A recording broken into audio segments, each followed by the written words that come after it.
Sure. That 1 month you had hopes of being an Olympian. One day. Yeah. One whole day I made it. Look at this. I mean, he's laughing and giggling with his well, by the way. It's like a very...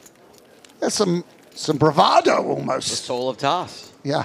The soul of toss.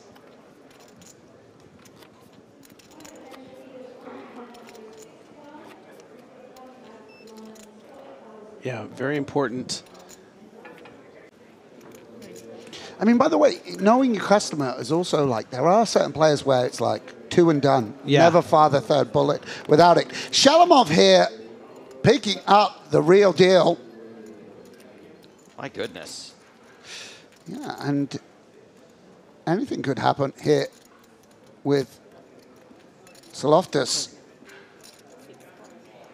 Yeah, 10-7, not an exciting hand, range on range, but as chip leader, you get to call so many combos, and you can actually just lead here, by the way. You know, your opponent doesn't really raise any of the low cards. You actually defend offsuit 6-4 potentially, offsuit 5-3, 5-8 potentially. So for that reason, you get to put out a little bit of money, protect your 7. And Shalamov might want to just let a card come off before he puts in aggression. We shall see. Obviously, you can just want to raise now, extract value. Yeah, I think it's going to be the raise. I mean, aces seems like a nice one to just call. Don't know.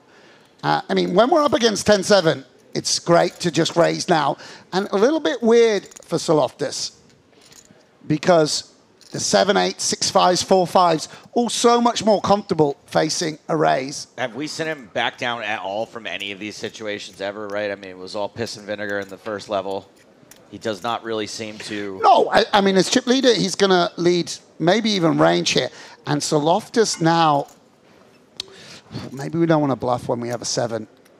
Interesting, maybe it's like 6-9, we start bluffing, or... But who knows? He might just lead again now. Yeah, I like it, by the way. I really like it because we get the king-queen or something to fold, or the king-10 or whatever it is. And look at this disappointment for Shalamov. He's not excited. Now, ace is such a strong hand. Will call. And 3.3 million in the middle. River is another 7 trip 7s. For the soul of toss, another soul about to be consumed. yeah, and it's a little bit weird because he obviously does lose to a 5. There's not so many in Shalamov's range, but probably just needs to decide whether he wants to go for it all here against... That's his going for it all face. 8x and Pocket Kings. You can't know that Shalamov... Yeah, he does go for it all. That's interesting that you say you don't think he has a lot of 5s. I mean, wouldn't he lead sometimes and then always call the raise with a 5? With the no, 5? sorry. Shalamov doesn't. My mistake. Shalamov doesn't have Gotcha. a 5 too often. And Shalamov with a bluff catcher here. Aces does, in some circumstances, make a nice bluff catcher, unblocking certain things. But here, you know, Soloftis might have every 5 pre. Yeah. And might lead every 5. He evidently has some 7x. So what are the... Very few bluffs. Maybe something like a 3x backdoor flush draw. I mean, he needs to bluff a 6. And the 6, yeah, of course, yeah. He needs to bluff 4-3. Just to set the scene here, Shalamov calls here and he is out. Yeah. Yeah, it's big. It's very, very, very, very big. Shalamov folds here. He's down to 14 big blinds. Yeah. With the same hand you had against Ollie. And the same hand as you had. He's telling him he's got aces. Everything got there. Oh, shit. In a way, it's kind of good to not have a piece of the board, right? It's good to not have a 6-4. The other thing is you have a 7 some of the time. Like when you raise the flop, you have ace-7 to call here. Yeah. King-7 of clubs. You have, maybe you don't raise pocket 5s. Maybe you don't raise 7-5. So potentially you never have a 5 to call yourself, right? You might not raise 7-5 suited. I mean, this is a real problem. It's a real tough decision. You might even say it's a conundrum. It is indeed. A quagmire? A predicament. Yeah. All these are making it sound way more fun than it actually is. I mean, he folds and he'll be Shalimov relieved. Gets away from it correctly, but that is still another big pot getting shipped the direction of Georgios Soloftas. Wow, what a chip lead. What a weird way to get there as well. I mean, let's give Soloftas some credit there. Was determined on the flop. Continued, could have got there with a bluff on the river, by the way, on certain river cards as well. As it was, realized all his equity, just playing how chip leaders should. Tough down the streets, putting it back on you, aware that your range is high cards and big pairs, and when the board is like that, it really favors him. Just really, really nice poker. Yeah, and speaking to how that bluff would have operated, I mean, if the river was a 6 or a 4, that's very similar to the 7, and probably would have bluff shoved on those cards and would have been just as effective, it looks like. Yeah. Shalimov under the gun this hand with Jack-10 suited. Yeah, just deciding whether there's any shoving here. I don't think so. Probably wants to just raise. Sometimes we're going to get played back at, but that's fine. We've got a tough range. Does play nice as a shove, by the way. Jack-10 suited, folding out combos. But yeah, we'll come in for a raise. Yeah, for 14 big And blinds on a shove. Soloftas, by the way, in a position where he can play big shoves over the open with the big blind short as well. And Andre will release. All right, Mikhail right back on it. Picks up a couple of blinds there. Yeah, and Shalimov a little disheartened, you could see, body language. That bluff, his bluff not coming off, and then feels on occasion, he certainly got outdrawn at some point or bluffed. Which shove up here? Just 27 more minutes till he can actually be relieved. Yeah. Such a tilting spot. Yeah, and a little sympathy I'm not from Vice. him. I cannot make a call when everything just gets there. Yeah. I couldn't find. Georgios can make the call and everything gets there Reasonable. and be right Yeah. I know what you mean. with aces. Yeah, and Vice with the pocket jacks.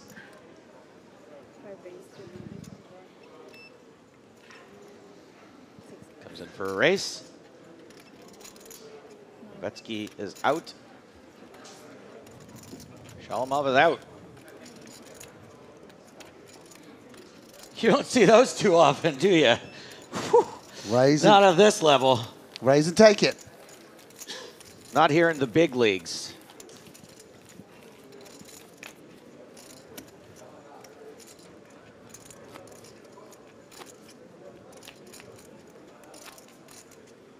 Very demanding four-handed poker. Very draining. And the good news is you've only got more demanding three-handed and then super demanding heads up after this. Indeed. No respite.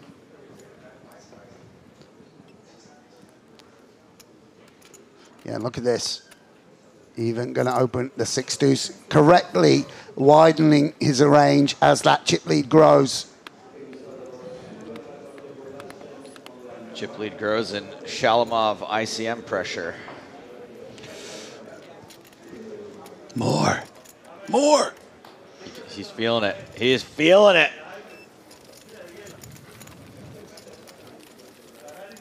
He's got the Riz. Dripping. It looks like, I mean, can you imagine night out in Limassol tomorrow with this guy? I might stay an extra day.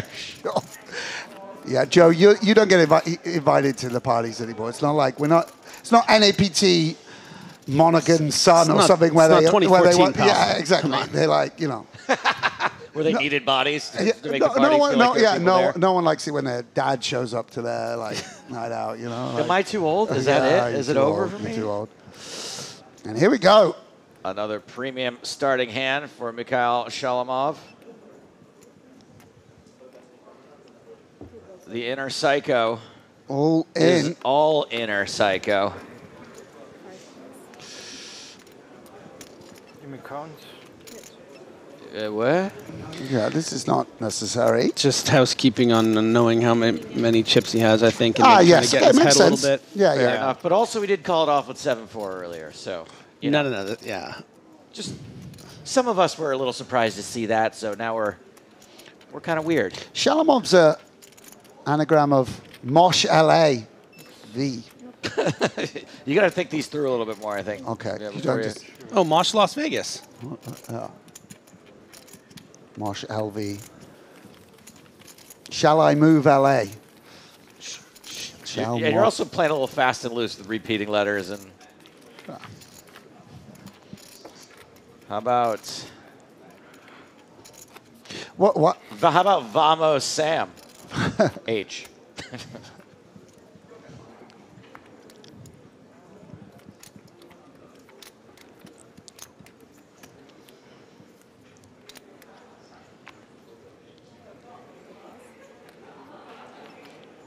VO Shalom. Okay, I'm done. Vice with a close one on the button.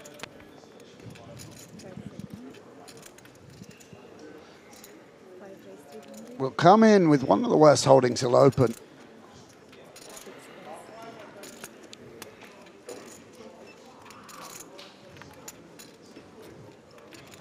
Nice to get through the chip leader. Lubovetsky with the deuce of spades. Hanging around. Yeah, and we can suspect that there's a spade in that that other card. Yeah.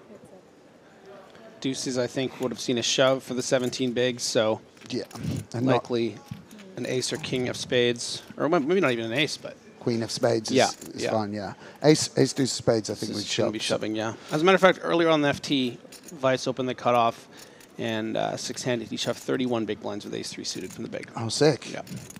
Nice, yeah. Strong poker player. Good flop for Vice, of course. Top pair. Check, check. 7 of spades on the turn. Well, I guess that eliminates 7 deuce of spades. It does indeed. That's card removal. That's combinatorics in action there. Right there. From Joe Stapleton. Poster Dan child. Smith, eat your heart out. Poster child right here. Yeah. I've been studying a lot of theory, so. Yeah, you'll be wearing a Flopzilla patch, no doubt, at the next stop. And Andre, pausing momentarily, will check. I don't know whether he was thinking of getting funky. Vice's grip on this hand only strengthened with the 2 pair, with the potential straight draws out there. Might think about putting out some money. Yeah, and just hoping that Lubovetsky would start firing here as this texture favors him more, but with that, just that deuce in hand and presumably something like a queen of spades underneath doesn't take the bait. I mean, this is exactly what Vice would have wanted as far as, you know, a turn card after checking back that top pair. Yeah, and the only hand that can attack is deuce 6 of spades. If somehow we had that, deuce 3, might not defend. It's very interesting. 10 deuce of spades? That would be real trouble. I think, by the way, this could be 5 deuce of spades. If I he was thinking calls. 4 deuce or 5 deuce, Yeah, maybe, yeah. Wow. Okie dokie. And that could be 2 pair, by the way. That And if really, it is 2 pair, he is in big trouble. yeah, because the flush draw somewhat negated in Andre's range. Mainly, we're going to hear about that in the form of a lead. But Andre, considering leading checks, and Vice, it pot back, by the way. Seems kind of natural to shove. Whether we can carve out something specifically smaller on the flush completer, but maybe we just want to put it in. Very rare that we'll run into a flush, in my opinion. Well, how does Vice value the top 2 here? All in. There we go. Goes for all of it. And Andre, if we do suspect that he's got 2 pair, which seems likely with a very valid bluff catcher. For his sake, hoping it is the 6 deuce of spades. Yeah. I mean, the question is, what hand checks back flop and then goes like this? Pocket tens does. It's actually somewhat limited, right? A lot of tens, like ace 10, just bets the flop, right? Yeah. Pocket jacks bets the flop. So it needs to be like a 7-5 type hand. Again, 7-5, does it open with the chip leader and the small blind? Can just bet. Really, really interesting. I wish we knew Andre's hand here. One presumes he's not ace deuce. Does it play this? No, he can't have ace deuce. Ace deuce off, maybe calling pre. Yeah, but then do you call the turn? I don't think we do. Maybe. Just very hard to talk about the exact combinatorics. But, you know, Vice kind of like I think it's ace deuce off. Some players might bet 10-7 on the flop, right? So it's somewhat counterfeit. Only 10-7 opens suited opens pre. So there's 2 combinations of it. Is this ace 3 as well that Vice checked back? Mm-hmm. If we had ace deuce, again we would sort of block that. What are the diamond combos that he checks back the flop with, if any? Yeah, I mean 4x doesn't need to. Maybe just ace queen of diamonds doesn't have to check back because you want to get shoved on by 6-8 of diamonds. Yeah. So there's not many. There's not many. Really interesting. We've been giving a lot of attention today to Oliver Weiss, to Bobby James, to Mikhail, but Andre Lubovetsky hasn't been getting a ton of attention, and he is a very accomplished player.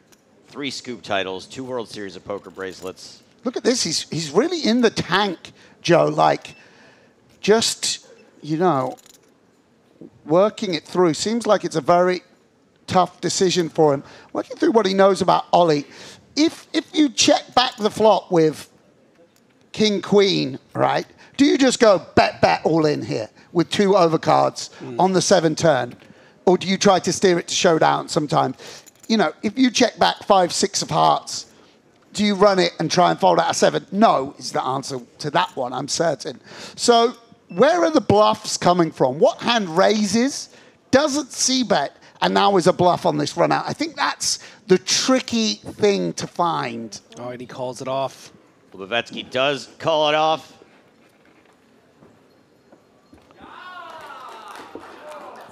Shows the ace deuce was the broken ace of hearts, and that's going to be lights out for Lubovetsky.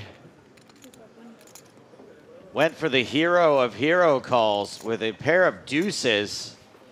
Yeah, and credit to Ollie there, his subtle check back. Obviously very fortunate to turn the 2 pair. You know, wasn't scared by the diamond on the river. Still went for value and rewarded by eliminating a very accomplished opponent. GG to our Ukrainian friend out in 4th for a humongous score, by the way. And now everyone sitting on 459,000, big money. And Oliver Weiss, he's not been killed off. He's back in the hunt for this title. Yeah, and inching towards the Clash of Titans heads-up match that feels destined to happen between Oliver Weiss and Georgios Soloftis. Of course, don't count Shalamov out with those 15 big blinds, but I mean, this feels like it's just been all the energy has been moving towards this this incredible matchup. Some of us lost $20 in that competition as well. yeah. Me and Andre both got it. Yeah, Joe, you weren't here, but I gave him 14-1 that he would win the event. Lubovetsky? That Lubovetsky would win, yeah. Ooh, $20. That's still. That's U.S., not Canadian. I don't think you had the best of that bet. You may have won it, but I'm pretty sure Sam had the best of it. Those are the best bets to win, the ones you get away with. The ones you never learn from. Yeah, that's not really great odds to be giving Griffin. Do you even have that kind of money? By the way, everyone else is laddered big time. We're up to nearly $500,000 for third place, $459,000 for the next player eliminated. Which is 2.3 billion in Turkish lira, so. That's a lot of Turkish lira. And there's periods in it, too. There's like a dot and a comma. There's a lot going on. Andre Lubavetsky, we did not announce his actual payout, which is $353,100. And we have gotten through half of the final 6 here so far today. Wait a second. 6, 5. Yep, go ahead. Carry the one. Yeah, half the field eliminated. Good work, Joe. Human calculator stuff. God, I mean, I wrote that down on my break. So you should see him at the 200K level, next level. He's being fed that by the production team. Oh, yeah, it's right here on the Skype chat. And as you can see, there's still quite a chip discrepancy with Georgios Soloftas holding twice as many chips as Weiss and Shalamov combined. No. More than. Oliver Weiss, anagram for very lose. So I don't know whether that's a harbinger of things to come. I taught Sam what anagrams were. He's like a kid that like just learned what rhyming was. I mean, that was a very loose interpretation of Oliver Weiss. Well, he caught on very quickly to the thing that I do, that if it's close, people don't pull you up on it. Sure. Yeah. It just has to sound believable. It's only the Chop Box song that we take seriously and you can be reprimanded for here in the EPT Kingdom. So ICM very much diminished three-handed, but for Weiss with Shalamov still short, he does need to proceed cautiously. I wish maybe we need to change up the deck a bit here because it does add a level of intrigue, but we'd rather know the cards. The chip does get broken sometimes by people squeezing, and Solofta's going to put that chip lead to work. Entitled to ISO, very wide here. Wants to use everything at some frequency, potentially. Weiss is in. Yeah, and this isn't your run-of-the-mill 9-7 off here. This is going to be some big suited sevens, maybe even as strong as pocket sevens, ace 7 off. 7-8 clubs. Yeah, some suited combos that are connected. What about the 7 with the ace of hearts? Yeah, and again we have club heart, and you know, in my mind I would be trying to fold out ace 4, ace 3, hands like that now. Gives us potential to bluff higher cards as well. Now, if Soloftas knows he's been limp folding those hands, though, the raggy aces, that makes it a bit more interesting. And maybe but ace 4 of diamonds, ace 3 of diamonds, right, good point. king 3 of diamonds. Yeah. These are the hands that we want to sort of get called by queen 10 and fold out king 4 or whatever. Chunky continuation bet. Yeah, chunky. And we go ham on a ace, a deuce, etc. You know, I don't know. But yeah, let's go. And we feel pretty confident Weiss going to have a club to go with his holding. And no, I suspect 7-8 of clubs. That's got to be the one. It's the only really one you can continue here, other than maybe sevens. King 7, you're out. 9-7 of clubs. Yes, indeed. Does he continue with Jack 7 of clubs pre? I think this is a good turn card for Weiss. Card removal. Yeah, 9 of clubs. And Weiss, considering lead here, it's definitely different under ICM, but Soloftas, the big bet, somewhat removes 9x. It's not intuitive to be powering the flop with a 9. I mean, there's checks, back, and river, deuce of hearts. What does Weiss want to do now? Does he want a card match with flushes? If he has 7-8 of clubs, maybe we want to bet the sizing that we would bet a jack. You know, hands like jack 10, jack 8 suited, and such like. Maybe we can get it done with a smaller sizing. Does check. I think he's got ace 7 of clubs, by the way. Or sevens. And Soloftas with the nut low, I believe. And normally when we have the nut low, we do feel compelled to bluff. With this line, if we had ace jack, we would still be able to value bet. I'm certain of that. 1-2. And look at that. you know, and this is what top poker players do. They sort of, okay, what sizing would I go now if I had Queen Jack of Spades? And it's 1.2 million, and now we put it back on Ollie. What properties do we want to bluff catch with? Do we check ace-5 on the river and snap it off? If so, is that enough combinations? How do we play 5-6? Do we want clubs or not, or to not have clubs? 7-6 of clubs, greatest call of all time. Sure. You know, and maybe the story is just too believable, right? 4.8. That is wow. a raise, a click back too. It gets the snap fold. Maybe it is 7-6. I would love to know that hand. Oh, that one's gonna bother me. Yeah. Oliver Weiss. We'll see it on the stream in half an hour, right? Yep, that's right.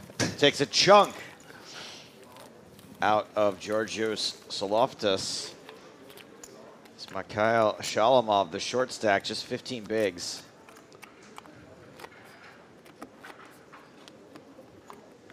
Yeah, and yet another tussle between these two. You know, Weiss, you know, closing the gap. And the thing is, when you've got 80 big blinds, you are a little bit protected just because it's very rare that your stack can be put all in. Yeah. So the ice, you know, you're positionally disadvantaged to Soloftas, but the ICM is not quite so much. Certainly not in single raise pots and limp pots.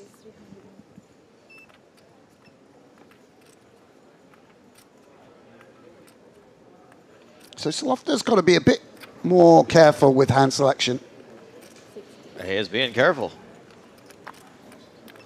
That's as careful as it gets. Shalamov with an ace as well. Getting flashbacks from the last time he had ace-6. Yeah, I think we just jam probably here. A 3-bet jam. Yeah. Time. Later. A tale as old as time. The button open and the big blind jam. Shalamov picks up 4 big blinds there. He's got some ways to go. But who knows? Anything could happen between Weiss and Soloftas. I mean, I wouldn't hold out hope of a ladder. EPT Cyprus is anagram for cry pet puss. just so you know. Attack Out on YouTube asks, was there a deal? Nope, not yet. I doubt there will be. Between the Turkish and the Cypriot, or between the 3 guys at the table? Hey, are we still live? Sorry. Walk from Shalamov. for Moving Weiss. on. Just going to go ahead. Can we put the chat in emote only mode for the next 5 minutes, please? Security have just come in to remove me. Yep. About time. I need to talk combinatorics, otherwise I just go off piste. I mean, I really regret the whole anagram thing.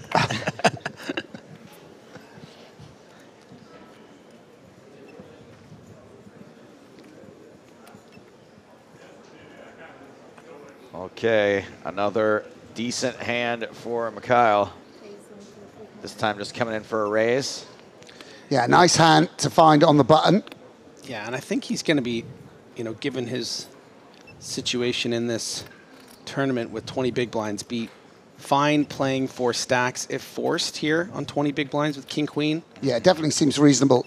Shalamov should even shove a few suited kings over the open. But Jack Frost just calls. Let's see if we get some action.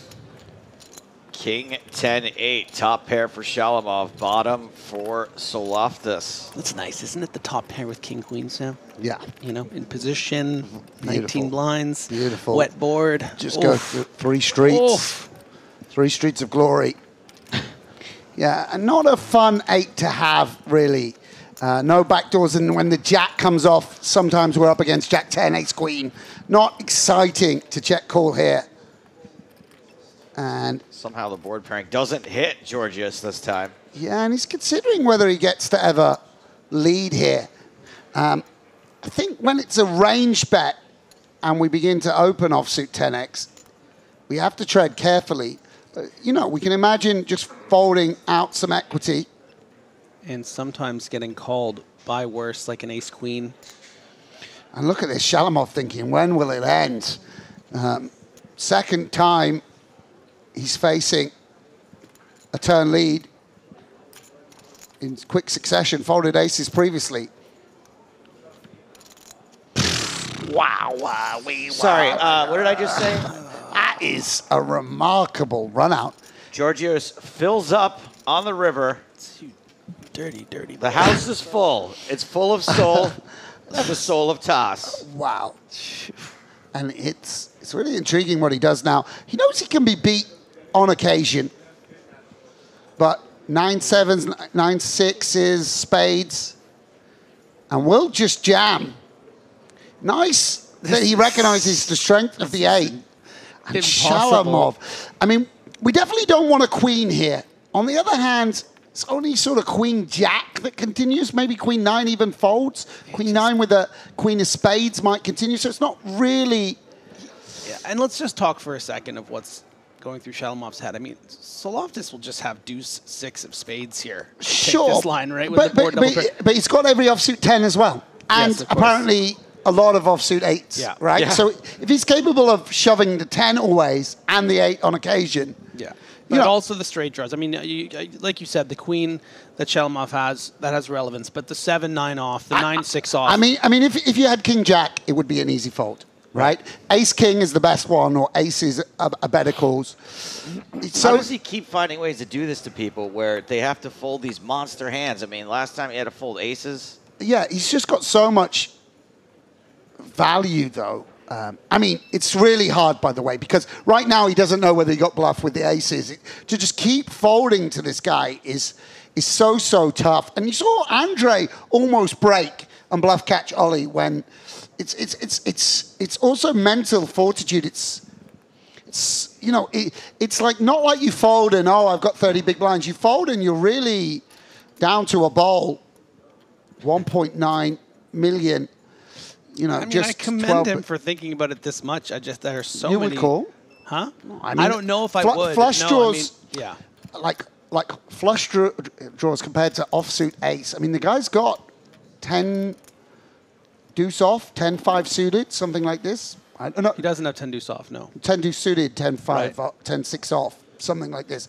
8-9 off, 8 jack off, 8 queen 8 off, Yeah, queen 7, there's a lot of 8-7 off, combos, you're 8-6 right. suited, 8-3 suited. Once again, we you are in know- a situation where if Shamalov calls, Great fold, nice by the fold, way. Shalamov. Take a bow, son, because that's really impressive mentality Yeah. to have the discipline to give it up. It does suck so hard, doesn't it? Shalamov down to 10 big blinds. Yeah, it's really nice. I mean, I don't know the exact combinatorics there, by the way. Like, what flush draws get check raise, you know, Yeah. and the like. You know, does he when he has a queen high flush draw, does he give look up? Look at the deficit he's in to find the discipline to realize that that's, you know, not the hand you need to make a stand with how this gentleman Soloftis has been playing. It's really it's impressive stuff from Shalamov. He's not going away quietly. Yeah, I think the thing that helps you is you have plenty of 10x. Right. You know, you don't don't great check point. any 10s on the flop. Right. You have a range bet and protect your 10. You don't ever raise a 10 on the turn. So less likely that your opponent's going to bluff into you trying to fold you off because Well, you just your first calls come from a 10. Yeah. Right. Second is aces, etc., etc. You know, your hand's the same as whatever ace, deuce of spades there, basically. with Yes, king, queen. yes, yeah. Shalamov got a walk on that hand. Yeah, and did have the ace-9 of diamonds, would have happily played for his stack. But he'll take the free chips as he tries to claw his way back into this three-handed matchup.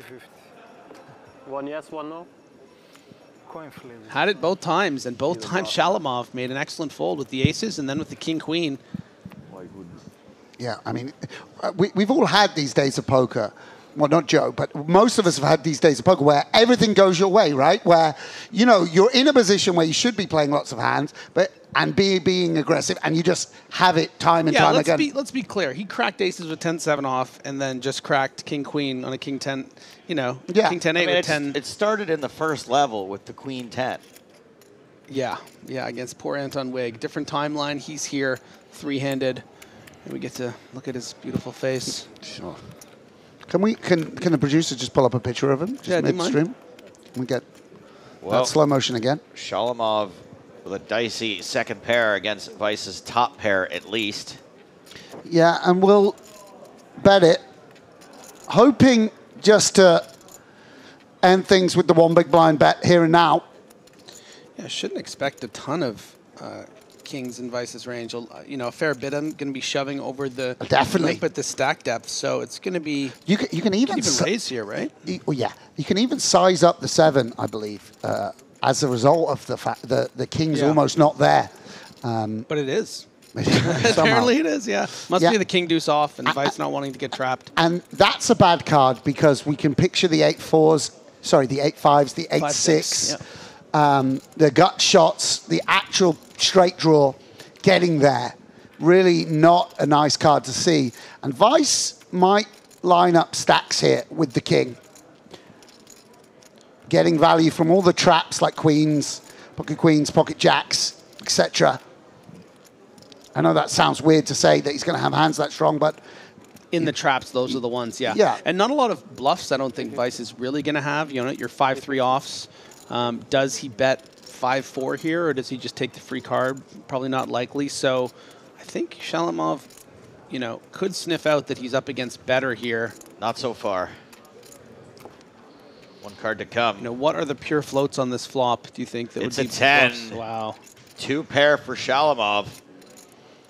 Yeah, and Weiss here might, I guess when the clubs come in, he might be tempted to go for value here, by the way. I mean, especially if he has king 4. I mean, we've seen him go thin. I think also the timing sort of betrays Shalamov's hand as one that was losing to a king. And Ollie's instincts might go against him. That's a shove. I beat some value. Yeah, you certainly do. He says, I beat some value, shows the 2 pair. Weiss appears to only have the 1. King 9, I think, So that is a double up for Mikhail. Yeah, and that's frustrating from Ollie. I think it's a really nice check, actually. Maybe to shove worse kings than that and check the king 9 that keeps in dominated holdings. Goes for the value over the 3 streets and just runs into it on the river. Shalamov back up to 28 big blinds now. Pretty healthy. Indeed. A bit surprised by that pre-flop check back with king 9. Quite a strong blind-on-blind hand. Well, yeah, but you want to shove king queen and you want to shove king 3 suited to fold out 9-8. But king 9 keeps in 9-8, 9-7, 9-10. Very interesting. You know, makes you sense. could just attack. You always want to be sort of polarized to like folding out equity, and you don't want to shove the medium strength one, basically. Yeah. Pretty. Yeah. But that's a good mechanic. I also think that I would also say that I don't think that Shalamov, particularly as a player, is going to trap a better king there. I don't think he's necessarily going to be like. I think he's just going to shove king, queen, king, jack. you keep in. He's also going to just fold 9-7, which you stack when it comes 9 high. Do you know what I mean? Yeah. It's much better to shove king 3 of diamonds, which does poorly against 8-6 of hearts, which limps. Yeah, it makes total sense. All right, we're going to have a Shalamov and Saloftis on this hand. I mean, look, he had most of the chips in by the turn there because he played it as a jack and just got extremely unlucky with the 10 river. Pair for Shalamov. How's Saloftis going to win this? Check raise. He does have a backdoor straight flush. Yeah. Just call. Turn comes 8 of diamonds, and then you get there on the river. You lead. Look at this. Saloftis is like, how am I going to mess this guy up again? Go on, raise it, by the way. 900. You unblock Queen Jack. What are you going to do? There we go. Yeah, I like it. That is a raise to 800,000. I like it. That was close. Yeah, and Shalamov, here we go again. You got to be buzzing here. Yeah. Yeah, you go all the way with this baby. Just cool, though. Of course. Keep in... and the cards that 5 deuce is going to make a nice bluff on is like a 6 or 7, because you're also going to check raise those gut shots. Yeah, and that is a little bit of a passion killer for our friend in the big blind. Shut it down. No additional equity. Very rare to not see this fella improve, but I guess... A card that really favors imposition. You don't have to be soul-bound to every hand, Georgios. You don't.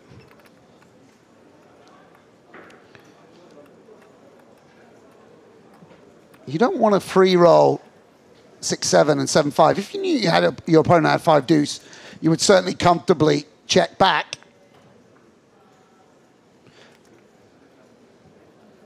And Shalamov getting to confidently bet for value. 750,000. Yeah. Less than pot left behind. Loftus just pretending that he's got a decision. No need to act hastily, I guess, and give away information, although 1.6. perhaps we could just fold a little bit quicker than this. I don't know. Yeah, and a sigh and fold. Wanted to get to the end of the level, which we have now hit, I believe. That is it. The next level, we start from the 45 minutes levels. Okay. Yeah, referring to the shortening of levels, now that we're three-handed. Just to push the action and pressure on these guys a little bit. If anything, and I didn't hear the Threads Up Poker will continue after the 30-minute dinner break, and you heard tournament staff announcing the levels will be halved after the dinner break. That's 50% shorter. Mikhail Shalamov, the shortest stack, but quite healthy after the recent double-up. Oliver Weiss, chip leader for much of the day today, now has fewer than half the chips of Georgios Soloftas, who's been putting on a show, a spectacle, fireworks all around.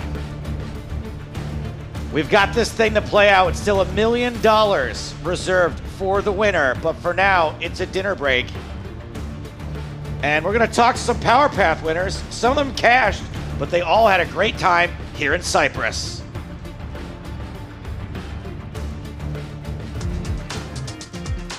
I love the Power Path, actually. Give you a chance to visit so many cool places. I got the silver pass, yeah. I try to do this because I want to come to Cyprus, yeah. This is EPT Cyprus. Poker Stars bringing you fun on the beach. You have a super pass ticket. I was like, cool, can I go somewhere exotic? And I saw Cyprus, never been to Cyprus. It was really lovely, and it was a wonderful experience. The EPT experience in general is just different than other tours because you have all those fun activities outside of the poker. It was a blast with the TV table, with all that happened. It's like someone wrote the script before. Oh la la. I let you win with pocket threes, that's no good. It was my first time playing the Power Path. Somehow I beat all the field and I got the gold pass. The experience is crazy here, the beach, the good weather, the pool, everything. This resort is great for poker players. You can go to spa, restaurants, hotels. So yeah, it's the best. Nice deep runs, so poker went very well. And I hope I can go to an EPT event again, yeah. Thanks to the gold pass, I could make it. I mean, this is a great experience for me that I will remember for a long time. So.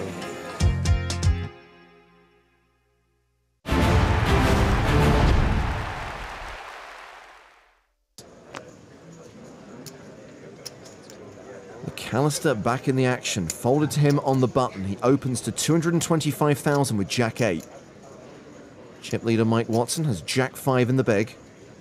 He's going to defend this. You are correct.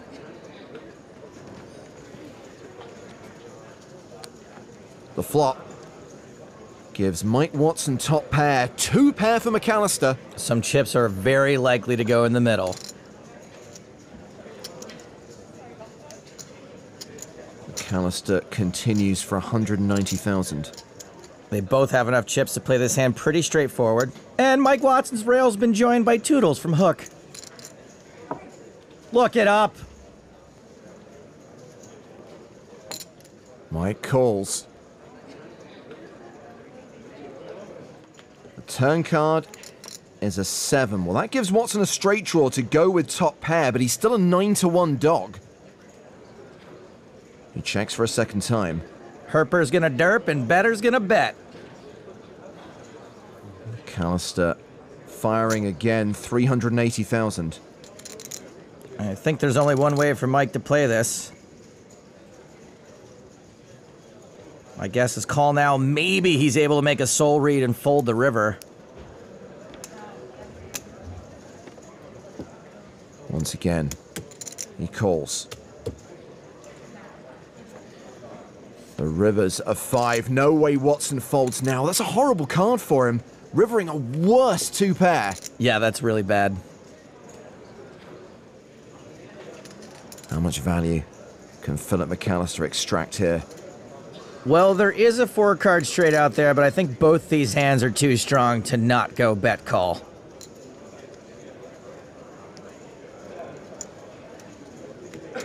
That's 730,000. And Watson calls. Top 2. Phil McAllister running hotter than a pizza when you're really hungry. He adds another 1.6 million to his stack and he takes the chip lead. Mike under the gun here. Blind's now 60-120. And Watson has queens. He raises. Ace-Jack for Vladimir Troianovsky. Man, I said it before and I'll say it again. If Vlad spoke better English, he would be a superstar in the Western world. Troianovsky has re-raised a 3-bet to 575,000. Folded around to the blinds. McAllister's out. As is Toby Lewis. Back on Mike Watson. Even though I know it's not true, it feels like queens is a flip against ace-jack. I can see Mike doing anything but folding. Watson elects to call. Hey. The flop is Jack 8-4. That's top pair for Vlad. Watson still ahead with his overpair. Action's been checked to the pre-flop aggressor. I see no reason why Vlad wouldn't bet this. I mean, other than that he's up against queens. 1.43 million in the middle. Vlad makes it 525,000. Now, if Mike knew what Vlad had, he would definitely raise. But he doesn't know, so he just calls. Correct. He doesn't want Vlad to run away. Turn card is the 10 of clubs. The board gets straightier and flushier. Pretty bad card for both players. Watson checks. Their hands are actually very similar. Vlad checks behind. 6 of diamonds on the river. Very safe river for Mike. Sure, some of the time he's going to be up against aces or kings and he'll get value cut, but not often enough to not take this spot. Roughly half pot, 1.25 million. And Vlad beats plenty of value bets and all bluffs, so a call here would be pretty reasonable.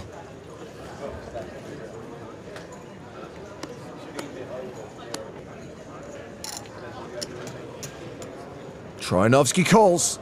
Nice one, Mad Dog. Pretty unlucky run out for Vlad. Troianovsky lost nearly 2.3 million in that hand. Not an insignificant percentage of his stack. I think he needs a minute.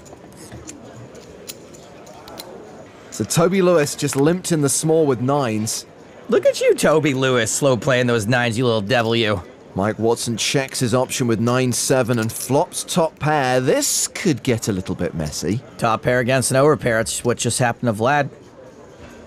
It's a pretty sweet flop for 9s. Well, Toby Lewis continues to play it slow. He is checked. Mike Watson bets 200,000. Pretty good spot for a check raise. Noah Valancourt and Chris Mormon know what I'm talking about.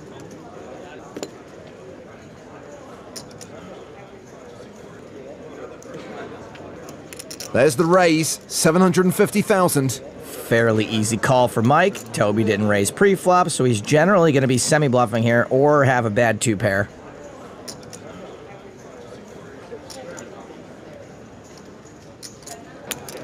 Mike calls. Turn card. 3 of spades. Toby. All in. Lewis shoves. Told you he knew what I was talking about. Looks like an easy fold to us, but Mike's still beating all semi-bluffs, blocking other top pairs.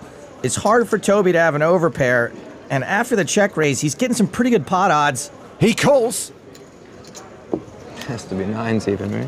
Jesus. Couple of coolers for Mike Watson. This one with a much different result. Fraser McIntyre and Ludovic Geilich railing Toby Lewis, who only has to fade a 7 on the river to survive. Maximum sweat. Maximum effort. Home and dry. Yes! Come on! Toby's girlfriend, Brooke English. My son. Thank you. Significant blow to Mike Watson as Toby Lewis gets the full double up. Toby played those 9s a little tricky, and it worked out well for him. Philip McAllister with 9-6 of hearts on the button. Limps. More button limping being employed. King 9 of spades for Toby Lewis. All in. He shoves. Mike Watson has ace-jack. I think Mike's got a reshove with this dynamic. Ace-jack could easily be and is the best hand. All in. There's the reshove. McAllister folds. Toby Lewis at risk and behind. Toby's such a boy's name. You'd never have a Prime Minister Toby. Poor guy lost the last one, and he was better off pre-flop then. Yeah, he's nearly a 2-to-1 underdog here. 10-6-3 flop. Ace-high holding. 5 immediate outs for Toby Lewis. Still, all it takes is one pair for Toby to win this hand. Ah, damn. It's all fun and games, isn't it? The turn card. It's a king! I mean, I said a pair, but I may have spoken too soon. Watson can always re-get there. And Toby is set to double up. Just has to fade a queen or an ace on the river. See how close I can get to it. The river is a queen, is straight for Watson. Ouch. Toby Lewis eliminated. Good luck. I like you, mate. Good playing with you. I really feel bad about saying all he needed was a pair to win. I should not have said that. But seriously, where that puppy at? Toby's 4th place finish worth $267,000. And after that hand, Mike Watson has a commanding chip lead. A7 for Philip McAllister. He raises from the button. Mike Watson has king-queen suited in the small blind. Love a good 3-bet with queen suited. Re-raises to 1.2 million. Tony Gregg folds. So back on McAllister. Oh yeah, Gripsid, get at that popcorn. Leave no kernel unmouthed. Did he just regurgitate into the packet? Yeah, I don't know what's happening back there. What's McAllister thinking about here? I think there's an argument for calling and for folding.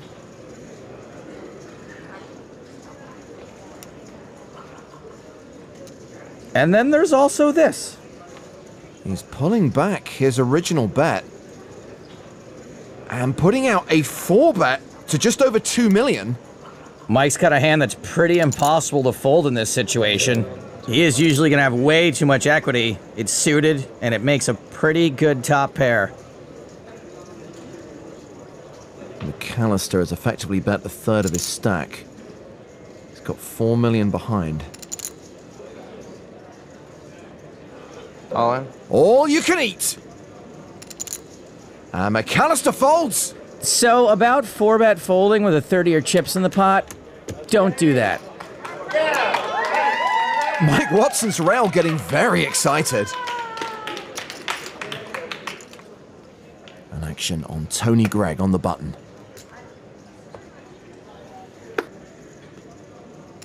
McAllister in the small blind. Has jacks. He completes.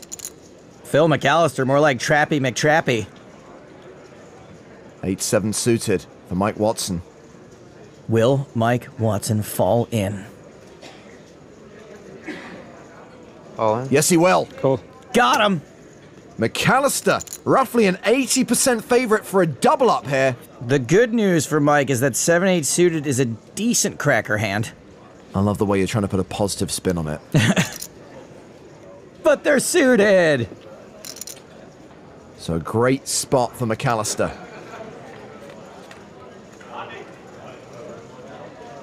Oh, hang on a moment. Watson's flopped a pair and a flush draw. Yeah, I think the dealer just put a positive spin on it.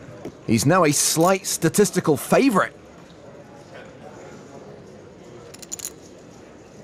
And that'll do it for McAllister. Good game, man. Nice playing with you. He's out in third. Nice playing with you, bro. Good luck. Phil McAllister was a pretty interesting dude. Love to see more of him on the tour. Tony Gregg raising the button with sevens. Mike Watson with King 7 in the big. He defends. Just the one overcard for Mike Watson. And Mike hits his one live card to make top pair. Are you serious? Yes. Action checked to Tony Gregg, who continues to 350,000. Tony's betting into a bad board for a few reasons. He can protect against getting bluffed later. Maybe fold out some hands with equity against him. He is not folding out top pair, however. Watson calls. Turn cards are 9. And when Tony gets called there, I think he's going to shut it down a lot, play this hand like a bluff catcher. Action goes check, check. Tony Gregg drawing to 1 out. Doesn't hit. Mike Watson may go for value here. 1.8 million in the middle. Yeah, he should feel pretty confident in his king. He bets $1 million straight. Now, I did say Tony was going to play this as a bluff catcher. I'm not sure how many bluffs there are to be caught here. I think... no, he's not going to lay it down. He calls. And sees he's beat. And that was a tilt whistle. I do not think he was too happy with that call. And it's the Mike Watson fan club from Saskatoon, everyone. Mike extends his chip lead, opening up nearly a 2-to-1 advantage over his opponent. Ace-queen for Tony Gregg. He raises to $500,000. How mad would you be if I insta-folded? I don't think my Watson's folding King-Jack here. Now, we've got some serious heads-up hands here. Things have the potential to escalate. He brings a knife, you bring a gun. Watson re-raises. It's a 3-bet to 1.35 million. He sends one of yours to the hospital, you send one of his to the morgue. Somehow you're actually worse at accents than Sean Connery. And that's saying something. That was just how I normally speak.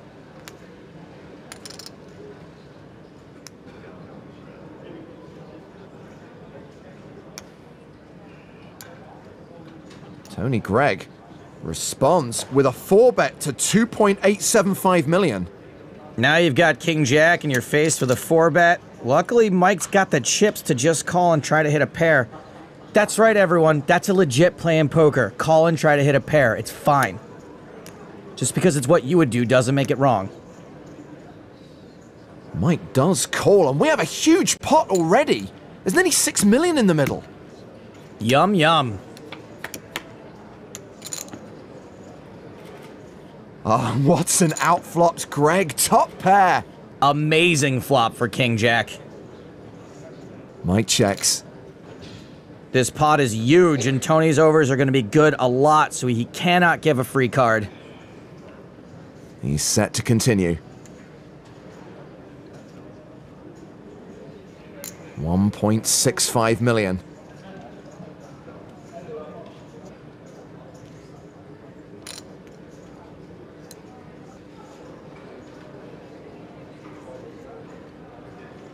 All in. Mike Watson check raises all in. He shoves on Tony Gregg. And that is the appropriate face. It's kind of gross. And that is going to open up a vast gap between these two players. Mike did an awesome job of protecting his equity in that hand. And Tony probably likes his chances to climb back from 25 big blinds and then take his equity in that spot. Right now, Mike Watson has a commanding chip lead. It's 23 million versus 4.5 million. And blinds are up to 150, 300. Is Tony Gregg going to have another runner-up finish in the PCA? He's called here with ace-8.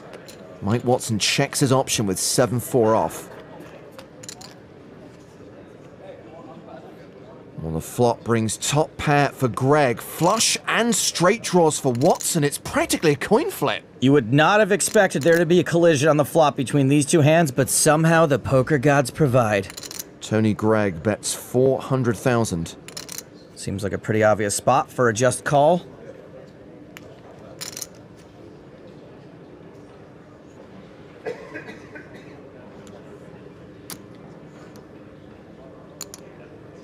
Why call when you can raise 1.2 million from Watson? This raise puts Mike in a really awkward spot if Tony shoves. He'll pretty much have to call, and it's a weak hand as far as calling hands go. Let's see how Tony responds. All in. Gregg's going with it. Oh, Mikey. What have you done? I think I know what Mike has to do, but don't forget, he's making a decision for one of the biggest titles in poker.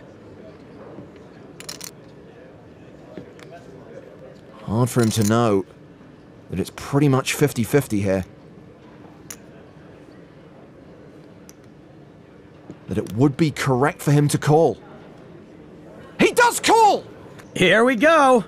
Let's flip that coin! This is a good one to see for you. A really good one. Really good one. Mike has 12 outs twice. This is why they make a deal.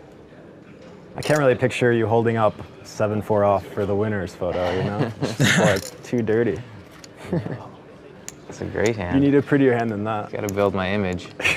If Mike hits, we have a winner. Just don't turn me dead like you did to Philip. That's true. Offsuit 9, just... Yeah, you can turn a pair or something. He does turn a pair. Well dealt. Mike Watson now has 16 cards he can hit to win the PCA. 4s, 5s, 7s, and hearts, all working for him. That's a lot of outs. Is it too many? The river is a heart, and that means it's over! 7-4 in the winner's photo. You get it. Tony Gregg is a runner-up again. Mike Watson wins the PCA 2016 main event.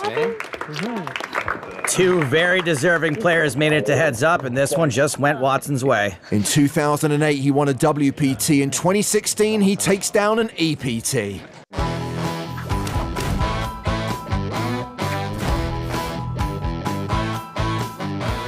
I want to start with that final table from 2 years ago, because that's kind of when you first really came onto our radar in a big way. It was the biggest ever EPT main event. I think it's fair to say, Joe, it was one of the best final tables ever. Oh, yeah, it was awesome. It was...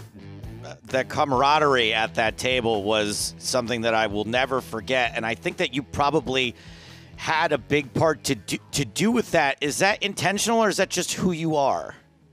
I mean, to be completely honest, that's just who I am, and you guys just saw a bit of it, but we started acting this way like when we were 18 left. We were having a crack at it. Like, I mean, I think there was like 18 left or something, final two tables. It was right before the day ended, and we were just laughing and screaming, and nobody was sitting at their seat except the guys who were playing the hand. And yeah, I mean, it was just a clinic from, like, I would say 20 people left, because many of us just knew each other from the other guys, or everybody knew each other in some way. So in your memory, was there anyone there that just wasn't having it and not feeling it? Was there like one grumpy guy at the table?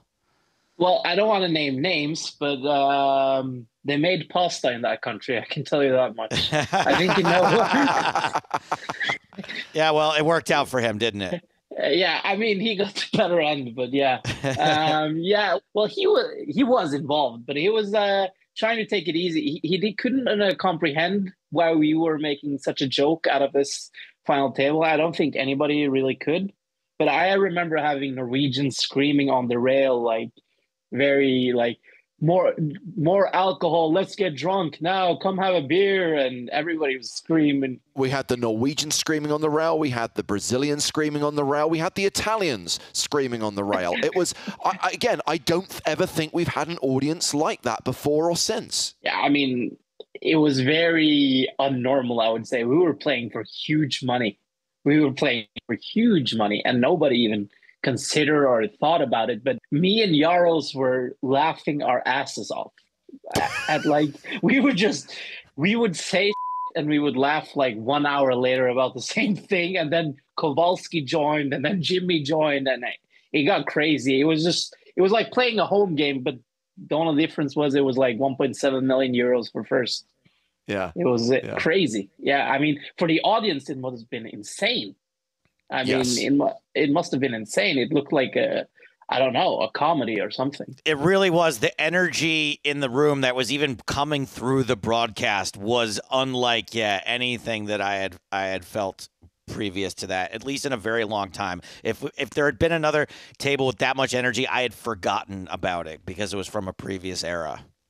Yeah, I mean, I don't know what poker was like before, but I think poker is very serious, especially when we're playing for huge money.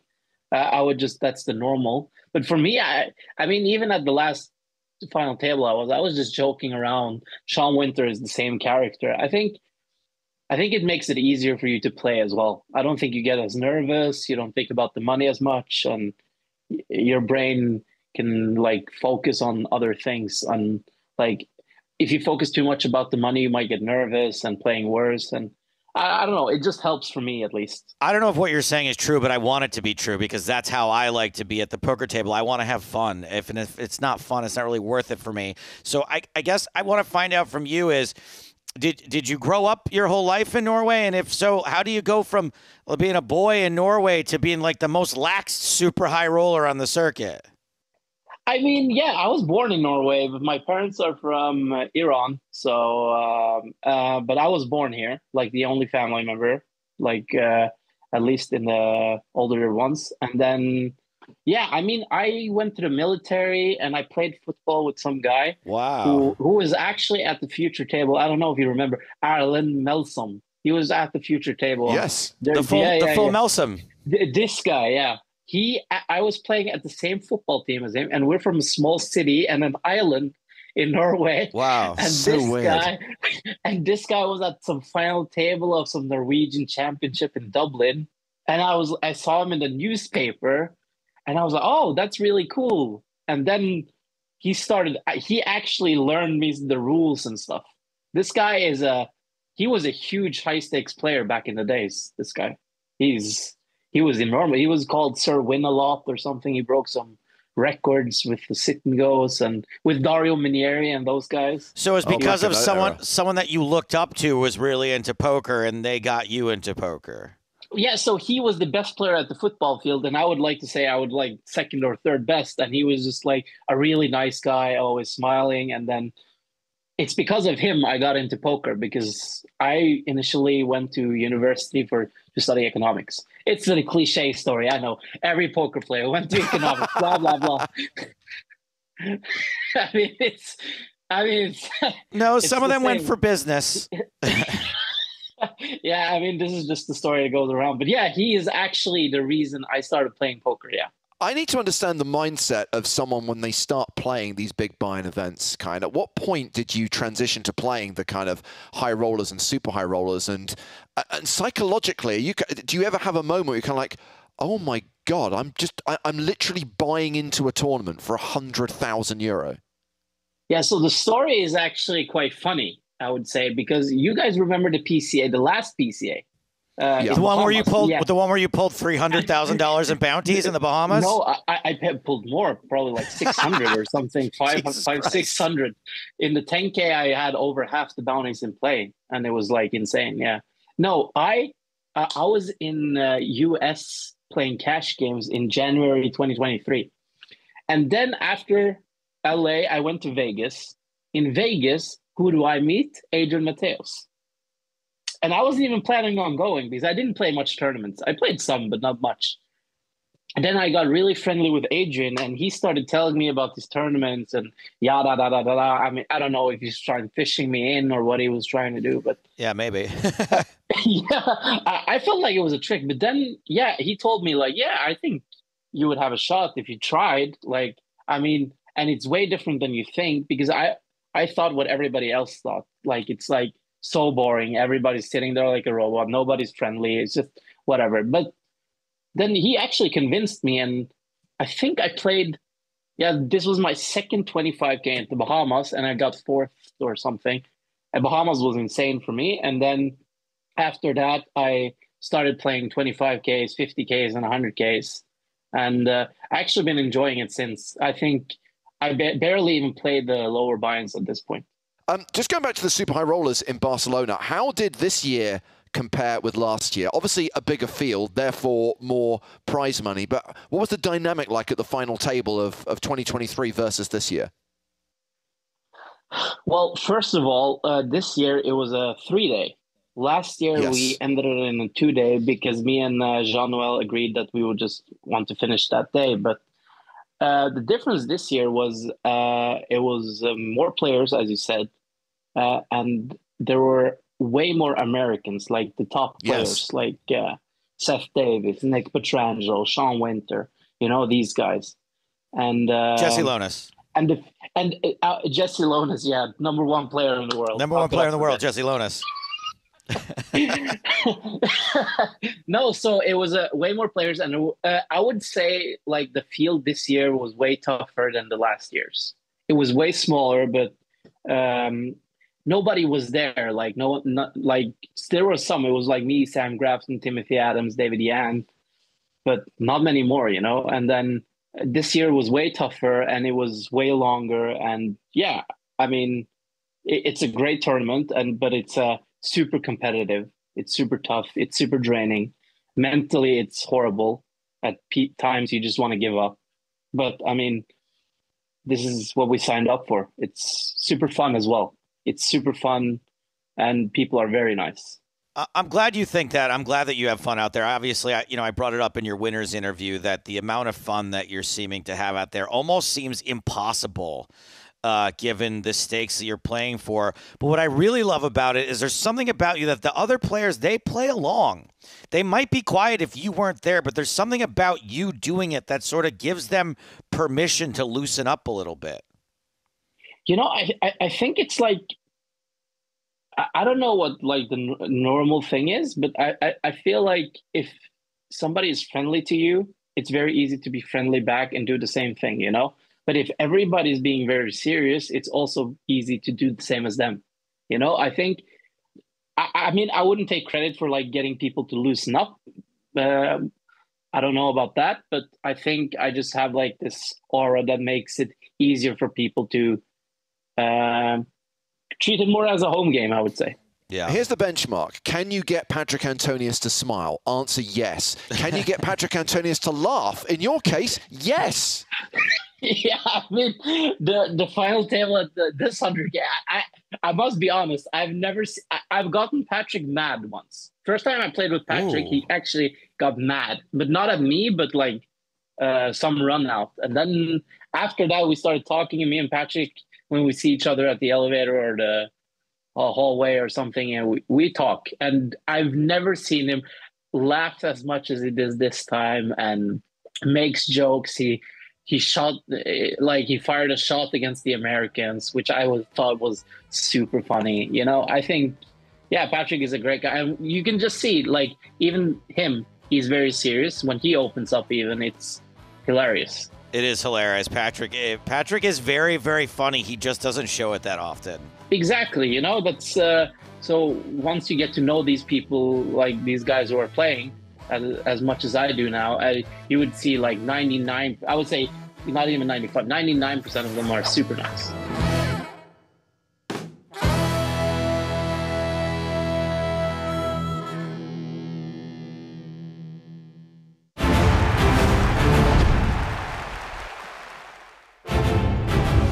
Welcome back to Cyprus and the PokerStars European Poker Tour as the main event final table continues. On the other side of the dinner break, 3 players return, competing for the trophy title and first prize of $1 million. Live action continues here from the Merit Royal Diamond Hotel, Casino and Spa with me, James Hartigan, Nick Walsh. Hello, hello, thank you for having me. And Sam Grafton. Hey, boys and girls. A tale of the have, the kind of have, and the don't really have that much. Georgios Saloftas has been chip leader for some time now, close to 120 big blinds at the new blind level. Oliver Weiss, near enough 50 big blinds, not bad. Mikhail Shalamov on the shortish side, around the 25 big blind mark, as we go to 100k, 200k blinds with a 200k big blind ante, and now we are 3-handed. We'll be playing 45-minute levels, so we're going to play 2 levels back to back during this next session. And action is underway. Yeah, and a slight rearrangement of chairs here, spread out. The chip leader, Saloftas, already in his party outfit. I wonder if that's genuine blue leopard. Save the blue leopard. Genuine snowcat. Yeah, obviously an endangered species in a lot of regions. Cyprus, you could just hunt them for fun. Well, I hope Shalamov doesn't get carried away with the Spraggy here. I think at 25, we can't really shove. Maybe we just want to... Oh, my days. He does shove. Ooh. And Saloftas does not like to fold. I really believe he's taken aback here.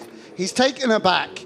But it doesn't make much sense to actually jam better hands than ace 10. I think he's just going to eventually figure... He should be just up against 3s here, basically. But very big shove, by the way. 25 to pick up 3s, so we've got to be pretty selective. And ace 7, I know it's a hand you don't think much of, James. And Saloftas working it out because he's just not expected this jam. No. I believe he will conclude that he has to call. And he does call, and Mikhail Shalamov is at risk and behind. It is a domination situation. Yeah, Shalamov has played very well on this final table with something, I would say, a slight misstep. And now he's going to need help in the form of a 7. Is it always coming? That's the question. Or is the power of the 7 negated by the impact of the Spraggy? I mean, all of a sudden we could be heads up here in the Cyprus main event. Shalamov's going to need to get lucky. He's going to need to get very lucky now. A 10 high flop. He is way, way behind. Yeah, 9 jack, heart. There are some get out of jail backdoors, but that's not a good start. 7 on the turn. Going to need another one of those. Do it for the memes. Unless there is a 7 on the river, we are heads up. It's a queen, and Mikhail Shalamov is eliminated in 3rd place, cashing for $459,000. Yeah, GG to Mikhail. Big, big score there. And he was absolutely delightful personality. Obviously, very serious today at the business end of the tournament. A really, really nice figure to have at the feature table over the last couple of days. And when the dust settles, he'll be really proud of that amazing run and $459,000. And we are going heads up, and it is the matchup that everyone wanted. These two have been at it since yesterday. There is so much history during the last 2 days of this tournament between Georgios Saloftas and Oliver Weiss.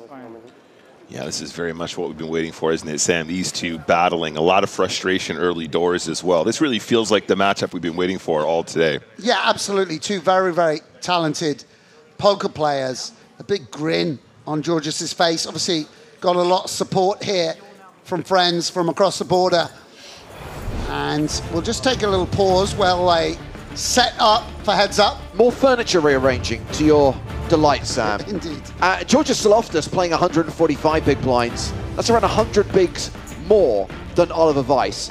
Clearly a significant chip advantage. But Nick, 47 bigs effective this heads-up match. There's still a lot of play in this. Oh, yeah, absolutely. And, of course, they're going to be battling for every penny, and this is where it counts, Sam. ICM is off the table now. They got to fight for every single chip to try and take that top spot. 50 big blind range is heads up. You feeling good about those, Sam? Well, yeah, I mean, to be honest, I think Oliver will be relishing this. I mean, this is all you want to do. Navigate the final table, get yourself in with the shout, get to heads up, and then go from there. And, you know, as we say, everything to play for. You're one double up from parity. Both players guaranteed $642,000. There's near enough 400K separating second and first, though, with more than $1 million going to the winner. Yeah, not easy to win $1 million in online poker, live poker, you know, in any walk of life, even outside of poker. So, yeah, it's a sort of once or twice a career moment for these guys, and they'll be desperate to claim the money and the EPT title. We have Georgios Saloftas, a local, lives here in Cyprus, came fourth in the Irish Open this year. And we have Oliver Weiss from Germany, skill moder on stars, has so many big results, both live and online, including a win in the EPT Paris High Roller earlier this year for just shy of €1 million. Could become the 17th German EPT winner. Wow, that's remarkable. Yeah, such a strong poker nation. And just speaking personally, you know, it's lovely when I see someone that's battled for years, shaking hands here with an opponent with a heads up, a chance to claim an EPT title. And, you know, it's a title that really means something. You're an EPT winner forevermore. And of course, yes, to echo the point that Sam has just made on YouTube, a Cypriot winner would be a good story. As we established earlier, it has happened before. We've had hometown heroes. We've had players win their local EPT. Most recently, 2 years ago in London, when Ian Hamilton won the EPT on Park Lane.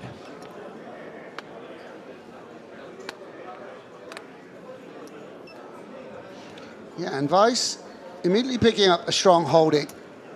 Can definitely go either way here. Yeah, sort of statement of intent. We'll just call and keep in the hands he dominates.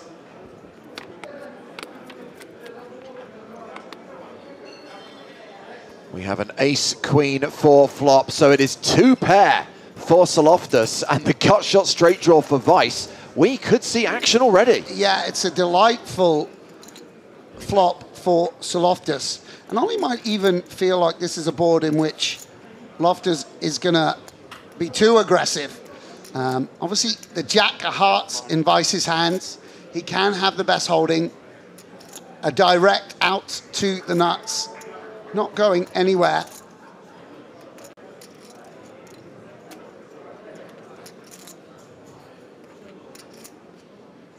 Not going to act unnecessarily hastily. Consider his options and balance also for when there's more marginal holdings.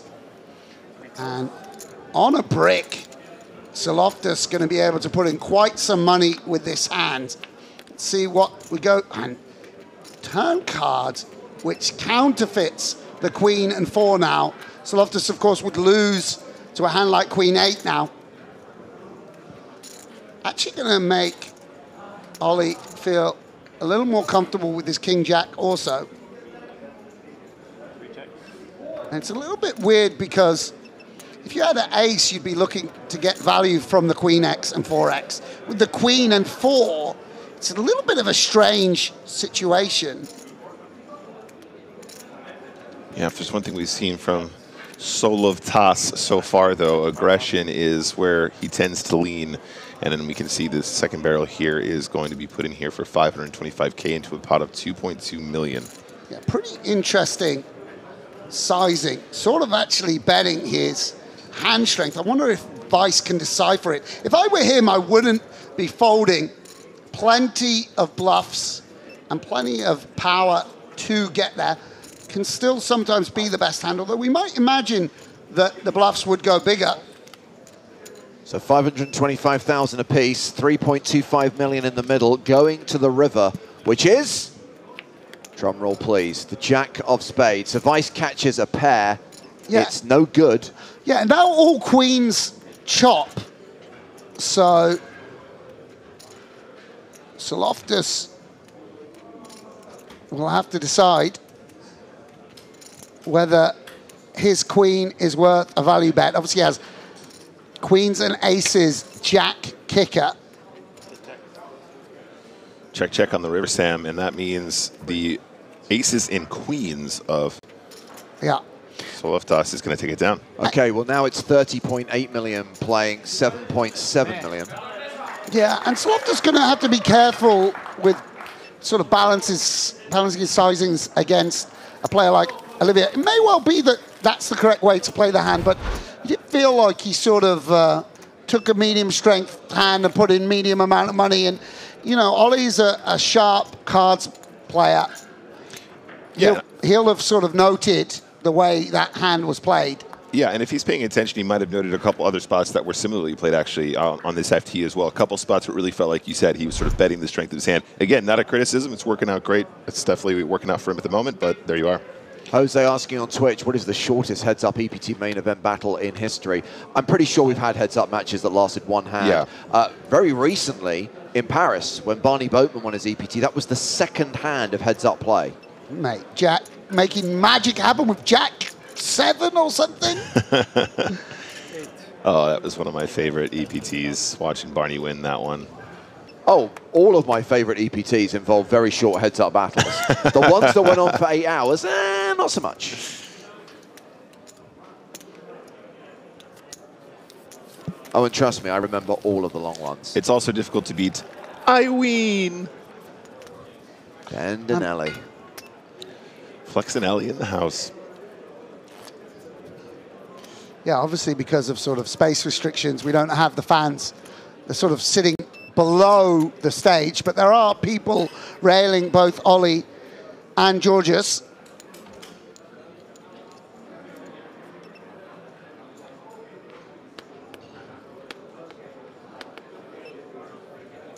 So we do kick off this hand, about 35 big blinds effective, so pretty considerable hit there in that previous situation for Vice.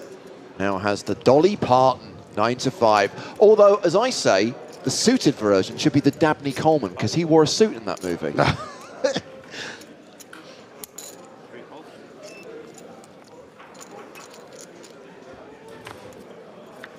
There's enough hands named after men. Anyway, we have the ace-5 deuce flop, so the wheel draw for both players. Yeah, and Saflatus, this will be interesting to see. I think we want to check this at least on some occasions. See, it's nice if we fold out a little bit of better Queen X, but we shall see. The pair of fives obviously currently ahead. Saloftus loads up for a continuation bet. Yeah, and it's understandable. Obviously, you have an ace-X advantage.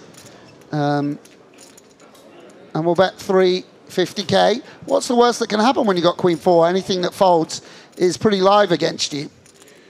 And Ollie, with no backups, no straights he can make, or really super strong hands, will call.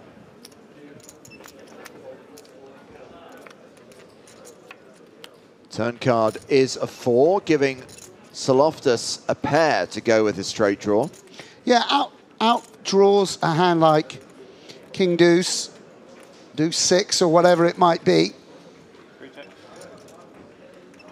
Do you think this is suddenly range advantage, big blind defending range?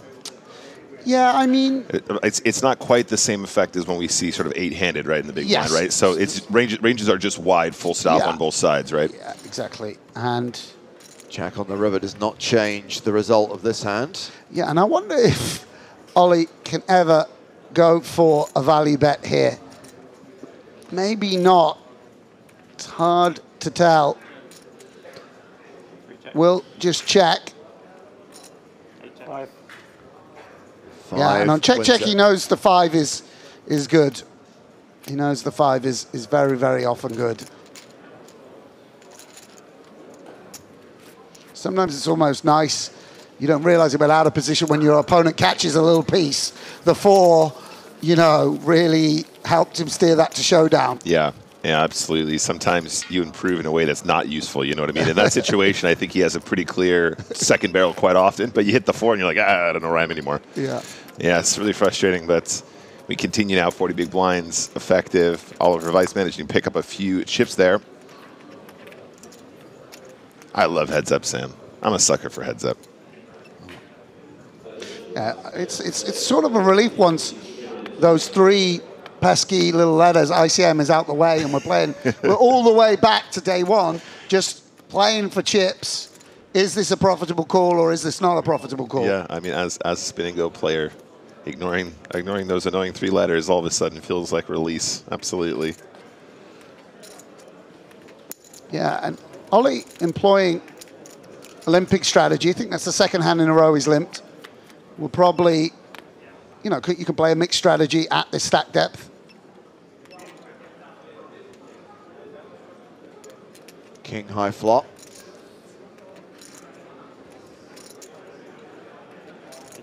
Saloftis checks.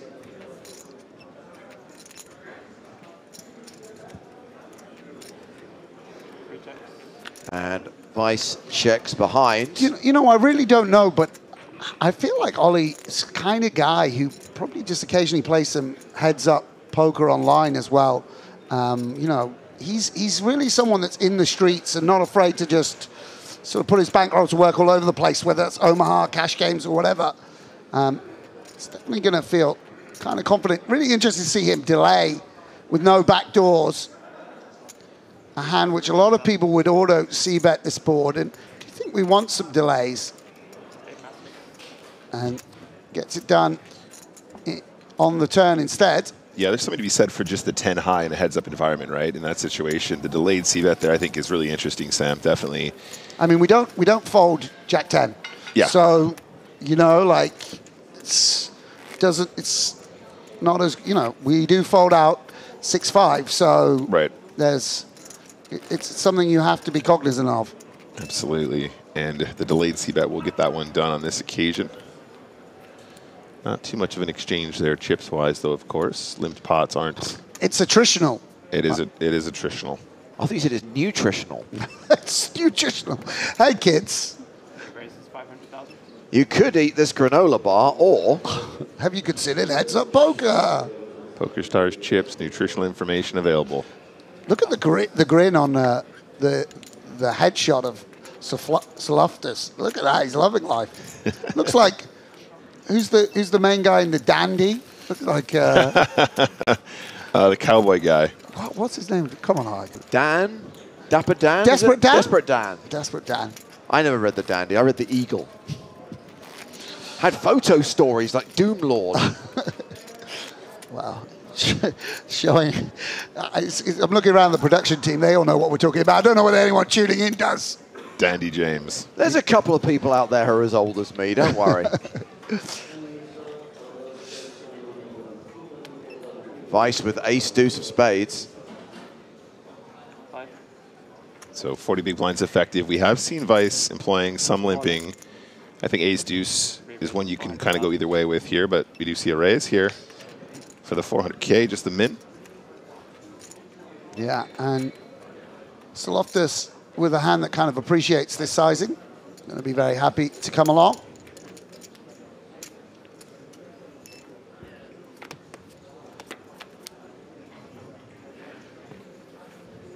Flop is Queen 8-3. Ace high still ahead. Saloftas with the gut shot straight draw.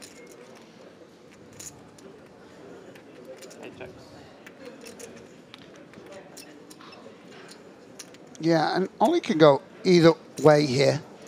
Again, either by instinct or deliberation, you know, will employ some randomization. See, just the folding out of live cards is nice and has some barrel potential. But with a direct gut shot to the nuts and 2 overs to second player, Saloftas not with a hand that he can fold. Facing quarter bet pot. I think if we had a club, we want to check raise kind of often. And actually does it with spade, diamond also. And this is quite annoying for Vice. Has kind of half a hand. Probably will be forced to continue. Backdoor flush draw overcard. Yeah, we do see Vice going for this sort of quarter pot continue bet. Do you feel like this is a little bit on the smaller side, given the fact we started the hand about 40 effective, Sam? I mean, obviously you can have multiple sizes, of course, but what are your thoughts on that? Do you think perhaps that might be playing into the more easy check raise for Saloftas? Sure, yeah. I mean, Saloftas certainly sort of sensed that it was weak and not going to include top of range. And the Queen, an interesting card. Obviously, sort of locks down the board somewhat.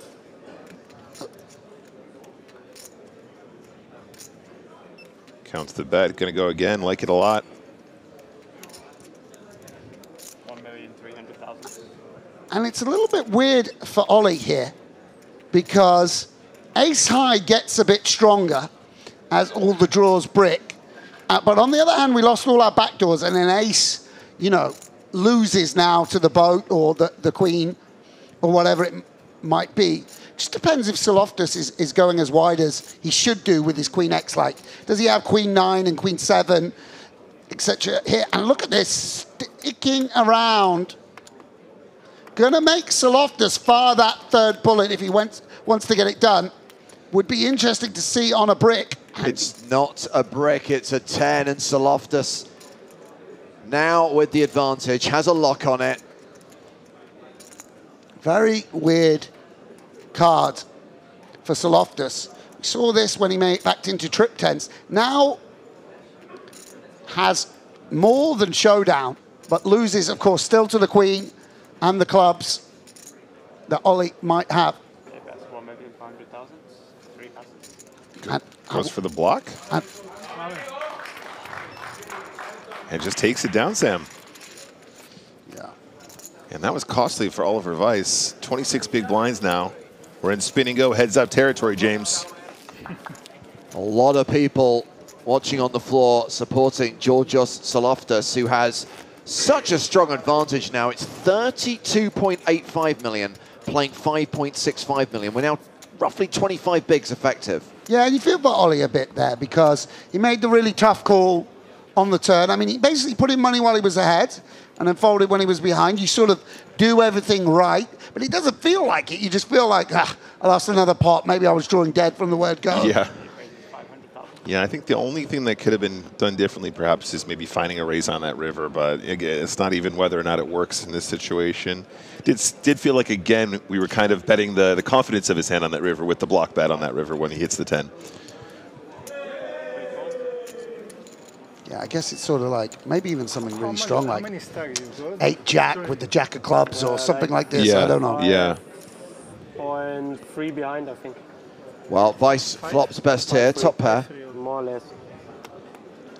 Speaking of heads up, by the way, Sam, we still employ the big blind ante even when we're playing heads up here. In my opinion, I feel like it's too much when we get to heads up, and I think that's something that we might change. Whoa. Does that bother you at all? The fact that a whole big blind ante goes in here when we get to the heads up? Some of us want to get out of there before 4 a.m., Walsh.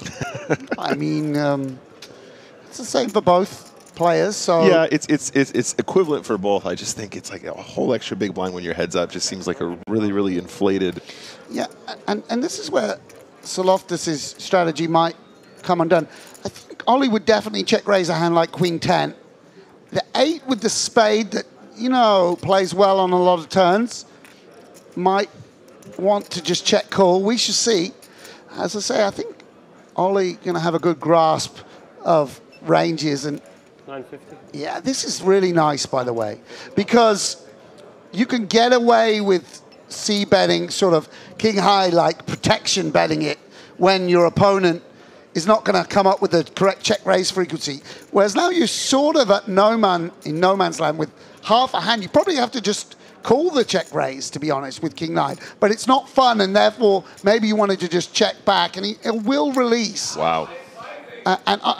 You know, and obviously we could see he was in bad shape, but it's like Ollie is a strong poker player, by the way. Yeah. And those ranges being so wide, you can imagine a lot of gut shots being check raised there, maybe some flush draws, that kind of thing. So are you getting run over with folding king high in that situation? Gets it right on this occasion regardless. 32 million playing 6.4 million. Yeah, that's a lot of extra lives, by the way, just in terms of, you know, there will be some all-in confrontations, and, you know, they're going to make, in general, as many top pairs as you're going to make, or second pairs as many as you're going to make. It's a lot to overcome. Mm-hmm.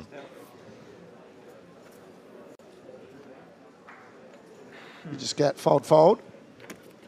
I think it was a missed deal. Ah, okay. We go again.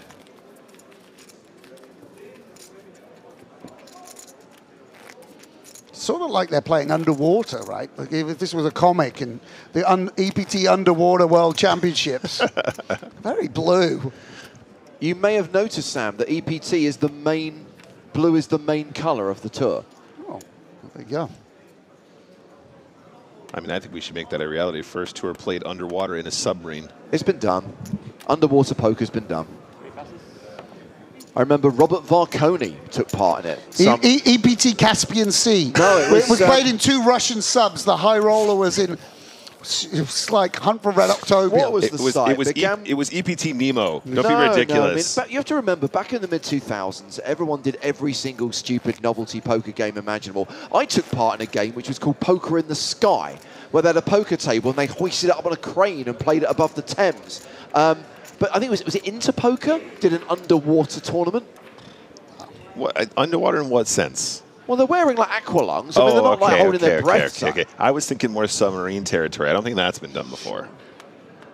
It's hard to. We looked into it, Nick, but it's expensive to rent a submarine. Actually, you know, the budget for EPT is quite sizable, but not expensive as the Bahamas. I can guarantee you that. Easy. Yes, it's easy investment. The bananas on the submarine are actually cheaper than Atlantis.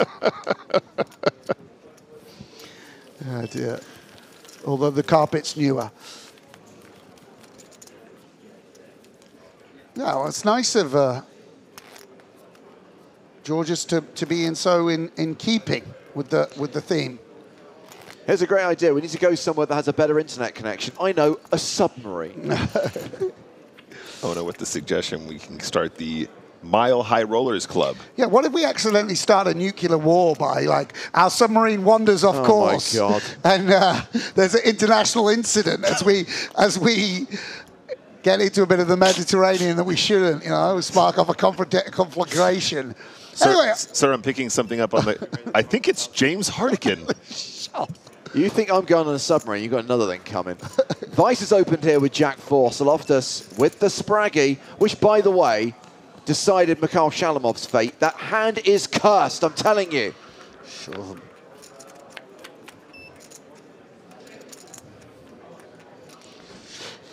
Yeah, and it's not not disguised exactly, but obviously a lot of Ace X does 3-bets. So it's so nice when you call out of position and spike the flop.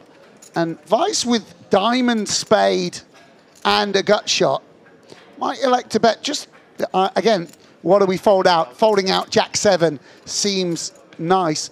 And Soloftus now needs to decide whether to raise the flop or just to call and let his opponent barrel off. We can see, we can imagine that it's a flop that Vice could have quite some bluffs on.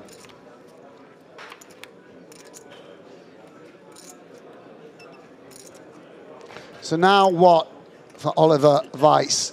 Do you think that the king, there's quite some king high calls in Soloftus's range. So if we bet, we do really, really need to bet big.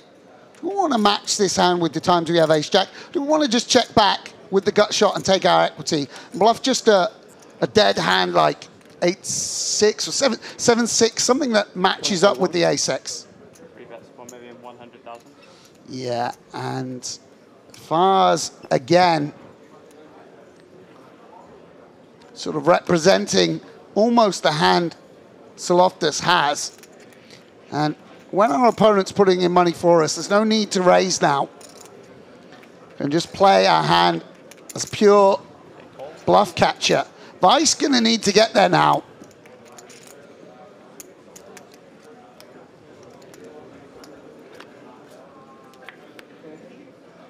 Does not get there.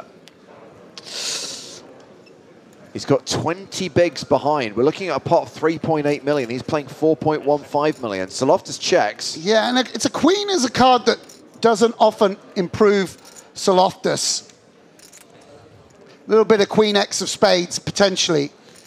Vice now deciding whether to pull the trigger. Four of spades, I don't know, seems like a kind of bad card to have. Yeah. But I don't know whether he can help himself. I was going to say, Sam, 4 of spades seems like a really nasty card to have here, blocking both the gut shots and the flush draws. I think he's learned by now this guy likes to call as well. Ace. Yeah. Ace is good, and that is going to leave Oliver Weiss with a 20 big blind stack, and the blinds are going up in 15 minutes.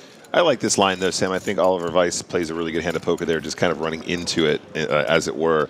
I mean, the river jam doesn't get through that. No, it does not, especially with that pre-flop dynamic. And, you know, it shows a lot of strength and sort of discipline to find the check on that river when you could just easily convince yourself to put it all in there and go for it. Now, I've got a little bit of bad news. Most of you know that we had some technical problems this afternoon. Basically, the main internet connection to this resort was knocked out this afternoon physically.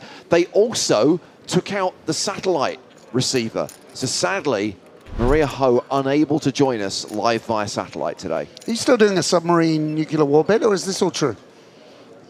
Maria joins us live via satellite from LA every day. I thought it was a war games bit. They took out the satellite and blah, blah, blah. No, okay. When I say they took it, someone trod on it. I mean, that's basically what I'm talking about. It's not like a military sabotage. It's human incompetence. Are we sure this wasn't Maria Ho sabotaging it so she didn't have to come into work? So Maria flew all the way to Cyprus to break a satellite receiver so she could fly back to LA and not work today. Sounds like a solid theory, Nick. I mean, she's already in a nice part of the world. She could pop over here, do the damage, and then, you know, be in Italy by tomorrow. No problem. You know, sipping some wine. Vice with a gut shot here. Yeah, and Soloftus begins with the C-bet. And Vice may elect to check raise the 10-7. Again, we can just check call. It's reasonable. But I like a check raise here, Sam. Yeah, check call the 10-9 and check raise the 10-7, something like this. Almost exactly my thoughts, yeah. And with a hand like 10-9 as well, we sometimes have like 2 overcards to an 8 that might bet the flop, so we have equity against that. When we have less of that sort of showdown or turns that give us showdown. And we're at a stack depth where we just raise a jack and get it in, so therefore we have sort of plenty of value. Yep, correct. Yeah, and it's nice from Vice. Yeah, there you go. Nice work. Love to see a fold direct. Yeah, and he's going to battle to the very end, Ollie. Now playing 22 big blinds.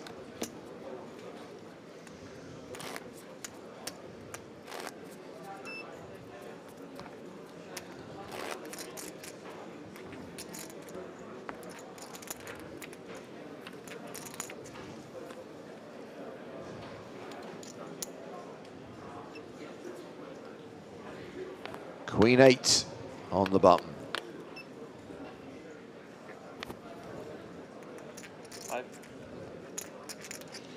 So 22 big blinds now for Vice. Yeah, going to play a limp. Think it's nice.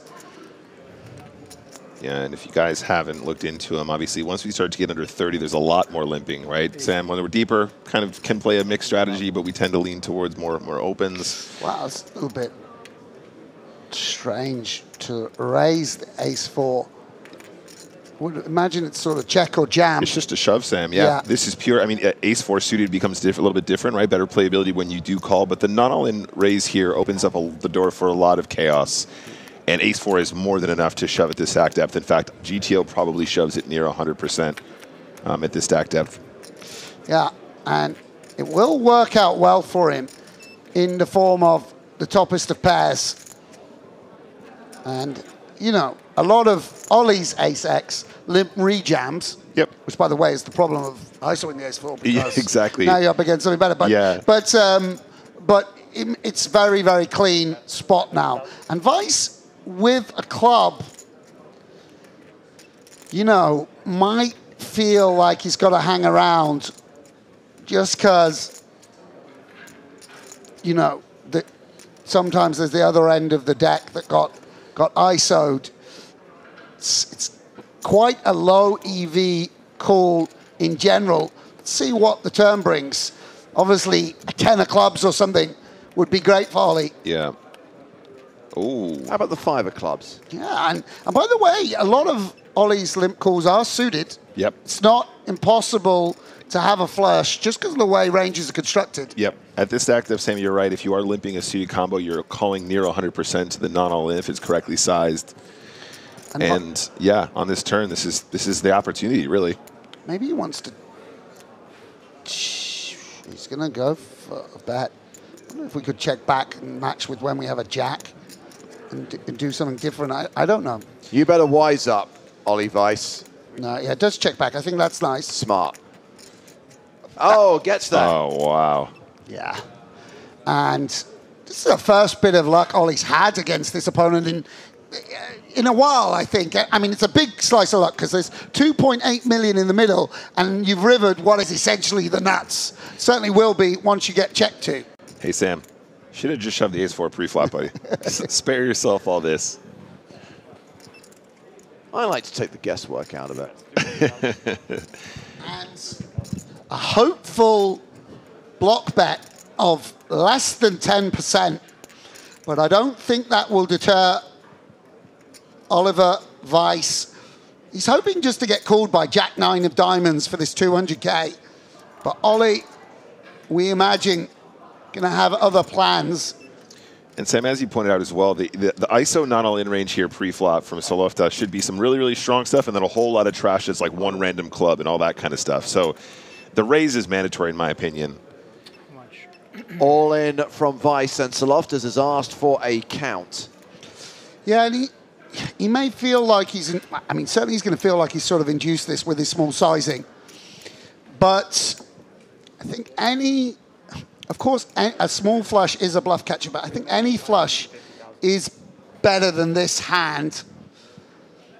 And you obviously, if we're ISOing ace-4 off with a spade, we're going to have ace-4 with a club and maybe ace-king with a, you know, or ace-10 with a, I don't know. What clubs do we have? Pocket kings with a club or whatever it might be. Yeah, and we'll just let it go. I think that's reasonable. Yeah, and that is going to be important if Ollie wants to start the climb. It's a good way to start there. 29 big blinds now for the German. I mean, it's a significant pot because it's not just winning the pot. It's what, you know, if the club doesn't come off and you're forced to, either you relinquish the pot versus a big bet or you bluff, have to bluff or whatever it might be. It makes me wonder about that turn situation there, Sam, because if you don't bet the turn, I don't know if you're telling a believable story about having the clubs. I don't know if the sort of SPR was quite right to tell that story, but as played, that did manage to get there, and yeah, that could be the start of the climb that Ollie needs to make in order to take this EPT home.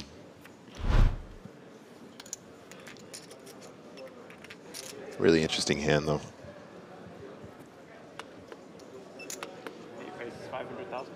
Ace-10 and a raise from Soloftas to 500,000. We've got 9 minutes left to play at 100, 200.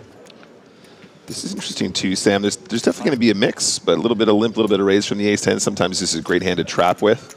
As we just indicated, a lot of weaker aces should be shove versus limp at this stacked up, so you end up trapping some like ace-4, ace-5. It's some. It's 25 and below is a lot more frequent.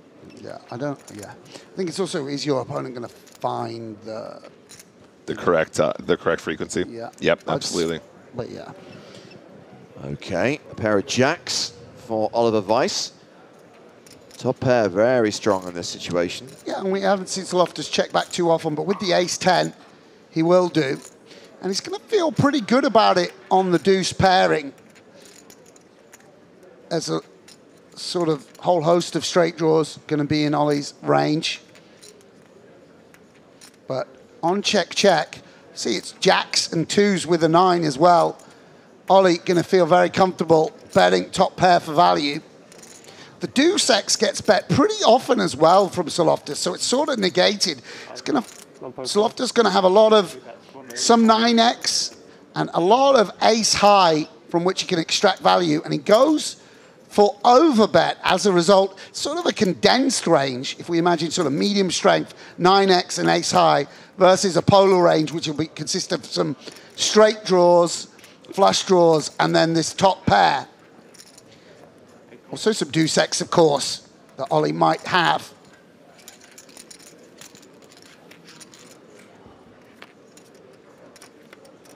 River card is a queen. Weiss still good. Yeah, and certainly Loftus will have hit a queen on occasion. We can imagine queen 10 and king 10 checking back. I don't know whether that's actually Loftus' style, and I think Ollie will still go for value here on the river. That's my sense of his approach and how he'll understand the ranges.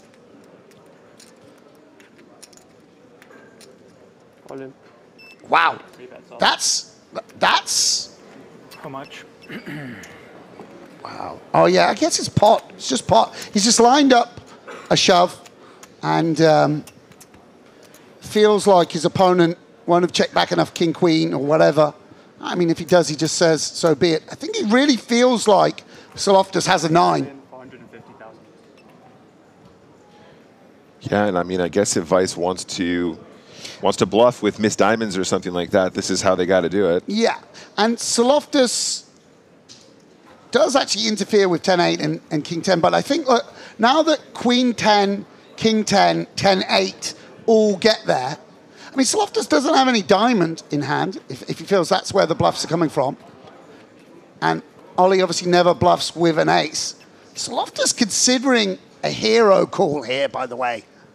I wonder if this is sort of Ollie's strategy, right? To give up, not bluff too much, and just go real thin for value. Yeah, this is the definition of polarization, right? Like this is going to be, showdown or nothing.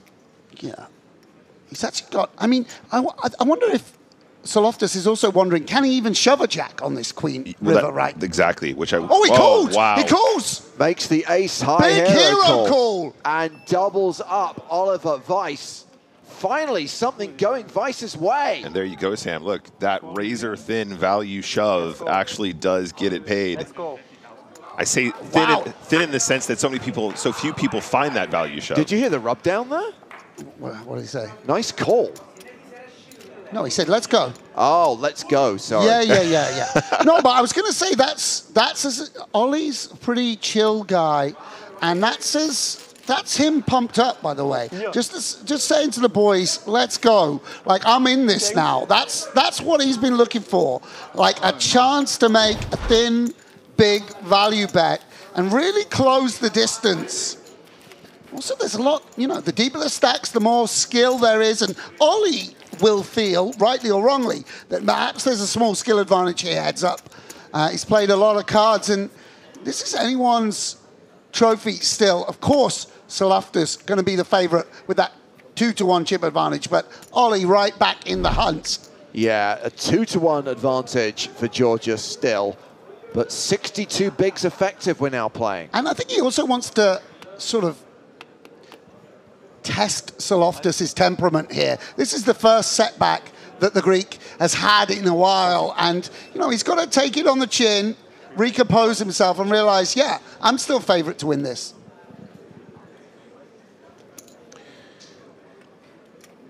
Oh, that was a cool hand, big hand. That was a very cool hand, Sam, and as we've kind of already said, how many players even find the value shove with the jack there, right? So many players just finding a check with, you know, concerned about the queen X maybe peeling off and, you know, costing them the hand.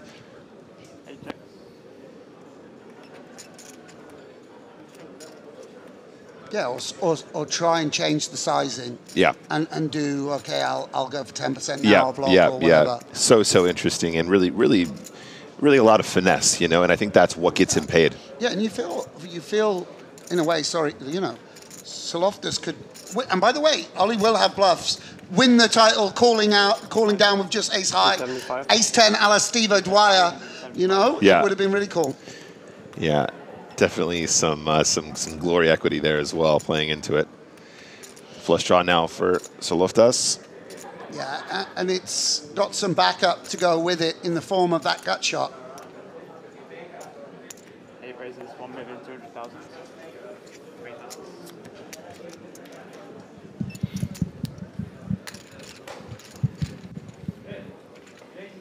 Vamos.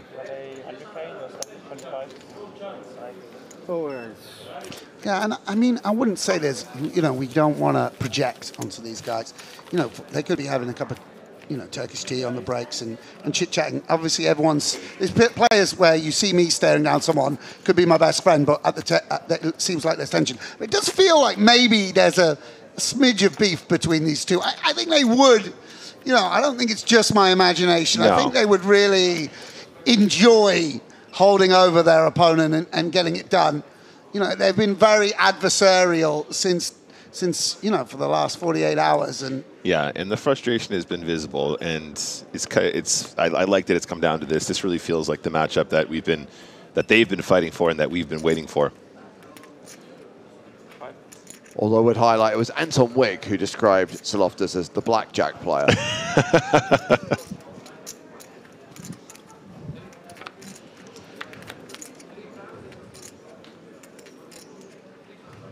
Queen 6-5, domination rotation in Saloftis' favor.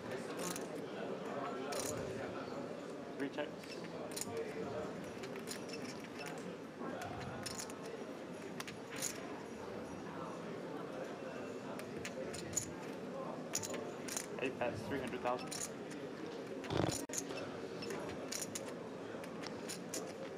Vice with a bit of an in-between hand, probably going to fold, I would guess, to this half-pot sizing.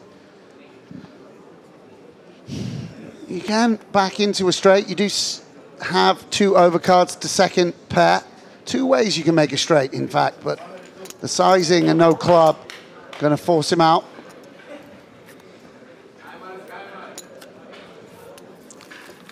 Yeah, it's very much game on now, Sam. Yeah, and the boys on the rail need to keep their cool as well, because they're looking forward to a big night out in Limassol, right? And a few beers, you know.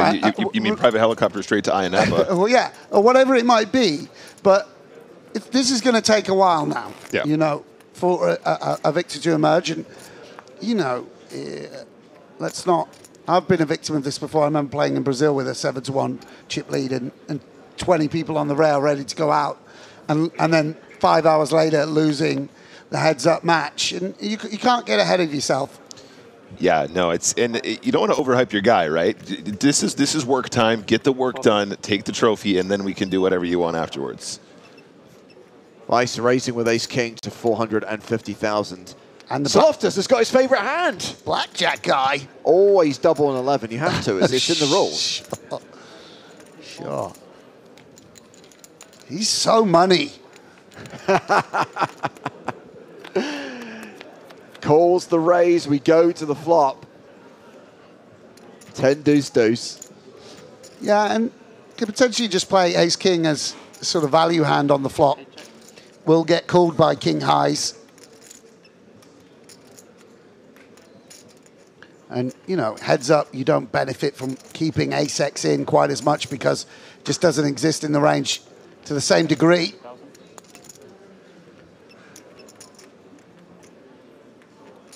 Yeah. Very hard to defend enough on 10 deuce deuce. Okay, well, a reminder that we're playing 45-minute levels now, so we roll straight into level 33. Blinds are up to 125,000, 250,000 with a 250K big blind ante. And that means we're now playing 45 bigs effective, which is the size of Oliver Weiss's stack. Yeah, and, you know, obviously it will take a lot for these two to get both their stacks in the middle, but a double up would essentially mean a flip-flop in the chip lead.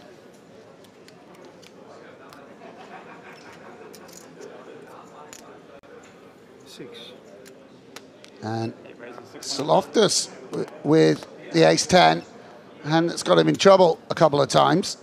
Though, of course, heads up, he'll be delighted to find himself with such a strong holding. And Weiss gonna come along. Yep. With the suited 2. Do you want to be defending most of our suited hands? Suited 7 gapper. Why is it a suited 2 and not a suited 8? Oh, hey, Joe. Hello, mate. You're back. Hello, my babies. Trip 10s. For Saloftis. Yeah, super strong hands. Weiss with the backdoor spades. He wants the check, by the way. Now, Sam, wait for it. Do we see him use this sort of emotional sizing again here? Okay, finds the check. This is the meta game. No hand put a lot of money in. Yeah, right. Big hands. Check it down. Yeah, and of course Weiss could have turned some equity with a 7 or a spade, but on a 4. Yeah, I think I just wait. Without additional equity on the turn, Sam, I think you just got to wave the flag here. That check to me is mucho strong. Mucho strong. Yeah, I mean, if no, we'll bet.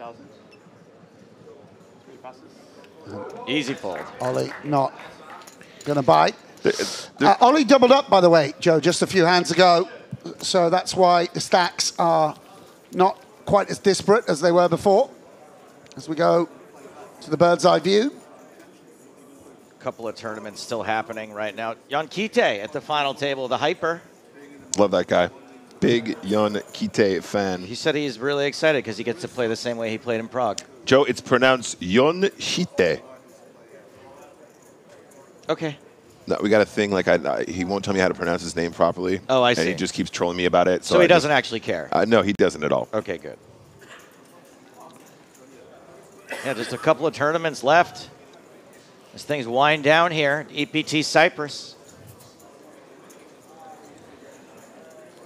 It's going to be so weird waking up tomorrow and having only a single portion of breakfast.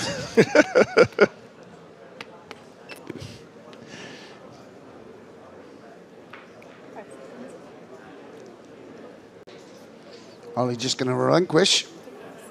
Release.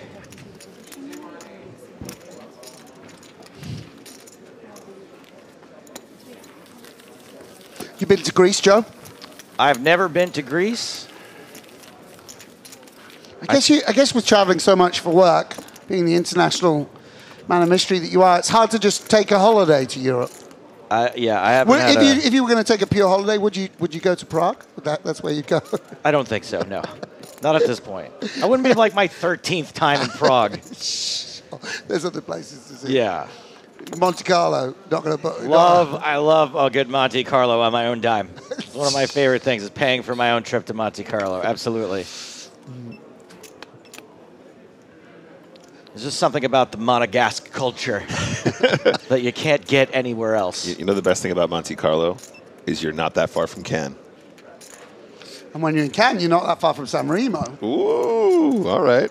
I did a fun San Remo Cannes double dip, poker-wise, a long time ago at this point. Yeah, actually. and Weiss coming out with a 3-bet. First that we've seen from him.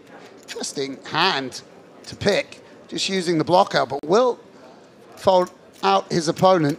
Yeah, we did a very wild night out in Cannes. There was actually an inter-German poker, inter-English bar brawl.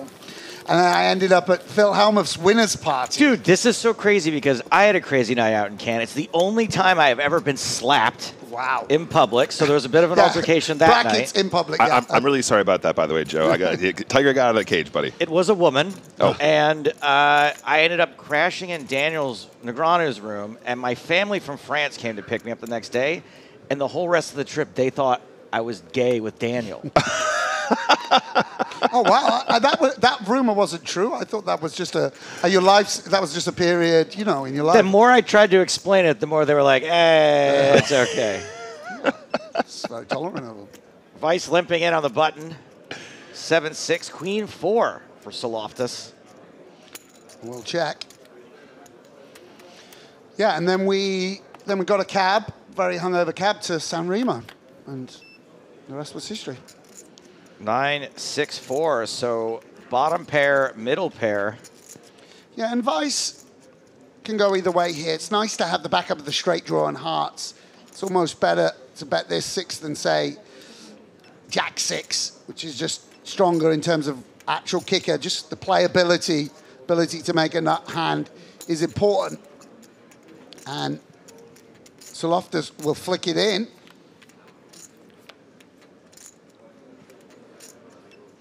And Vice, grip on the hand, strengthens. Ooh, I don't know about this, mates. Oh, wow. Finds a lead? Out of line or bang out of line? This is miles out of line. Yeah, it's just a little bit different the way it's not big blind versus button in the conventional sense. And he just doesn't want to check fold his hand. That's what it feels like, right, Sam? Just feels like, I don't want to face another barrel. Can I control the pot by leading for 450 here, which is very small? I think he would get bluff raised here on occasion as well. I think so too, yeah. Ollie just going to be, I think he's just going to not have any of this nonsense. Particularly going to be worried about a hand like 4-5, 4-8, something with additional equity that he just wants to charge. If he knew his opponent had queen 4, he might not mind as much, although, of course, does have outs in the form of the 9 as well as the 4 and the queen. Yeah, and Saloftis potentially with a slight misstep here. 3 million. Wow. Okay, so this went bet, raise, re-raise. And this is pure stack swinging around here. Like, this is a real battle of wills. Very out of line aggression. But Vice, his hands shriveling up a little bit with this turn 3-bet. I mean, you would imagine a bluff would be something like 5x of hearts or something of that nature. A Jack 8, perhaps. Not going to expect it to come in the form of like Queen 4. And Ollie going to keep him honest. This did not work somehow. And we have got a massive pot. Oh, the sweat on this river, though, guys. I somehow feel like a queen's coming. I don't know why. No queen, but it's a heart. It's a straight card. Yeah. Lots getting there. And it's a problem here for Saloftis because the turn 3-bet really strengthens Ollie's range. And we don't have a heart in hand to interfere with that. On the other hand, I mean, actually, Ollie's hand, he's very low in his range now, Ollie, by the way. So I think if he goes all in, I don't know whether Ollie can call, but there are a bunch of snap calls, right? I mean, Giorgio has hero called, hero bluffed. He has done all kinds of unpredictable heroic maneuvers. 7.7 million in the middle. That is maybe not going to be enough. What's he gone for? Like block bet? 5 million. That is a lot. Wow. That is more than I thought it was. Oh my days. I mean. Oh, wow. What is going on? This is remarkable. Oh my goodness. Gets Vice to lay it down. Shows the bluff, shows the muscles. Damn. And Ollie's thinking, I mean, that's wild. No heart in hand, firing, 3-betting the turn, and firing the river. Just raw aggression. I believe the term is windmilling it in. It's just remarkable. I mean, really, I would say it's sort of a blow-up that has worked out. Yeah. So often we see someone sort of implode, And the difference between a punt and a field goal is if you put it between the uprights. Yeah, exactly. But let's give some credit now. On the other hand, how do you win EPTs? Aggression, pressurizing your opponent. We can see how Soloftus has put together the results in the Irish Open and here, how he's come to have such a huge stack at so many points in this tournament. It's because he's absolutely battling for pots. And now it's Weiss who's got to keep his composure. No, he was clicking the button away from the chip lead there. Instead, pinned down to 29 big blinds. Yes, and I do want to take note that Soloftus now has, once again, a 4-1 chip lead. After that hand, flopping an open ender here. Yeah, and Weiss with bottom pair. Yeah, and also Soloftus got to rein it in now a bit because you've just also again turned over a kind of very out of line bluff, right? Yeah. So, I mean, on the other hand, by the way, on the 3 of hearts, if you don't bluff that, actually, I don't know, like you do sort of, it's kind of crazy that you have a bluff there. I think 3-bet the turn. I mean, what are the pros here, Sam? We're blocking bottom set, something like that. It's pretty wild. You're blocking 2 pair, which, and as we saw, 2 pair folds, by the way. Yeah, so, good. Weiss checked it on over to Soloftus. River's a deuce. Hey, 2 pair for Weiss. Texas Dolly. And it's a real nice river card for Weiss, outdrawing Queen X and better 10X. Going to feel very confident going for value here. We'll Does check. not go for value. Will he go for? And doesn't get a nibble either. He was going for check raise there. Maybe. At the very least was. I mean, maybe felt happy like to see a bet. His opponent's going to value bet a king anyway, value bet a queen. Now I can sort of assess the sizing. If they go big and polar, we call, and if they go a more... I mean, the dude just showed another massive bluff. Like, why not just check and shown see a lot if he of puts aggression. $5 million in the middle, and then you can like sort of peek through your fingers and call. Yeah. Like this guy's blasting off with Queen 4 there, and you can't even get him to bluff that river. I mean, you're running bad. Yeah, I know. Kudos to the Soul of Toss, though, man. Taking souls out there. Absolutely. Just like his name. And, yeah, that will mean 32 big blinds for Oliver Weiss starting this hand. Definitely getting into that territory where chips can go all in. Yeah, a lot of emotion, by the way, to whip over the bluff. I mean, it's very personal in a way. Yeah.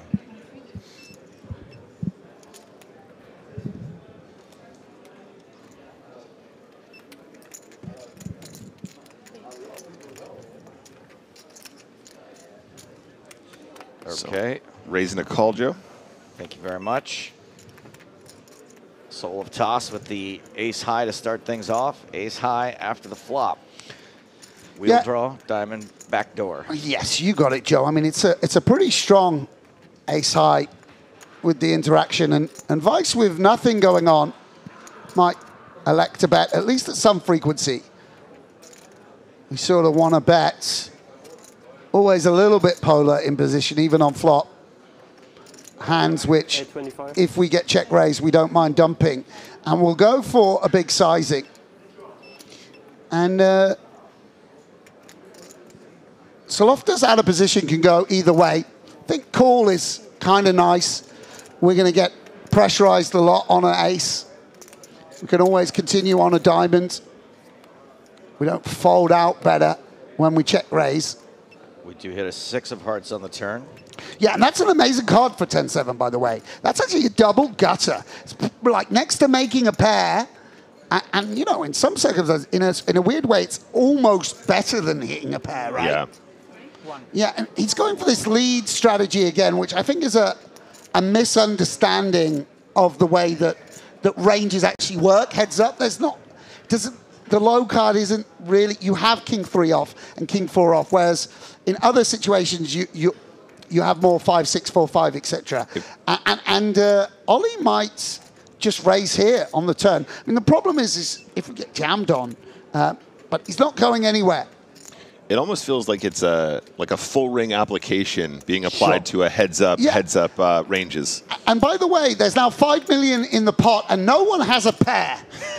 I mean, they have Soloftus definitely has a pair, but he doesn't have a pair on the board. And ace of diamonds in hand. I mean, he has the best holding here, but he might want to just bluff at it.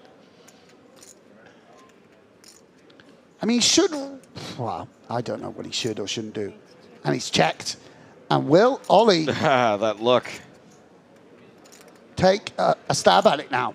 I mean, could we go bet, check, raise? I mean, who knows? Nobody knows. I mean, this is amazing. This is gunslinging, Joe. This is... If Ice shoves, at least he can't get raised. Sure. You do feel you might get called, though. I mean, by the way, Soloftus doesn't interfere with the straight draws. I don't know what on earth is going on here. I mean, Vice thinks... 2.8. All right, more than half pot.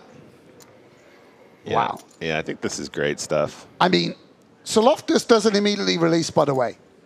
Doesn't immediately release. Could his opponent have 7-8, 10-8, King-5, something of that nature? Does his opponent ever value bet a 9 on the river? No. If he had a flush, wouldn't he just go all in? If he had a boat, wouldn't he just go all in? What does 2.8 million mean exactly? Is this 6-7, 6-5, King-6? Really, like, credit here to Soloftus, trying to decode what this sizing means. And, yeah, he just lets it go. And I don't think it's good. I wonder if Ollie will windmill it back. No, not his style. Doesn't show. No need to give any info away. I mean, it's a shootout at the OK Corral, really. These two taking big swings at each other. No small balling around. I'm honestly shocked it's still going, given the volatility of the pots they've been playing. Absolutely, absolutely. How often do you windmill it in, Sam?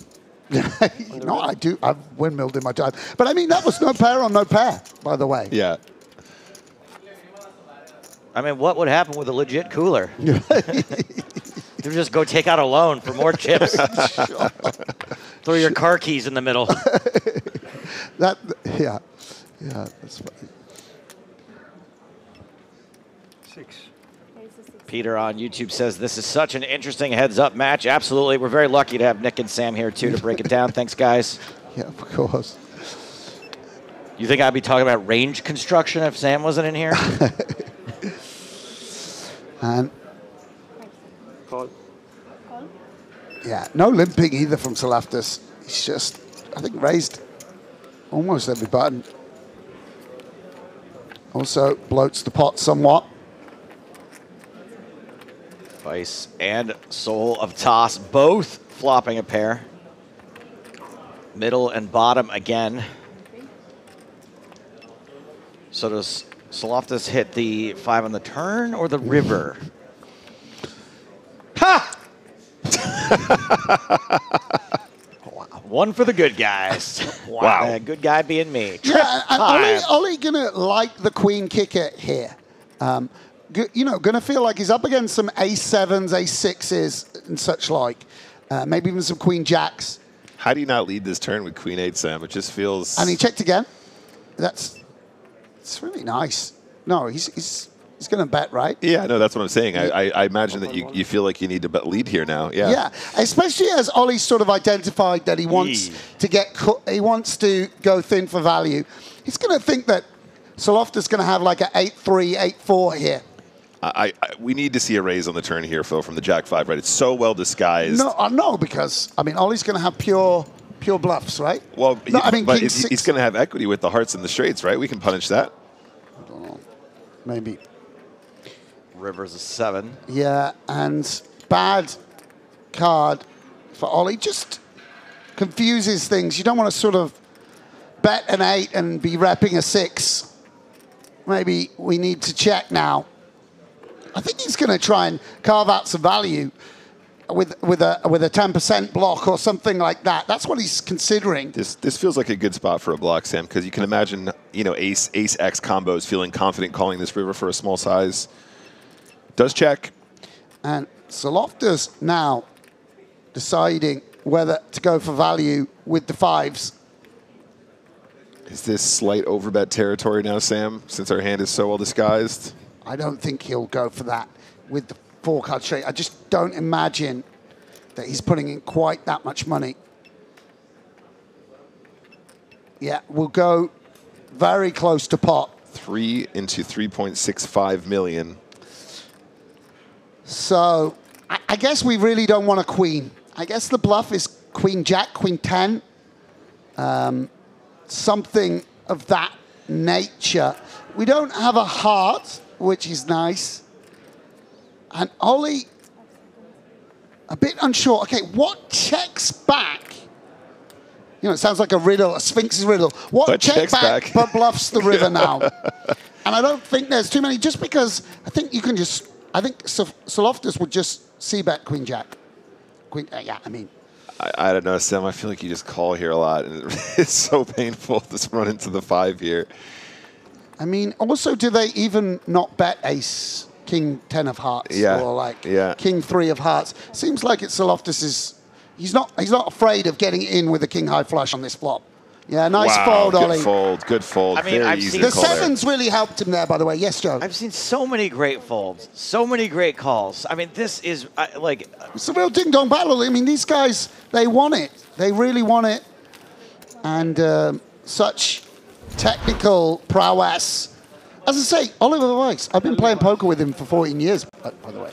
You know, he's played a lot of cards. He's played Omaha for high stakes. He's played live poker. He's played online tournaments. He's played online cash games. God knows what. It's a real ding-dong battle, Sam. Yeah, and by the way, Saloftas also really going blow for blow, pound for pound, unafraid, like a prize boxer out there, flexing for his friends, pumped up, wearing blue leopard skin. Street poker versus the range constructor. Yeah, I mean, they're both... I mean, Ollie's hurt. I mean, back in the day, there was only street poker when me and Ollie first started playing. That's right. I feel like Ding Dong Battle would be a great name for our new podcast, Joe. This is a ding-dong battle. Yeah, and Saloftas might fall for this. He's gone for a raise, and I think it's going to allow Weiss to just limp jam here. Oh, no, it's 35. I don't know. Oh, I guess in that case, maybe limp call. We shall see. Limp 3-bet. What does Ollie have in his locker here? Seems like a nice limp raise candidate. 2.2. Yeah. I like it. I like it a lot. This is definitely how you want to proceed on. Shut it down, Mike. This occasion. Shut it down. Oh, no, Saloftas is going to click it back, and then Ollie's going to shove. It's the classic. I mean, I mean, that's sure. I mean, look at Saloftas. Doesn't immediately fold. Yeah, there we go. Shut it down. Shut it down. Nice play from Ollie. Back it up. Shut it down. Yeah, and picking up a million chips where had he just come in for the raise, you know, might not have, you know, either would have had to really high variance it up a 4-bet shove, or, you know, would have probably just faced a call from Saloftas. Having that limp click.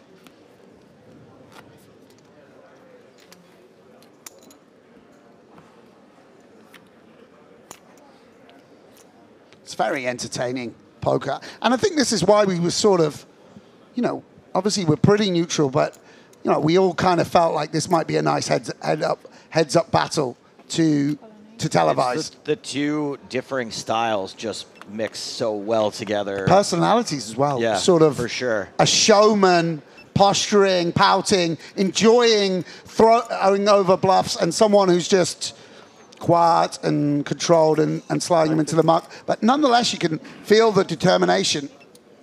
Sam Grafton, the king of pout, of course. By the way, and Weiss, sensing that this first limp might be a little bit weak.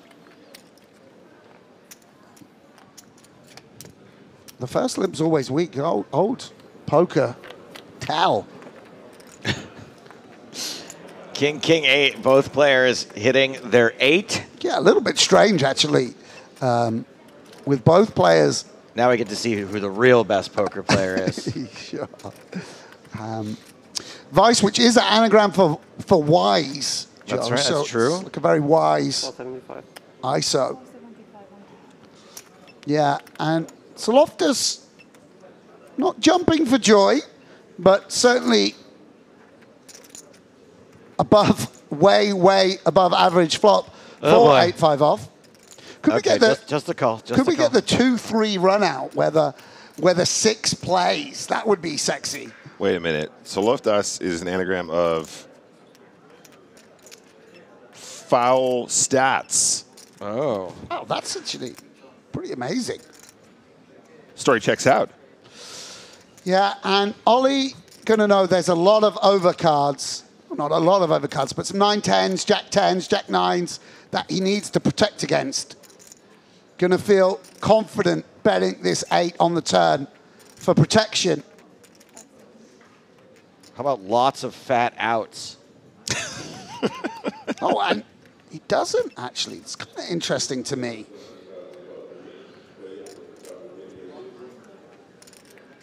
Wonder.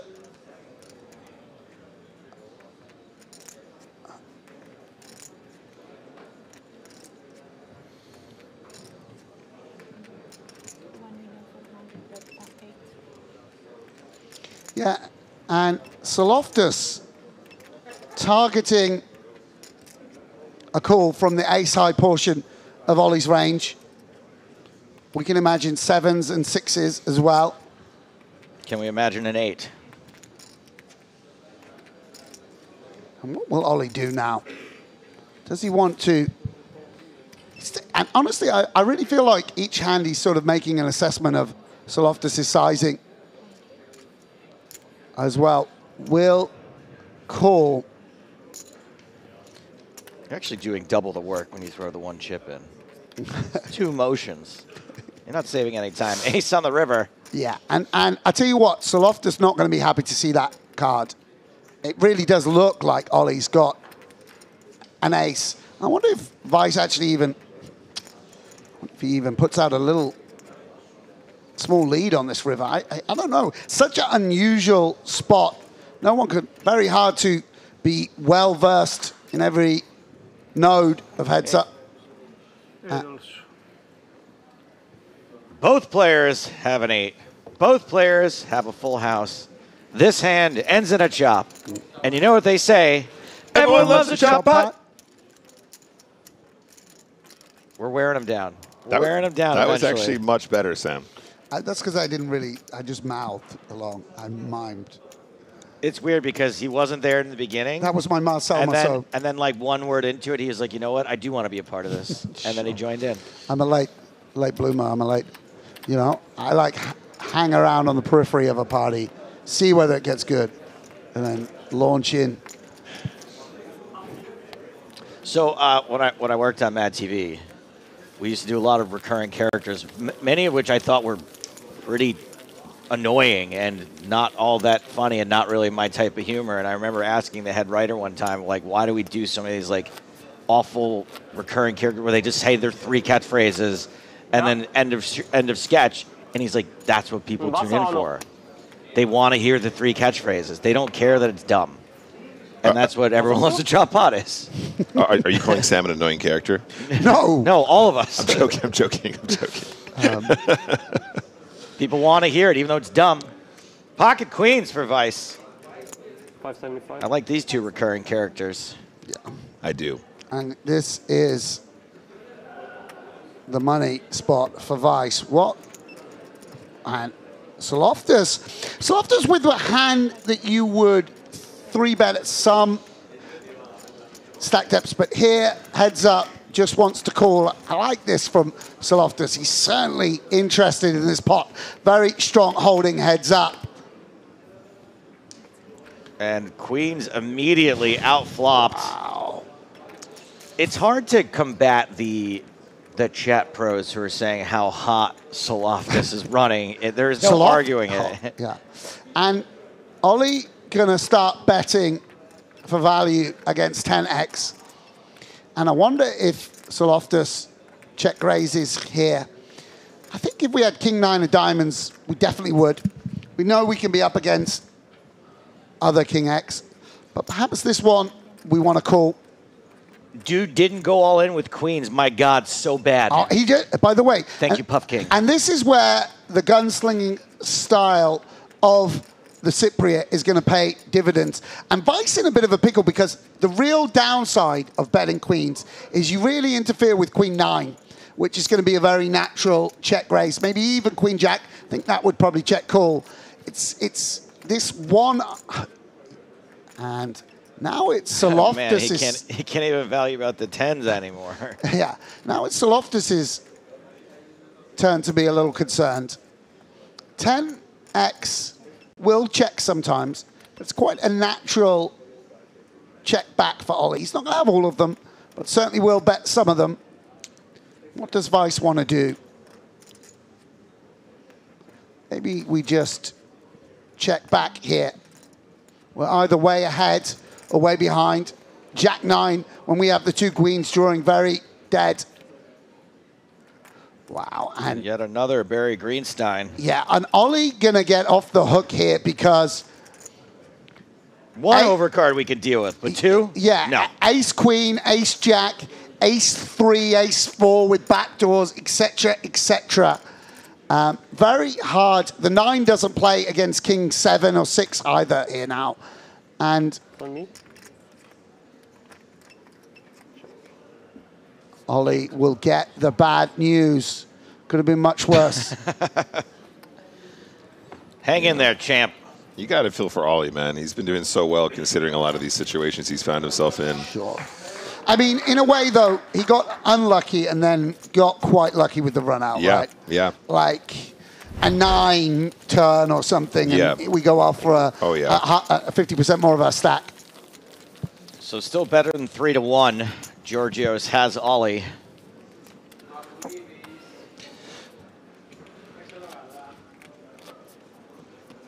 But that shorter stack is still 31 big blinds. That's why you don't see the all-in pre-flop with queens.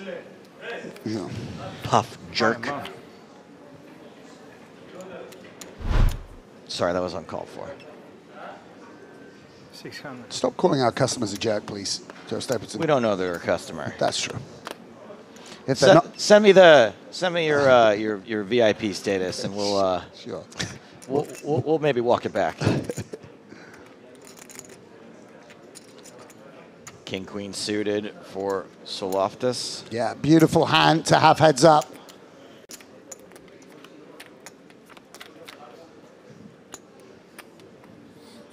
And finally, Vice catches a flop. Yeah, I mean, hard. He's made some hands as well. And Soloftus, again, with a candidate to check back.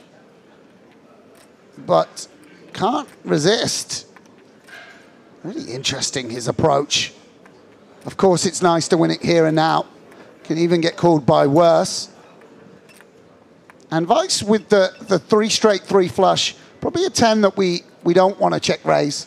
Losing, you know, the nut low 10. Yeah, as you indicated in other spots as well, Sam, having the backdoor straight draw, backdoor flush draw also makes it kind of easy to play some turns if you pick up some equity as well in that regard. Yeah, and we'll come along. Just the call, going to a turn.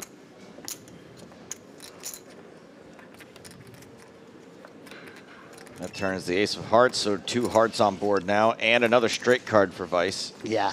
And, ooh, we do have also the gut shot to Broadway. Yeah, and I wonder if Soloftus will fire this turn. Again, it seems like potentially we want to check back. The king can be good, the queen can be good, and hit the jack. But is that Soloftus' style? Not really. This is out of line, in my opinion. Here we go. This is really, really like not quite polarized enough. 1.8 million. By the way, it's going to work very, very often, but on this occasion, Vice with straight draw, flush draw, pair, so much going on. So much interaction. I wonder if we ever shove 10-3 here. No, we don't, because we actually can't imagine that he's betting 2 overcards and a gut shot. He actually should have probably only have 1 overcard. It's so out of line that you can't. It does. It's out of line in that it's almost too good a hand to be bluffing with. You've got so many other weaker 3x, 2x to fire. Yeah, Running aces, yet another Barry Greenstein. Even some complete air balls, Sam, on the turn. And now ace is up for Vice.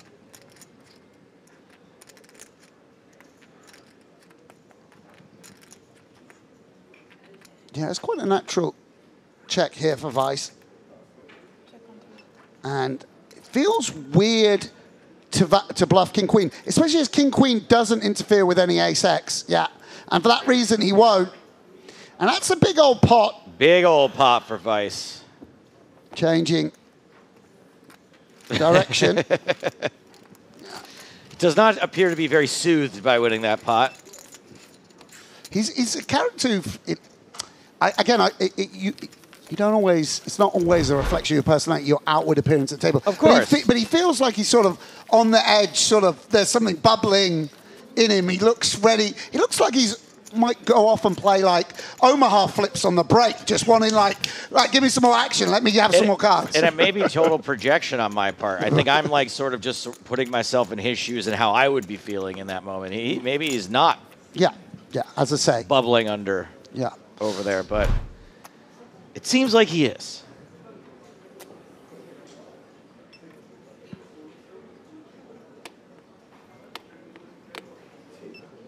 It's crazy heads up because it feels like you should get a little respite. All the adrenaline dump. You've won. You've had the flush draw. It's bricked off. Thank goodness you haven't. And you should get like a minute. But it's like nope. Now you got to pay Queen 4 off. Play again. It's relentless. Here we go again. And you're probably going to get check raised and.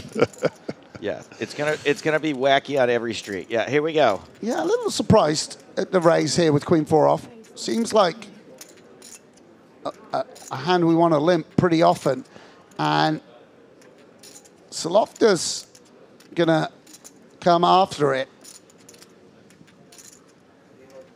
He's getting a price, but can't continue with Queen 4. Huh. There are some pre-flop folds. Wild. And the battle continues now, 41 big blinds effective. I mean, looks like they're going to make it to the end of this level, which is occurring in about 6 minutes. Yeah. And I'm really enjoying it. You know, like it's fun. A movable feast, right? These heads-up battles, but absolutely, this one really feels like. I think movable feast was a phrase I was trying to think of earlier, and I couldn't come up with it. No. Have you read it? No. Who's the author on that one? It's Hemingway's memoir about Paris. Right, Hemingway. It's where there's bits you'd enjoy. There's a little. It's just like sort of snapshots. There's a bit where Scott Fitzgerald asks Hemingway to come in the restroom with him, and so Hemingway can assess the size of his post-flop strategy and see whether it's within normal proportions. His Arnold Palmer? Yeah, it's quite a... because I know you're a literary man, you like that kind of literary anecdote. I'd like to be known more as a literary man, more than I like to actually read. Does that make sense? Yes. I want the credit of having read without doing the reading. Yeah, I don't know whether when you publish your own memoirs, there'll be a similar moment between you and Hartigan, whether that's ever happened, but yeah.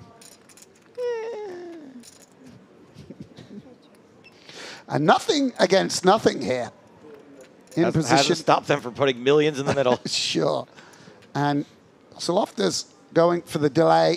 What will be the title of your memoirs, Joe? Will it just be Hello, My Babies? Goodbye, my babies, really. As I just sail off into the sunset.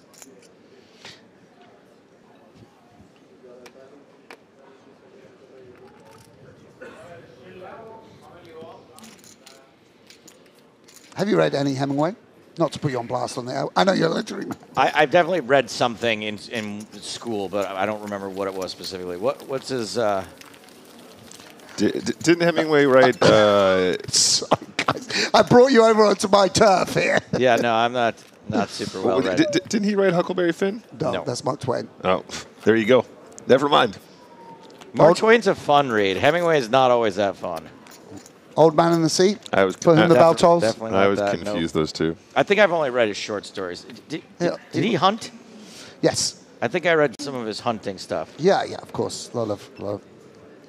He's the one with the famous, like, the most sad short story where it's like... Baby Shoes, yeah. Yeah, exactly. Yeah, I definitely read that one. What's the shortest joke? There must be one out there. You just say a person's name. Griffin Benger. What was your favorite Monaco's so expensive joke, Joe? Oh, he's had some good ones. Really good ones over the years. One I really liked was that Monaco is so expensive that even neutrons have a charge.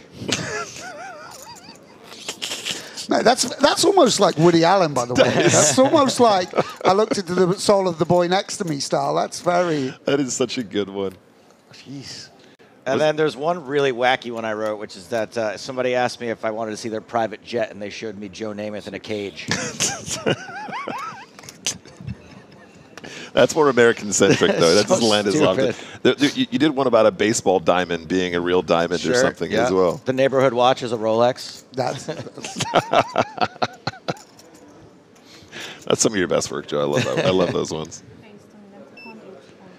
Yeah, and here goes Weiss. Coming after his opponent.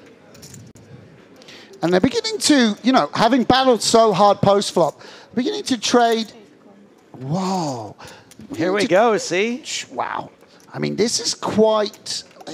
Is this a call, in your opinion, Nick? It's pretty close here with the 8-6 off. Might have expected a fold.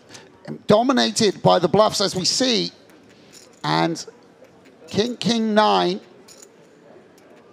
Yeah, I like a really, really small continue now. You can probably make it like 1.2 even on this texture.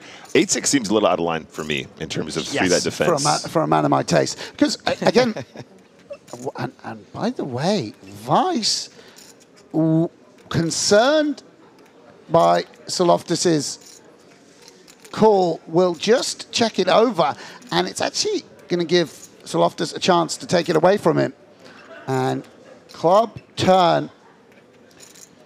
I mean, so Weiss now blocking Queen Jack, Queen 10, King Queen. Do we see a sort of a delayed continue now, Sam? Yeah, we can get there, right? We can get there on a Jack, so why not, try and fold out Ace 7 of diamonds, right? I guess would be the hand we would target. Wow. This is very interesting. Yeah, and it's Ollie's sort of... It's kind of his undoing is that he feels like Soloftis is such a blaster that he doesn't want to really bluff him, just wants to put money in with the goods. And it's actually going to allow Soloftis to take this hand away with the low-hand gut shot. I mean, if for some reason we had King 9, I think this is quite nice, right? If we just flop the goods, let's just check. Yeah, and Ollie just 3-bet and done with it.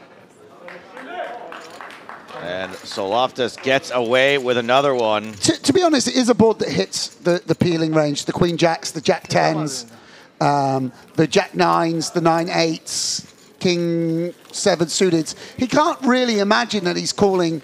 It was like a quick call. He can't imagine that's an offsuit 8. Yeah. Right.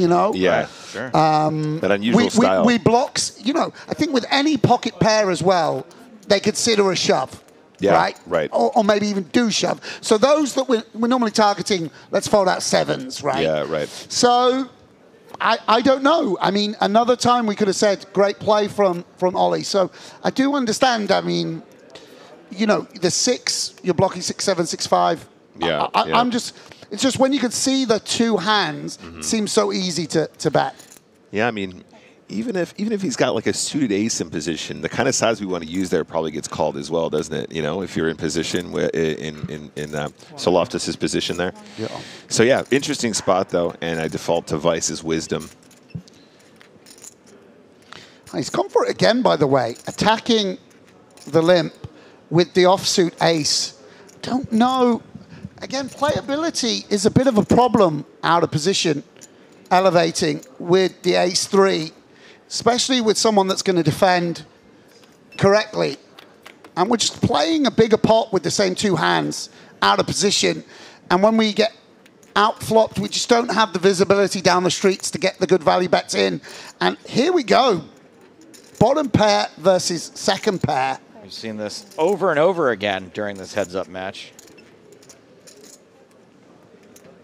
This time it's Vice who's flopped slightly better. This is going to be the last hand of the level. Yeah, and Ollie's stack somewhat precarious, by the way. 6.5 million, 3 million in the pot.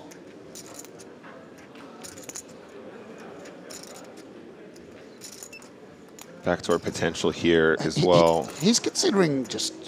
I mean, I think he's just going to call, but I think he's considering just jamming, by the way. Yeah, just saying, like, hand over. Like, for when he's up against... I mean, and this... I mean, he's getting really punished for this ISO with ace-3. He can't really imagine that he's up against a 4. It's probably going to be 5-6, air, or an 8. Some good 8s, yeah. Some really good 8s. And look at this with...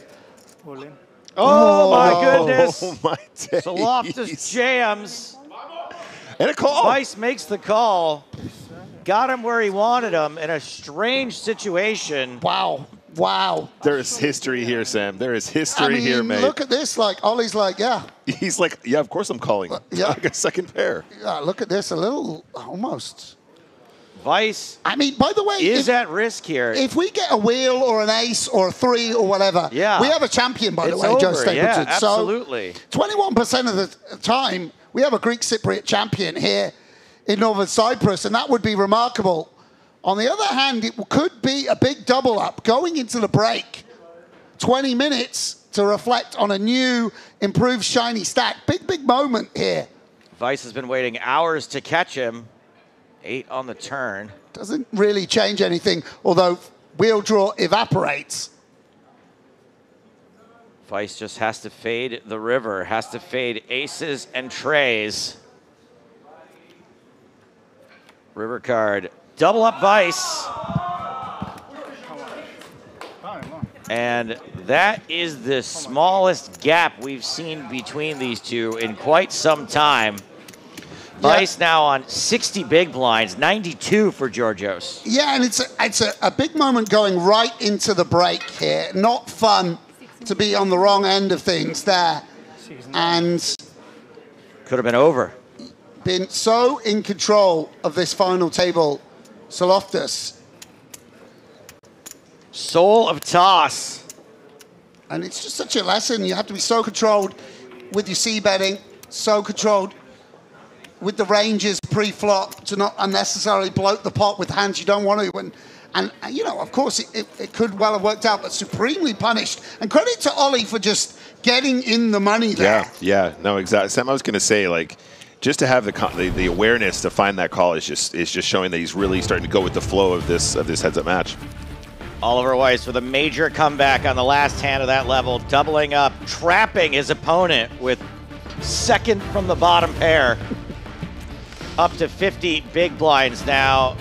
Georgios Soloftus still has the lead, but that lead is no longer even 2-1.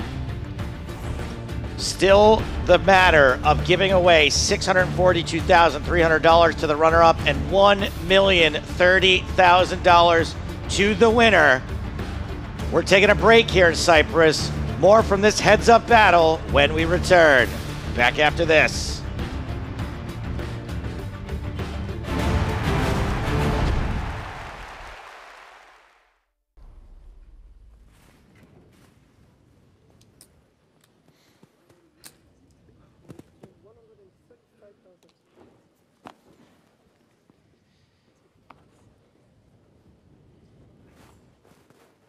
Pocket nines for Shemian, queens for Greenwood. great spot for Sam. Starts the hand with just under 30 big blinds.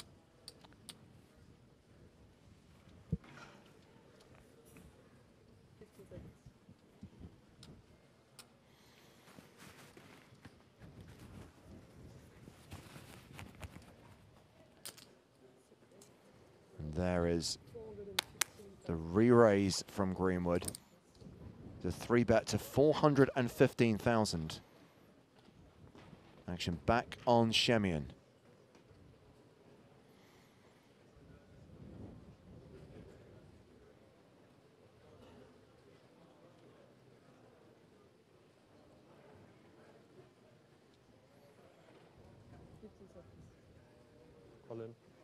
Shemian shoves. Loses this, which he will. 4 times out of 5, he'll be left with just 13 big blinds. When you got a bunch of players who all know what they're doing, they're going to cycle around and jockey for position. So far, so good for Sam Greenwood. Queen's holding. 7. It is always coming 7. You still like your 10, that's right. Yeah. Still doing okay. 7. I burned the 9 of spades. No 7, but it is a jack. And now the queen's dead. That's good. That's good. Queen of spades is dead. Queens and 7s, the cards that are working for Shemi, and the cards that Sam Greenwood needs to fade. Is Andre Latau correct? Is it always coming 7? Not this time. Greenwood gets the double up. Shemian is now the low man at the table. Greenwood's now second in chips just behind Christoph Vogelsang. Things now changing very quickly. Now the stacks are getting shallower at this super high roller final table.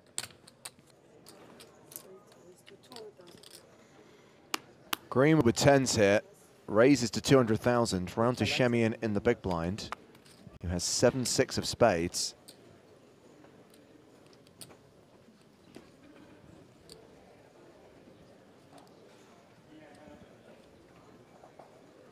Very reasonable hand to defend. I don't think we see him make the jam here. Probably a little bit. All in.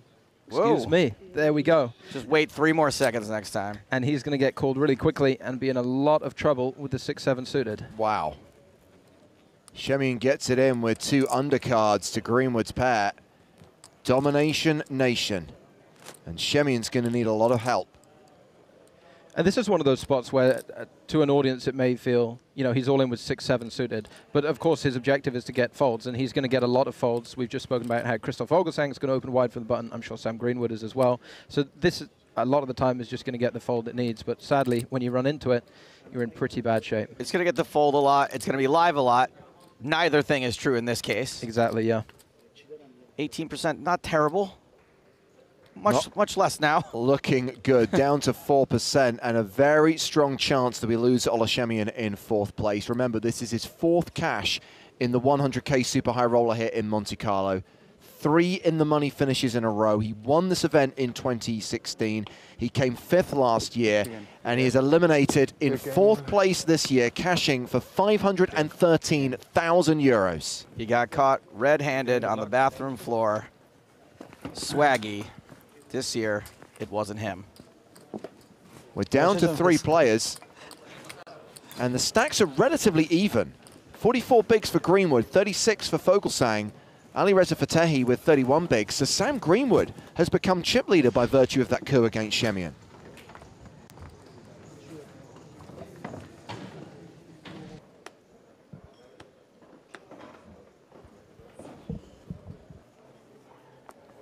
Have I given a trophy yet to either Vogelsang or Greenwood? I don't think so, right? I don't believe so, and you certainly haven't to Ali Reza. Yeah, that much I know. Ace, Queen of clubs in the small blind. I usually just root for whoever's going to give me the easiest time during the interview. Right, okay. And I think that Vogelsang is going to be like pulling teeth. Nice enough bloke, though. Yeah, for sure. There's no edge there, you know? Straightforward, but maybe not as entertaining as it could be. We talked earlier on, Joe, about the fact that Christoph first appeared in London. 3.5. in 2013, and I remember we sat down and did an interview with him there, and actually he's a very personable chap and actually quite a good interview. Okay. Well, then I hope I was wrong in that statement. 3, 4, yeah. Well, an interview of your caliber, Joe, you'll be able to get anything out of any of them. No. Oh, goodness, no. So Sam Greenwood has called the raise with 10-7 of diamonds. 10-7 suited has been huge today. And the flop oh, boy. is Jack 10-7 with 2 clubs, 2 pair for Greenwood. The flush draw, the royal flush draw for Vogelsang. And it's pretty much a flip at this point. Yeah, this is a huge flop for both players, of course. And blind v blind as well, 3-handed. Every chance we see chips going on the flop, if not the turn.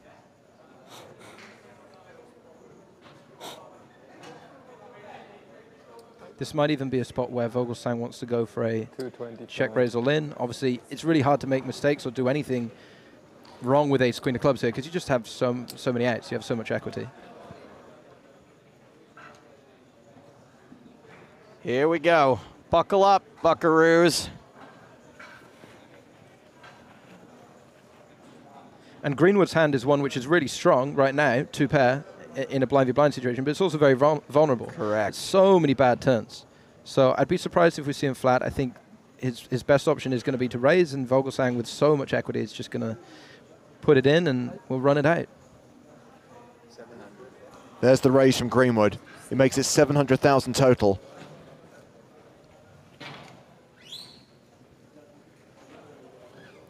.6 in the middle.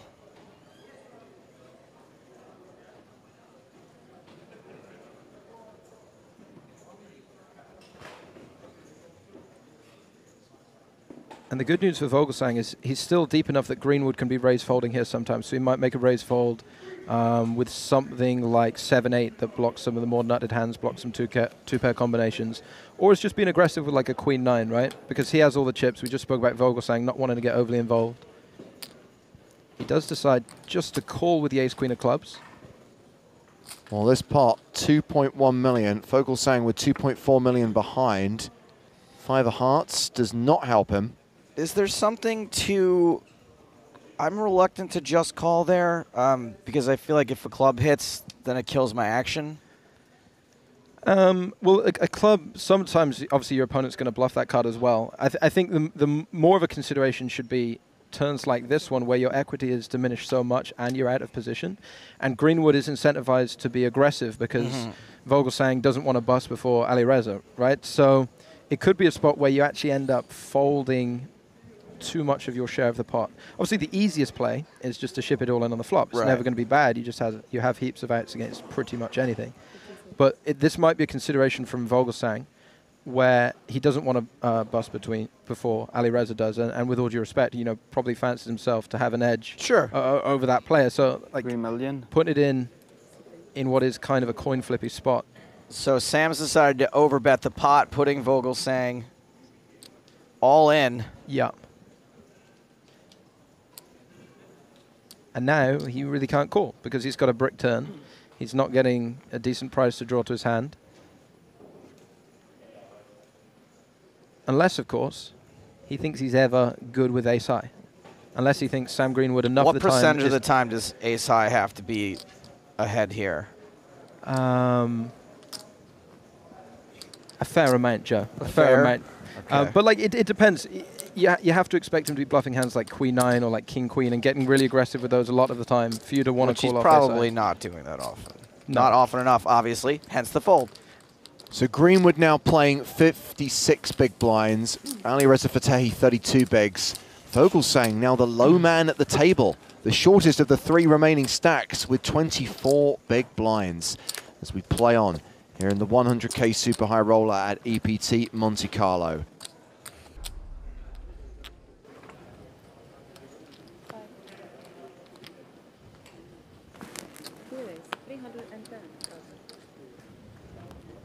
It's kind of crazy how, with an ante like this, you could seriously just be going all in for 30 big blinds with deuces. It would be fine.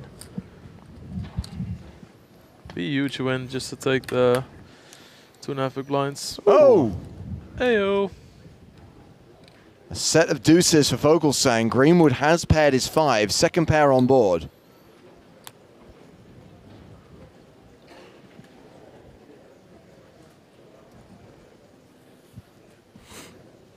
I mean, at least with a title like Infinity War, they're being honest about how long it would take you to catch up on everything. Yeah. Yeah.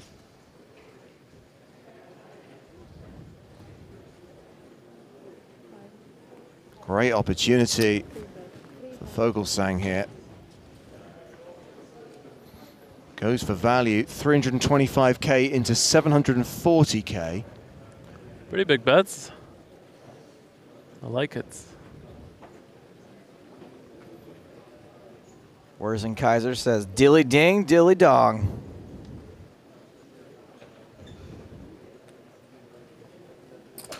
Don't you always just hope that the turn is a queen here?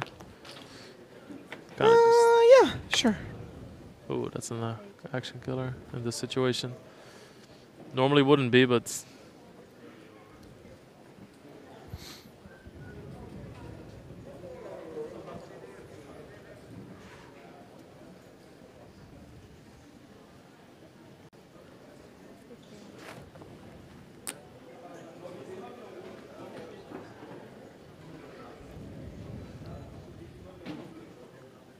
Christoph, it's your turn. 900. Thank you.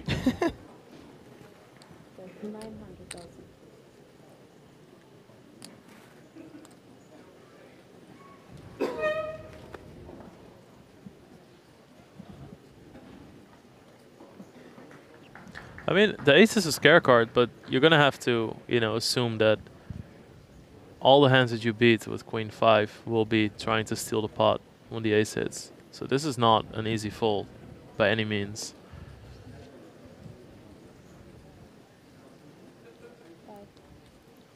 If you think the ace is a scare card for those pocket deuces, Lex, you are tighter than I thought. Greenwood calls the 900k. So 3.2 million in the middle. Vogelsang with 2.6 million behind. He improves to a full house. I am all in. Emmeline? Emmeline. Maybe I'll just go for like some 1.4 million.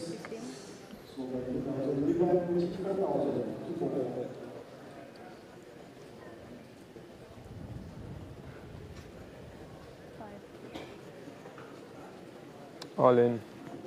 Vogelsang shoves. And now Greenwood has a tough decision with just a pair of 5s.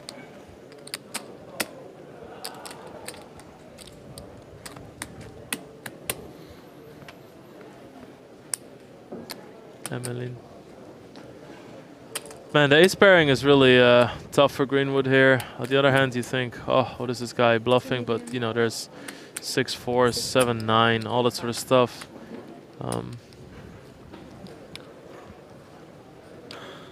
This is a really tough spot.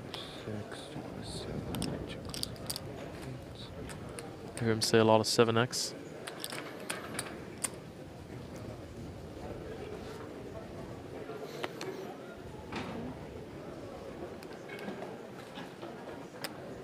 There will always be a tiny percentage in somebody's head that if you call here and you're right, that it's over.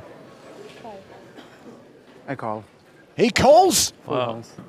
It is not over. Christoph Vogelsang gets the full double up through Sam Greenwood, and we get the big switcheroo. Wow. Vogelsang returns to being chip leader. Greenwood now the short stack. And you know why? It's because he had deuces. Yeah, thank you. I hate it when people don't put their time bank cards in stacks of 20. I think he's showing them off. He's got them all fanned out. All in. He shoves. Maybe he's been watching the stream. And Vogelsang calls. Wow. Greenwood all in with King 7, called by Vogelsang with Ace 6. There we go. This is the moment I've all been waiting for. Vogelsang a 6-4 favorite to win the super high roller. Greenwood does have live cards.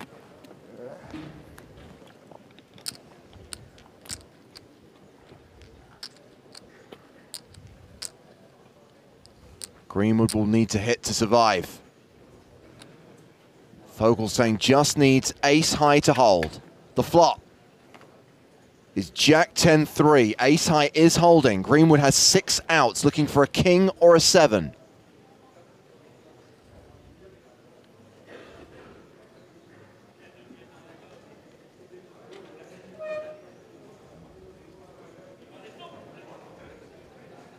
The turn card is a deuce. It's all but over. Vogelsang on the cusp of lifting the Super High Roller Trophy. Exciting all in. Yes. Only a king or a 7 saves Sam Greenwood. The river card is a king! It is not always coming 7, but that doesn't matter. Double up, Sam Greenwood. And now they're practically even in chips.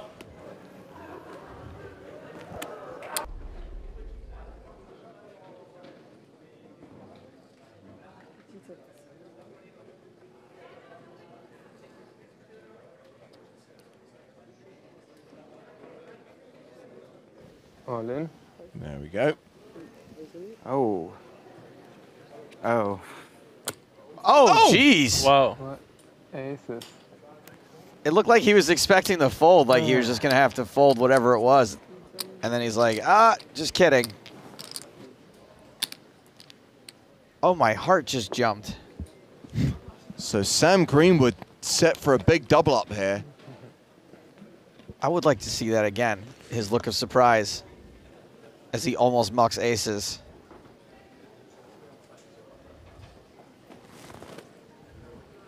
Let's see if the old adage about deuces is true and if Vogelsang can spike a set. Not on the flop.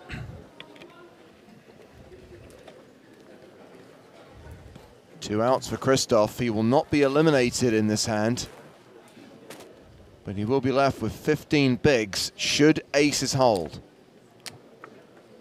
Of course, if there is a deuce on the river, Vogelsang will have won the Super High Roller.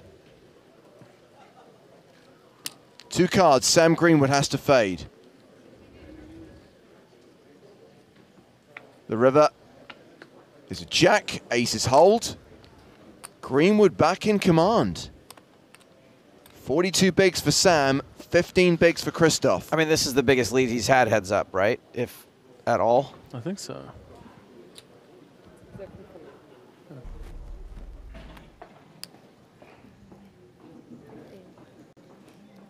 Looks like he's trying really hard not to smile. The smile comes after. I mean, I'd be smiling too. All If I in. locked up $1 million, there's the all-in. Oh, And a there we call. go. Sam Greenwood calls with King Jack. So Vogelsang ahead here with ace high and will get the double up unless Greenwood can connect. Should Greenwood get there with King Jack, it will be over. Vogelsang the player at risk. I think this is a good all in. Yeah, it's the loosest all-in call I think we've seen at this final table. 60. Yeah, something like that. 61. Oh. Sleepy guy's on his feet. Doesn't want to miss this.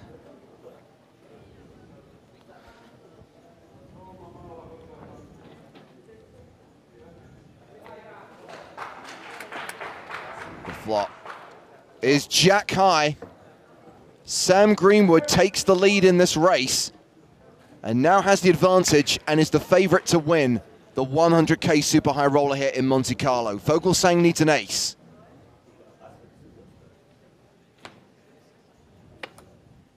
$10 on the turn. 3 outs for Christoph Vogelsang. He needs Barry Greenstein. He needs the ace on the river, or we finally have a winner. This final table will finally be over and we can all go to sleep. I think this is it. The river is another jack, and that is it. Sam Greenwood has won, claiming his second Super High Roller of April 2018. He won a 50K in Barcelona. He has won the 100K here in Monte Carlo. he will lift the trophy and get that first prize of 1.5 million euros.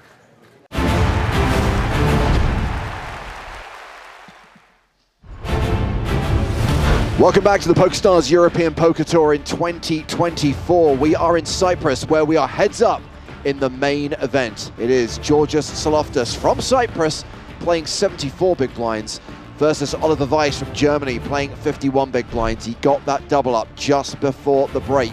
So the stacks relatively even right now, or certainly more even than they've been at any point during this heads-up battle, as we go to level 34. Blinds are now 150,000, 300,000 with a 300k big blind ante.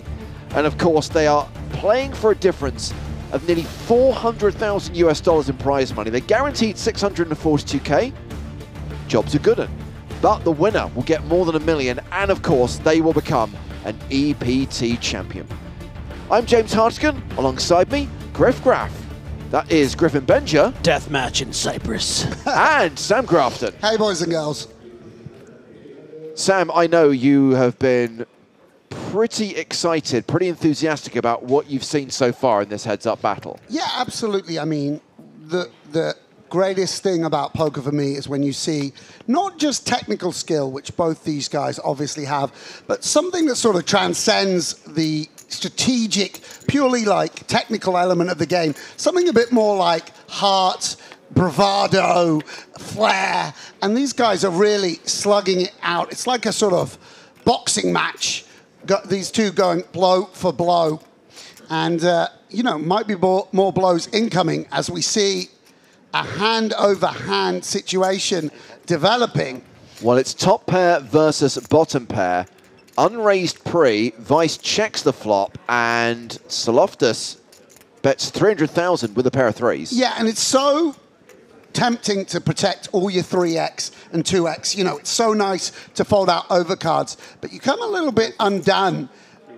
You know, this 3 with no real additional obvious backup, you're going to get check raised and attacked, and it's so hard to play down the streets. And Weiss, you know, really going thinly for value against this opponent time and time again.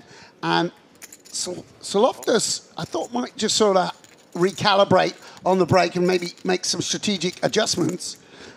It looks like King Kong drinking from an ordinary sized cup there. He doesn't know how to fold middle pair. He'll never fold middle pair to a check raise here. No, should he, by the way. But, yeah, you know, it becomes a problem if you're betting every second pair. Just allows you to be so confident going for value with the King 8.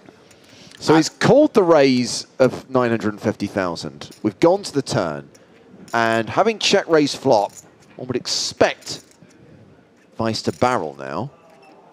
Yeah, we want to work in some checks with some King X, but maybe King 8 specifically good enough to go for value. Does check.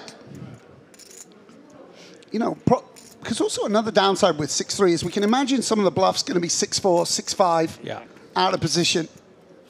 Saloftis checks it back. Inconsequential, 4 on the river. Yeah, and now Weiss will go for value.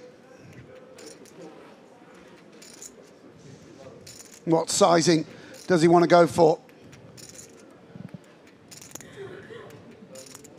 His hand looks like a little like a 9, actually. You know, sometimes we'll play this like this. Also, there'll just be some pure give-ups. 2.4. Yeah. Goes big. And Saloftis sort of dialed in. So 2.4 into 2.8. He has enjoyed making these hero calls. He does not like to fold. Yeah, I think the 4 is a bit of a problem. We can imagine maybe even some, I don't know what they would be exactly, but 4x of diamond, like hands, but particularly 4-5s. Oh, he just calls. Yep, he makes the hero call. Weiss wins the pot. I mean, really nice line from Oliver Weiss. And that is the big switcheroo. Oliver Weiss now chip leader. Yeah, that's remarkable. I mean, I don't know whether you guys saw, but he had an extraordinary double up just last hand before the break. Limp called Jack 4 suited against Ace 3 off, and it came 4-3, second pair versus third pair, and he just raised second pair, called off against the ace-3 jam. And it's very much advantage Oliver Weiss. Dare we say the word momentum, Griff? Dare we say it? The stacks are pretty even right now. 65 big blinds playing 60 big blinds, but Weiss is officially back in the catbird seat. Yeah, it's been a while since right at the start of the day. Absolutely.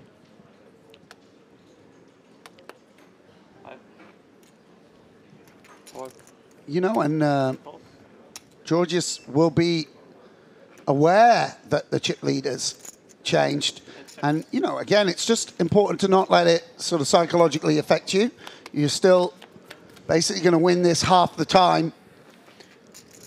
Oh, Weiss flops huge. Wow. Yeah, You might even say almost too well. Yeah. Also the ace of clubs as backup.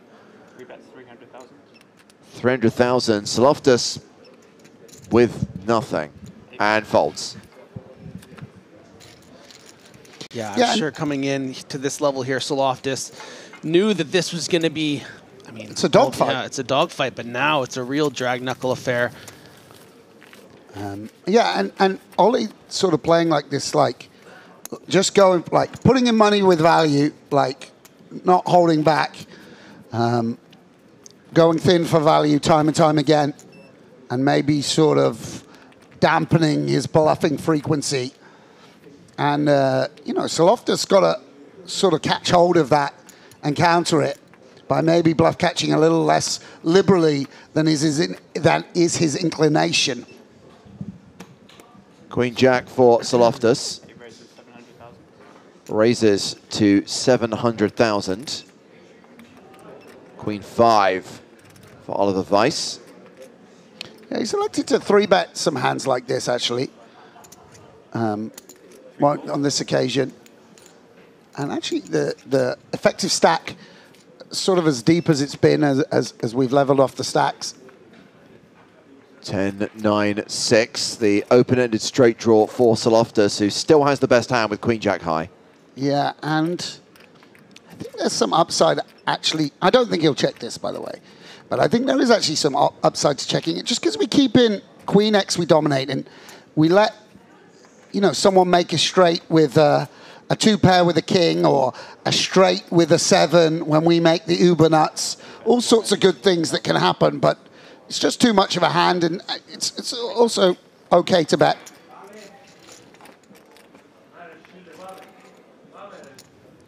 The thing that's really been exciting to me about these two players over the couple days is just to see how they've sort of adjusted against each other. I mean, you think about that Jack 6 hand. I don't think that, and to remind the viewer, it was the Jack 9 deuce turn deuce, check back, overbetting the turn, and then shoving the river when it was the queen. You know, I don't think he takes that line against every player, kind of recognizing, you know, that this is a particular player that wants to make those big hero calls and knowing how to sort of, you know, adjust your value ranges to it's just really fun to watch. Yeah, yeah. Ollie played really, really well this heads-up match. Ace-6 suited. Opens to 700,000.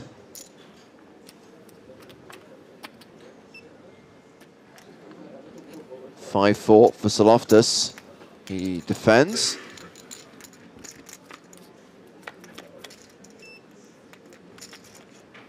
And it is an ace-king-10 flop. Talk about momentum, Sam. I think it's fair to say the cards have started going Ollie Weiss's way as well. They absolutely have. Yeah, I mean, when you limp call Jack 4 suited, you're just going to miss the flop pretty often, and that's going to be all she wrote. I'll tell you what, if there was ever a time to, you know, dare I say it, look at numbers for a chop, it would be right now, and neither of them even thinking about suggesting it. I'm glad you brought that up, Griffin, because it's a question that a lot of people are asking. Half the audience questioning, has there been a deal? I guess people who just joined the stream wondering if they've chopped. And other people saying, now they're almost even. Why is Georgios not asking for a deal? I think both of them have a lot of pride. Both of them probably think that they're better than their opponent. And, you know, Ollie, who I do know a little bit, this is a guy who's taken some swings over the years. Yeah. You know, people of me and Griff's generation, the bankrolls go up and down. There wasn't, you know, he can play some poker. He wants $1 million. I feel very, very confident that Ollie, having played for as long as he has, wants the $1 million score and the title.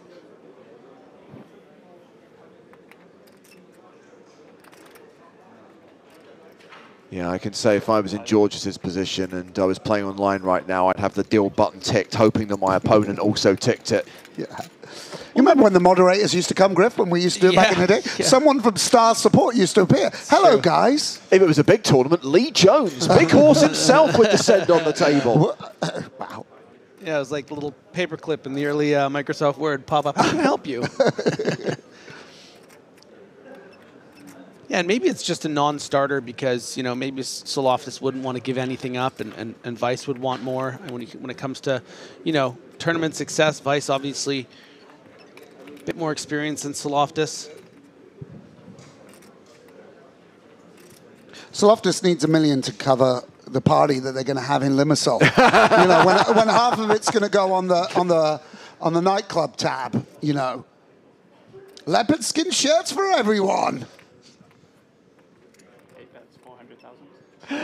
Soloftis, we know, has a pair of sixes, bets 400,000 on the turn. We only know one of Vice's cards.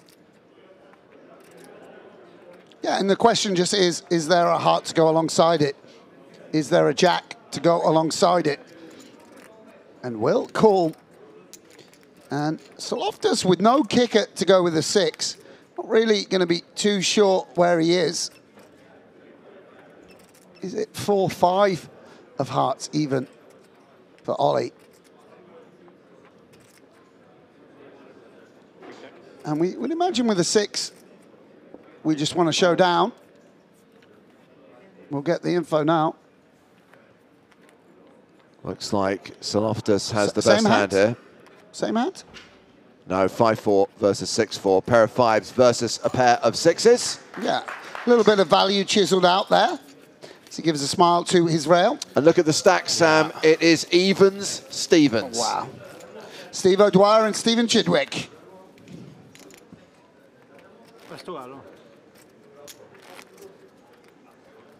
So this is a deep stacked heads-up battle, but these guys are not afraid to put chips in the middle.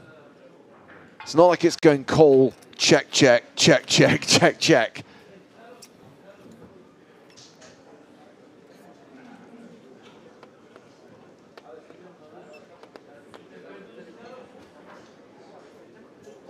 Vice on the button in the small blind. Jack 9. Calls. Ace Queen for Soloftis. Yeah, and we see the upside of employing a limping strategy even at this stack depth. It's going to allow Vice to see a flop with what is essentially 2 live cards. You know, he'll obviously be looking to proceed somewhat cautiously, but, you know, this is why not a hand that's inviting to call a 3-bet with, so we just keep the SPR, you know, at a greater depth, stack to pot ratio, and there is a bit of connectivity for both players. Obviously, top pair, top kicker, heads up is something of a powerhouse. A lot of gut shots out there and flush draw. So might want to go on the larger side. Soloftis with top pair, top kicker, bets 800,000. Vice with the gut shot. Yeah, and he's almost wants to lure Ollie into some kind of raise, maybe. I mean, in fact, just going to lay Vice a pretty nice price to bink off a 10. We shall see. Maybe Ollie will consider a raise, but I doubt it. Don't want to. Whole point of position is to be able to navigate at a deep SPR. 3 of hearts on the turn. Soloftis now better than a 9-1 favourite. Yeah, and now we suspect that Ollie has a piece in some form, whether that's a straight draw or a flush draw or a pair. Ooh, tricky, tricky. Very tricky. I mean, they don't come much more bricky here. than the 3 of hearts. You would have anticipated maybe a big value bet on the turn, look charge at an this. 8 or a worse queen. I mean, Ollie doesn't fall for it, by the way. Yeah. Just taking his equity.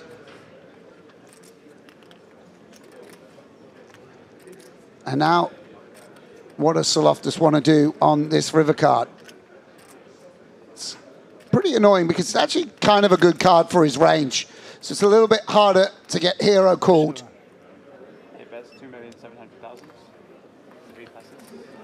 Before the chips can even be put out, Vice folds. Yeah, and the trappy play of the Cypriot doesn't get Vice to bite. Nice hand. And Loftus with the advantage once again. It's 21 million plays 17 million. Yeah. I mean, maybe that's a Perrier actually, not a beer in his hand, but he's got some swagger. Neither of you believe me. I said it was a Perrier. I tell you what, I mean, he's a real confident character. Got a sort of, he's obviously a modern, sophisticated player, but he's got something of the old school sort of personality, don't you think, Griff? Definitely. Blackjack hand, he's got the 11. Yeah. Calls, Vice checks. Let's see a flop.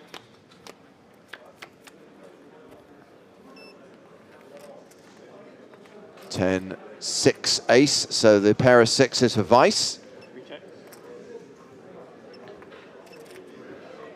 Yeah, and I think potentially our lowest cards just want to bet. Anything that folds is a plus. But Vice, as you say, James, it's certainly getting the better end of the distribution. I mean, he's got to navigate this, to showdown first, but a pair, a backdoor flush draw, not going anywhere yet. 400,000, cold. Turn card is a deuce.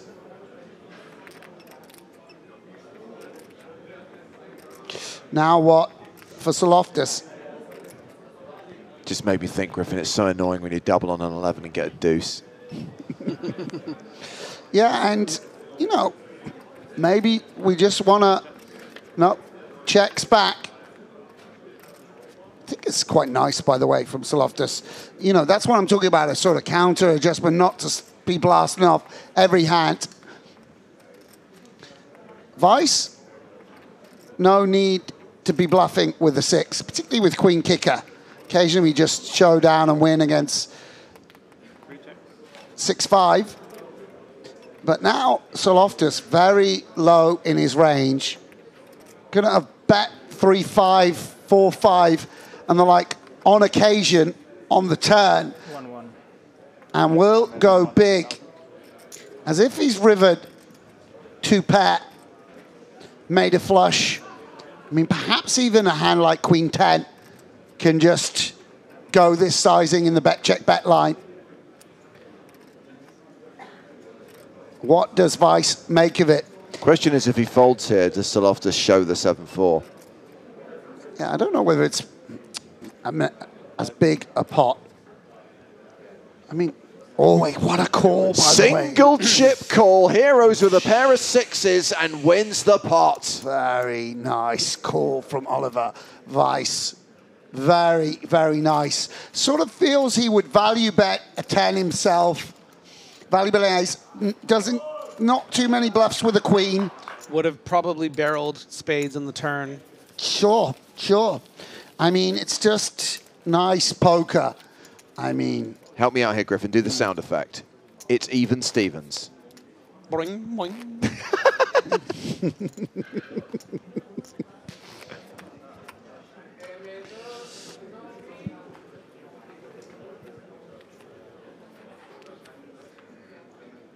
Yeah, I mean, this is real poker. Yeah. This is real poker.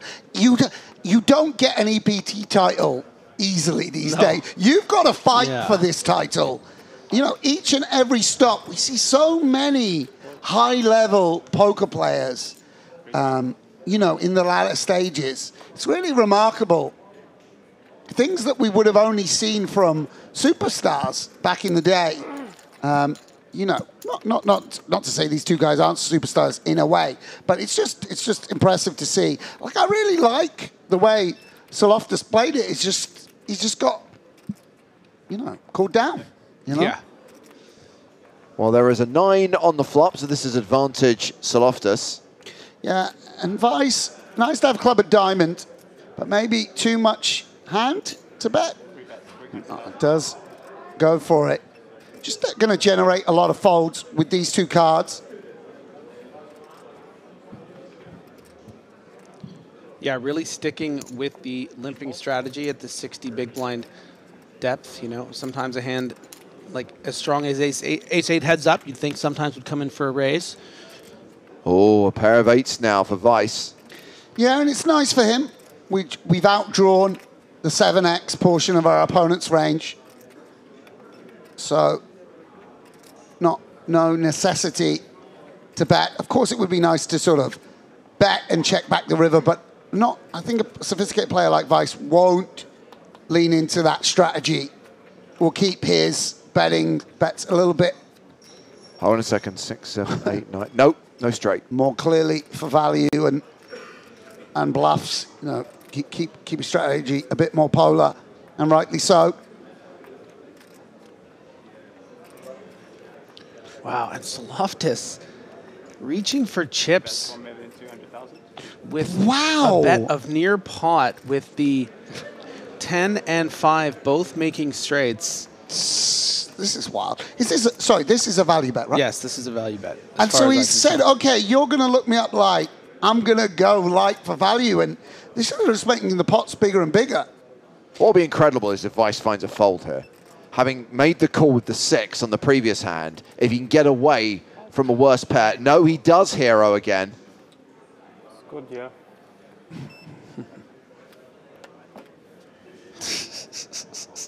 He's showing it, by the way. He doesn't need to show it. I mean, it's like, by the way, 9 no kicker getting called by 8 top kicker. You've got literally called by the exact pip underneath you for 1.2 million. Yeah. So Saloftis once again with the advantage, 21 million against 17 million.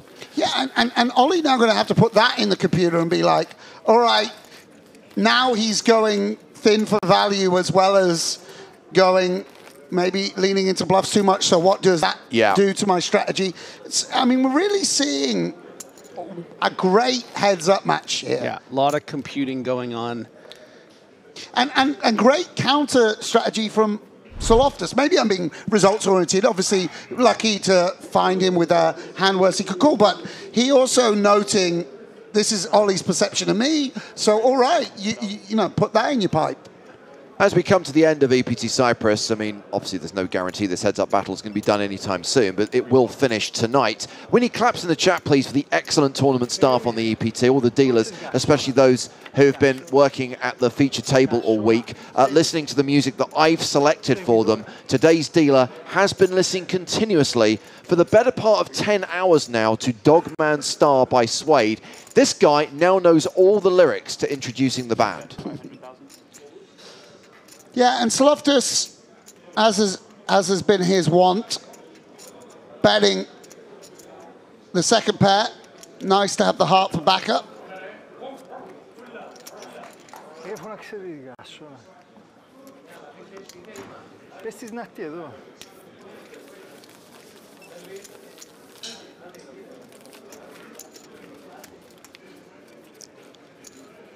It is a great album. I felt for the final table we need to put out something special. I kind of felt that the best of Simply Red, the best of Dire Straits, the best of Men at Work was a bit basic.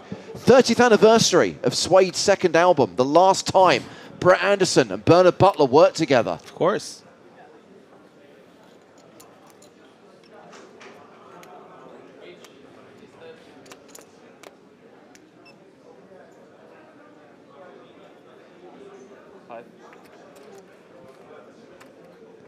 Vice with King Deuce. 700.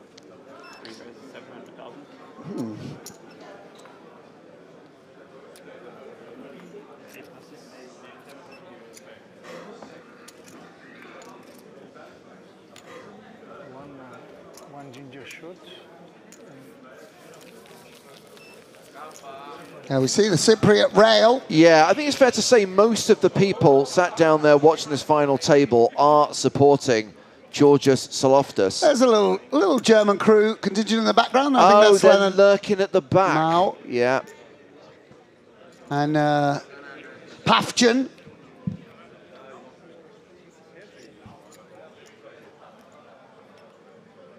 Yeah, something of an old school crew. Our generation, Griff. It's proving we still got it. Maybe Still kicking about. Maybe you can approach Ollie for a backing deal. Get back in the streets. You'd be my first call, Sam. Let's hope it never comes to that, mate. Dear, oh dear. I'll put you in hyper turbos if you want. Luck-based games only.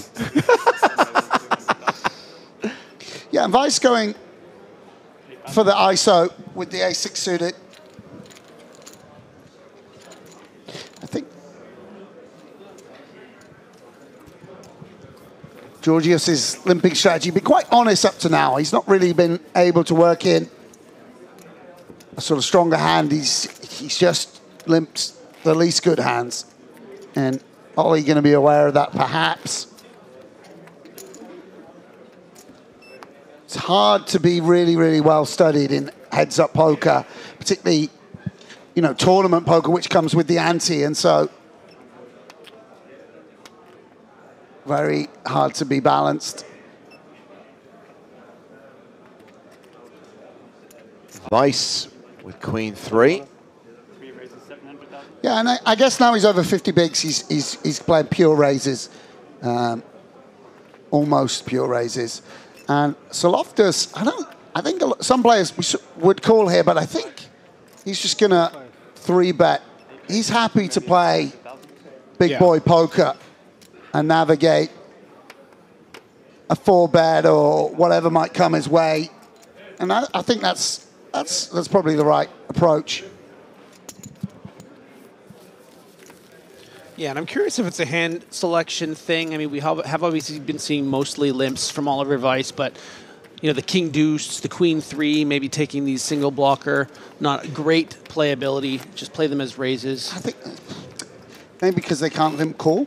Yeah, but I actually think that you want to make it so that you limp so that you can't play the King for 3 streets with the King Deuce. Mm-hmm. So you kind of limp to,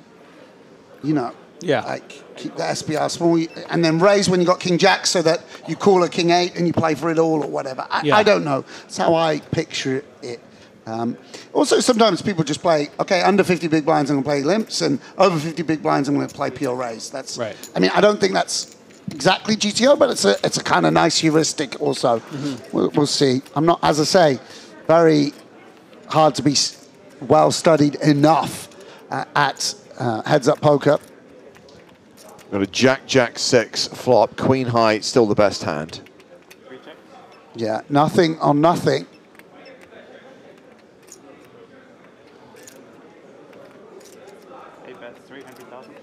Bet of 300,000 from Saloftis. And Vice folds, and that was hand number 150 of the final table with just over 15 minutes left on this blind level. We'll roll straight into level 35. Blinds will be up to 200, 400. 150 hands, how many we play in the big game? Is that correct, Harskin? It is indeed. Oh. Should we just walk in and say, it's over, guys? You get to keep what you've got in front of you now.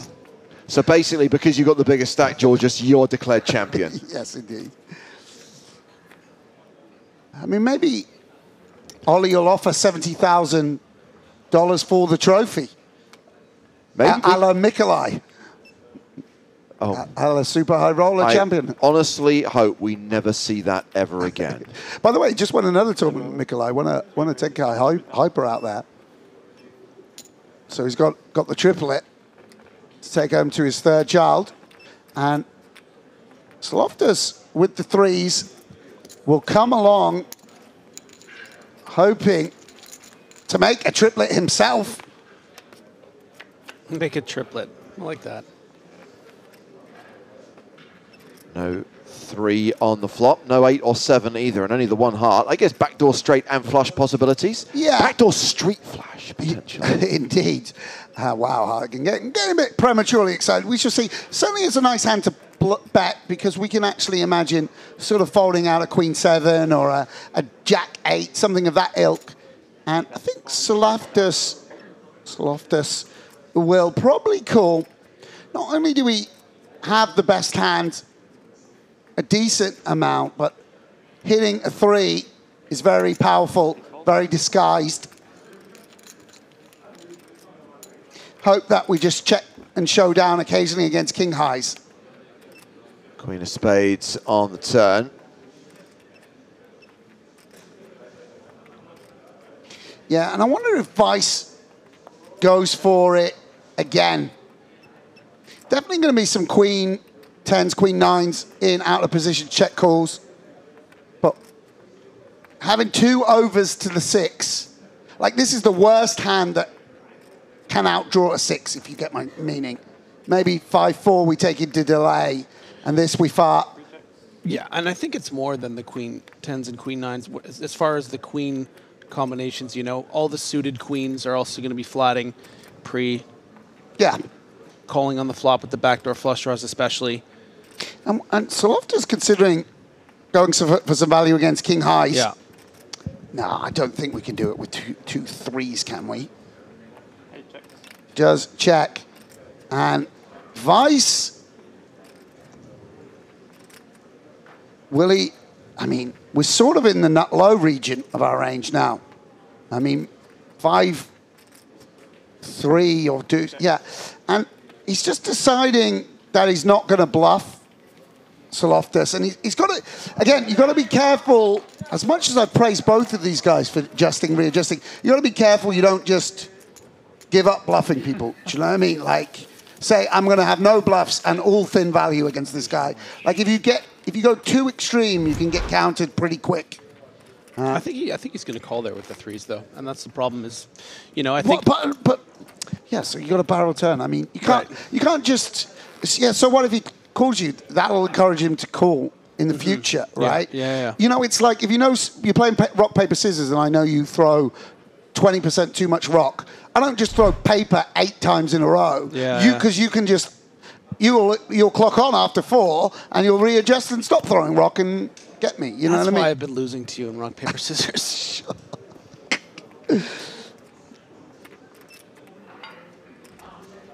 See, already, normally we'd be gearing up for a shot put song, but I feel like these guys just don't want to show down against each other.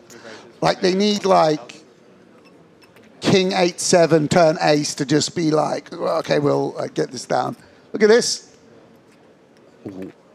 And again, it's quite a close spot with 10-7, I guess, but yeah, maybe it's fine.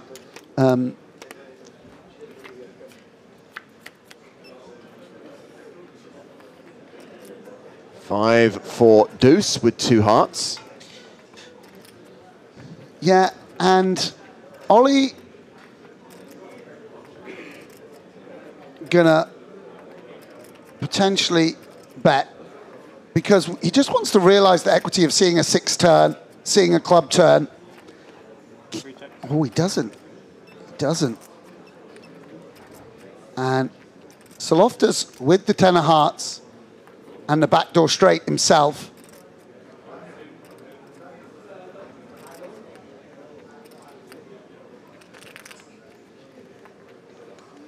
And it doesn't, to me, make too much of a comfortable check call. Maybe it's fine. We shall see. Certainly would have hoped that it would go check, check.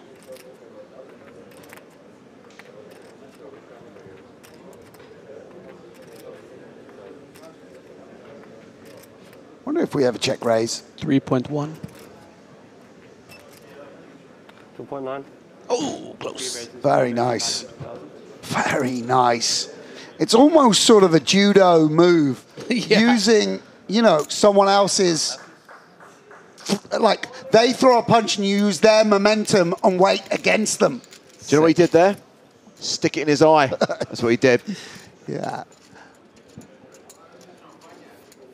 That was an old Norman one screen name. Remember, you used to have the avatar with the finger in the eye. Yeah. In your eye. No, you know.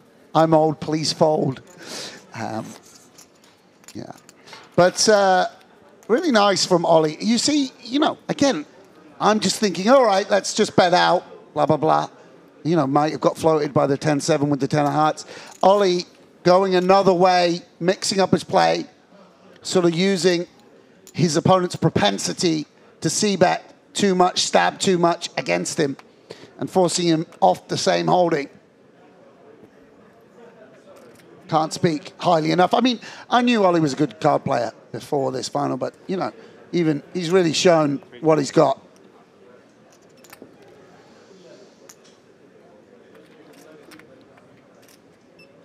The Toby Lewis. 10-8 of clubs. I mean, now they're just raising. I mean, because they feel like it. I mean, I don't even know. It seems like that just gets called by Jack 8 plus or whatever, and Jack 10. You know what I mean? Yeah. But 10-9 always calls. But he's just like, I'm like, we're going blow for blow now. We're playing some big pots.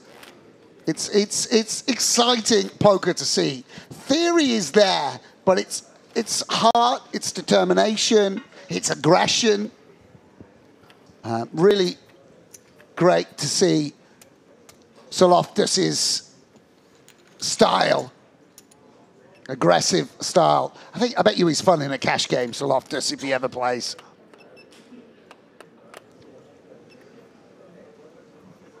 Go on, Ollie, pump it up. Why not? Oh, he'll check this. I would imagine. all the better kings, would raise, but wow. And by the way, I think he really feels that Soloftus just doesn't have anything when he limps. That's sort of a. I mean, it's like this is just a very thin value raise. Soloftus has called the 1.1 million. Maybe it's just good, by the way. Not good anymore. 7-5. Soloftus flops the flush. Wow, what we were. It's very hard not to stab on an A-side board as the pre-flop raiser. Very, very hard to not do it. But look at this. And this is where the more passive style is going to play dividends, because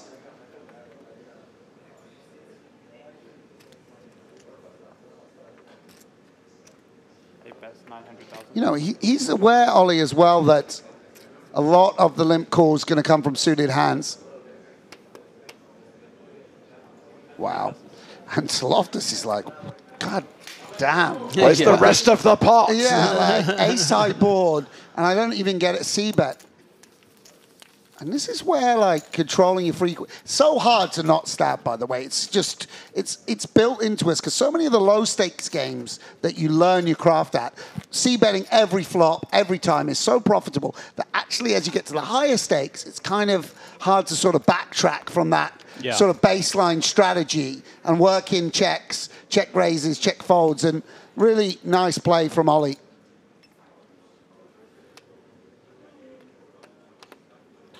Vice with queens.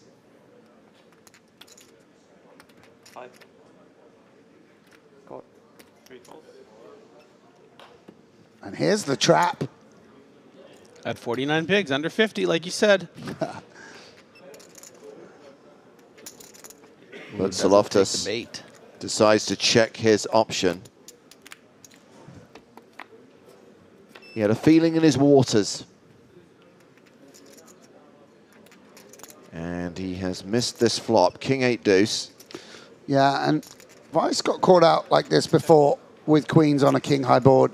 Wonder whether he works in a check now. Obviously, you can get called just by sort of even some jack highs, as well as the 8x, 2x. Will come out with a small bet. Wow, and Soloftus hanging around. Okay, that's an optimistic call. Yeah, I mean, the backdoor hearts, you think you're jack, you might be live. If Vice just has something like 6-7 off, maybe you don't want to just fold every time on the flop here to the min bet. Griffin, he has queens. Yeah, and Vice, obviously, if he could see Soloftus's hand, would check back Maybe we want to check back and occasionally raise river. Might be sexy. Yeah. I don't think Ollie will do that. He knows at 8 and a 2, ace highs are never going to fold, but 1.2. yeah. 1,200,000. I think it's kind of tough because if we get called here, it's kind of hard to go for the third barrel, by the way. Really, the sizing should be overbet as well, one imagines. Oh, yeah, he just thinks Jack High is good. I mean, these guys are really What is going on? I mean, this is too much. If you've got every suited Jack, just call when you got clubs, mate. Wow.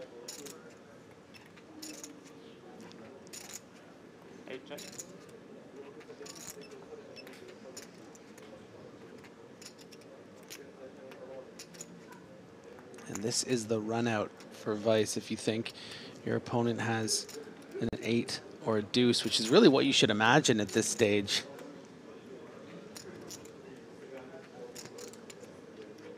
Yeah, I think he's thinking, can I come up with a bespoke sizing just for the queens? Or do I want to just put it in the same sizing as the king? And I just want to say, Sam. What's he go for?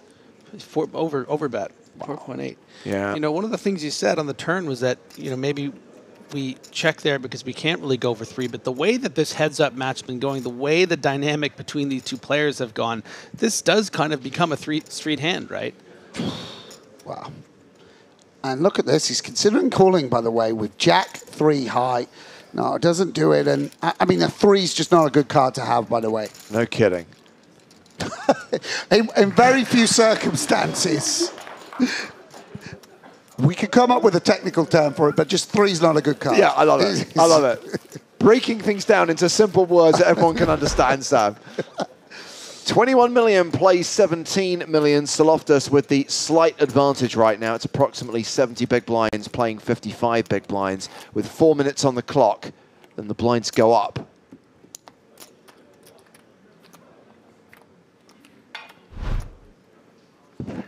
Talk about keeping him honest. Wow, that turn call with the Jack High. Yeah. I was surprised he called the flop. I was shocked he called the turn. Yeah, beautiful hand, 7-8 suited. Kind of natural to come in for a raise because we can comfortably call a 3-bet, which potentially is inbound here from Vice.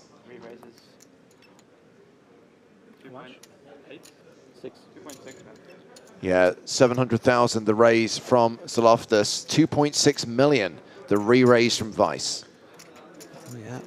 We are going to see a flop. Yeah, and 8-7 matches up specifically well against exactly these kind of Broadway holdings. Well, there's an 8. And it's good. Top pair. Yeah, and Vice, with exactly the suits you don't want, no diamond, no club, doesn't fold out better. Is it just a range bet, or does he want to work in a check occasionally here with some middle strength holdings? And does check it over to Saloftas. And with top pair, may put some chips to work. And it's frustrating for Vice because he probably feels that Saloftas is going to stab here a little too much. It's not an exciting check call. 2.5 million is the bet. Yeah, very difficult spot for Vice because it feels too tight to fold, but also going to recognize the way this pot is getting bloated, what's going to happen on future streets, no club in your hand. Going to become very difficult to play and makes it, quite a disciplined laydown. And he's sort of like, I'll catch you, mate. Yeah. Like in a way. Like it's like, spot, but okay, maybe you have the Queen-9 of hearts here or whatever, and you're getting me, but I'll get you. You know. Oh, look at this, Mortal on the rail as well. Leonard, UK IPG champion, plus Leonard Mauer, runner-up to Sawat's in Monte Carlo last year. Look at this. Yeah, you're the man. A member of the Porsche Polo team. We're blessed to have him here. What a sight. Fabian as well. Queen 5 suited for Weiss. There's a little bit of the 7 is always coming crew, sort of adjacent to those boys anyway. Do they play the flipping games and find that it's always coming 7?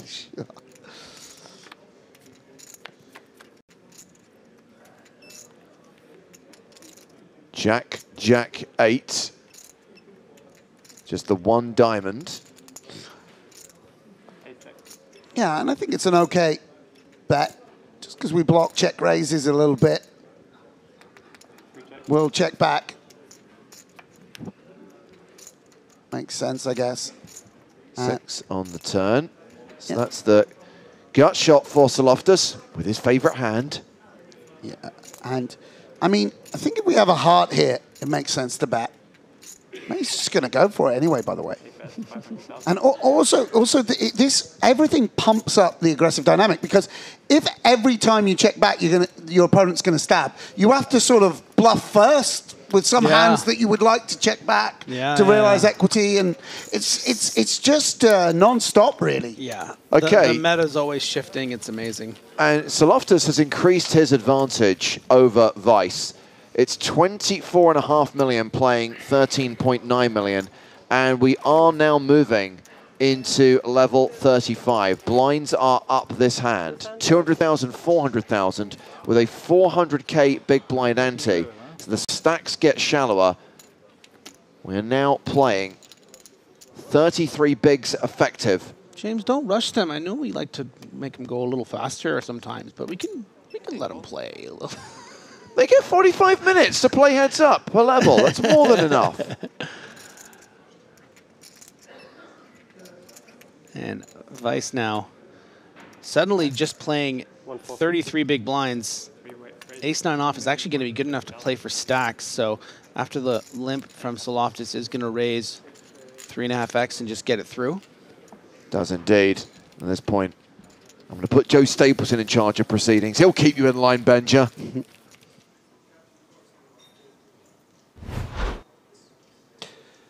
As we go to the bird's eye view, where we can see. Is it too much to ask to get you to talk about the big game? While Yeah, the big come game on, graphic Sam. is It's up? right there. It's a layup. I love the big game. I love the, it was an absolute blast to play last year. I mean, it's played in such amazing spirits. What we've seen heads up, sort of people taking big swings at each other, things that we love about PokerStars Poker, amateurs alongside professionals. It's just a joy to be in, and I'm really excited to be back for the second of this reboot series. I'm excited as well, although it's making my life a living hell right now. Oh, yeah. Because it's very difficult. Because I've demanded Zendaya is in my heat. I've specifically said she is. You know, Zendaya's probably easier to get than some of the people I've been asked if I can get. I'm not even kidding. Sure. Is DiCaprio available? When will he give us a yes or a no? I don't want to hear about Titanic 2. Me and my I don't friends. want to hear about Titanic 2. Like, Jack comes back, Jack survived, and then he, it's an 80-year-old love affair. They meet in an old people's home. Jack's lost his memory, etc., etc. I don't know. It doesn't even sound that good to me. We were talking about the big game, right? We've digressed somewut. But I love a digression. Yeah. Me and my friends did have a debate one time. Like, do we think that Leonardo DiCaprio has heard my commentary before? And the overwhelming response, I didn't even weigh in, was yes. That Leonardo DiCaprio definitely knows who I am. Not knows who you are. That's different. That's a different question. That's a higher order. Has ever heard your voice? Heard my voice for sure. Okay, well, that means that there's a chance he's heard my voice. Yeah, absolutely. Or Sam's voice. Yeah, and you've heard my voice, so I'm only one Kevin Bacon away from... So, back to the poker. Suloftis, that's right. So, Soul of Toss. If I understand the proceedings so far, and correct me if I'm wrong, well, I mean, but it looks like it was this bet is going to get it done, I would imagine. A limped pot and then a sort of out-of-the-box lead from Saloftis on the flop. Blinds are up, by the way. And now really looking for a card like that to then barrel and gets it. Saloftis just finding new ways to win. I mean, a bit unorthodox with that lead on the flop. Sorry, there's a Leo C 42069 writing in chat right now saying, I definitely know who you are. Stapes. What have you ever seen the Redacted movie? The Tobey Maguire, Leo DiCaprio? Is it? No. What's the name of the movie that they unreleased or whatever? When they're kids. Not kids, but when they're like It's called- teenagers. No. No. It was like both their first movies. I bought it on DVD, but I never got around to watching it. It's like... Huh. No, it's It's kind of them playing themselves a bit, or like yeah, they're just something being- like that. They did Yeah, like a goof just thing around being- him and Tobey Maguire, I think. Yeah. So Loftus with the January 6th, the insurrection hand. That's fantastic. That's good work. It's pretty good. Dominated by Vice. The tour guide hand. And I see a 6 and 3 wow. diamonds. That is a big old flush draw for Vice. Yeah. And Loftus should tread a little carefully on this board. Again, not really been his style. If he has a piece, he tends to put in money. Sort of willing to sort of... And we'll check back. Hey-o. I don't think that's nice. And Vice now with the Jack of Diamonds. So Loftus drawing deed. Yeah, and Jack of Diamonds might play nice as a check. And then on check, check, we go for big bet on the river.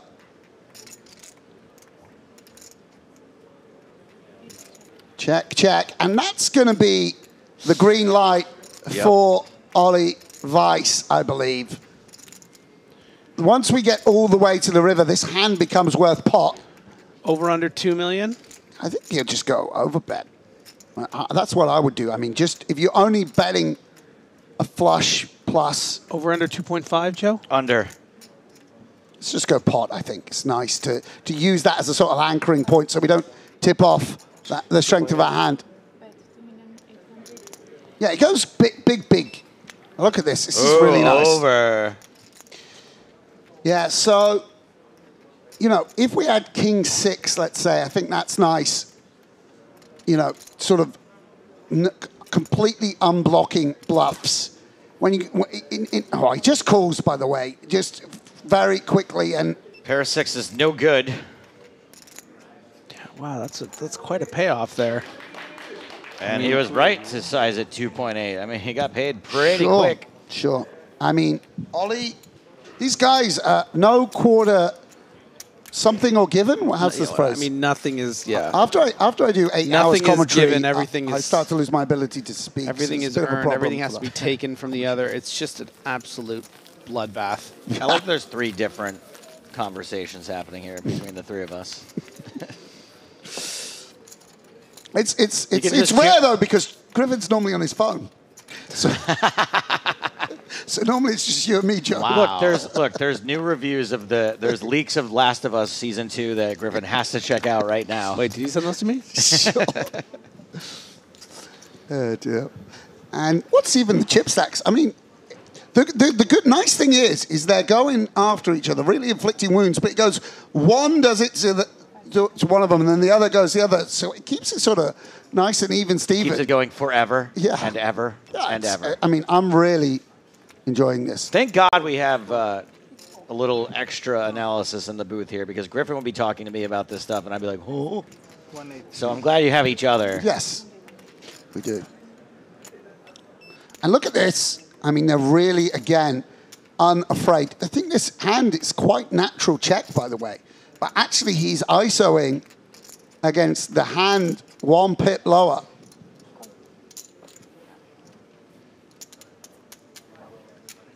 So Loftus, smelling blood, wanting to get this done.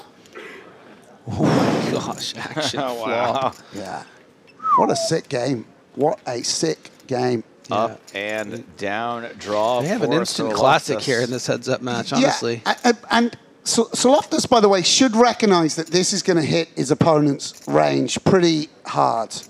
And, yeah, I mean, I think we can even work in a check with this hand. And then it gives us like a bluff on an ace. There's all sorts of cool things that can happen. But, you know, understandably, big hand with the Queen of Clubs as well. Can't go too wrong betting out.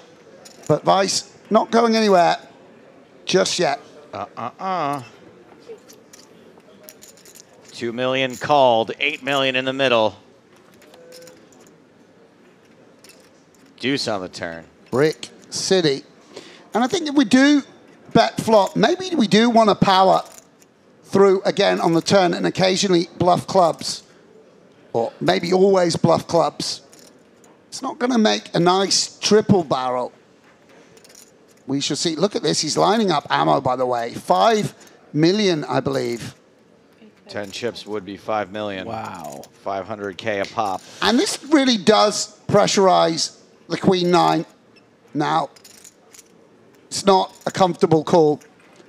Queen, not good for the reasons we can actually see. Both, you know, sometimes a straight gets there when we make the 2-pair. Some of the bluffs pulled from that. If this bet gets called, neither player has a pot-sized bet left behind. I mean, yeah, actually, we'll only have 8 million. There'll be 18 out there, right? Yeah, I mean, if we had it, the problem, by the way, for Loftus is if Ollie has a jack, he might just put it in. He folds.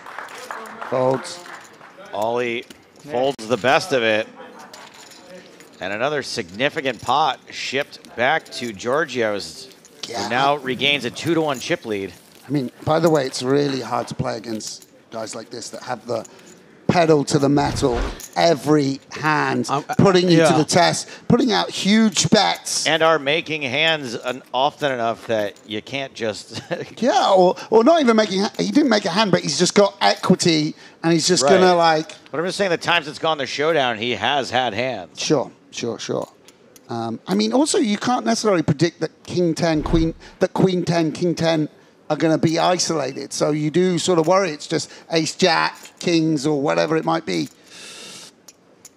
You know, and also a guy that hasn't shown a propensity to give up on the river. I think with Queen 10 specifically, he might have. It's got very poor properties to travel off. But, you know. And so Loftus flopping good again. Yeah. With the Jevon. I remember when we did GPL and you made up the words card distribution. Put those two words, beautiful words together. Like that was... Griffin, you made up card distribution? Yeah. Apparently. Yeah, because... Jeez. You know. We should call it running hot in my day. And another pot headed to Giorgios. Well, that's what our generation of poker players did. We took every... two simple words and traded in at least one longer word. Give me a word and I'll tell you what we used to call back in the day. Sure. Combinatorics. Combinatorics, hand combos. Interaction. Hitting the flop. Getting a piece. Catching a piece. Catching a piece. Yeah. What's the one that you guys really threw me for a loop for a long time and I was like, oh, no, you're just saying this. Hold on a second. It'll come to me eventually. Is it blocker properties? No, blockers is like a pretty... Blocking properties, yeah. We didn't really talk about blockers that much back in the day. That one's kind of new. 900. Yeah, and it's worth pointing out, Ollie slipping to just below the 30 big blind mark. It's good. By the way, wow. Yeah. A stack depth where big blind certainly can play some shoves. Not with ace-king suited, too good. Wants to kind of induce action with this hand. Frustrating for Vice.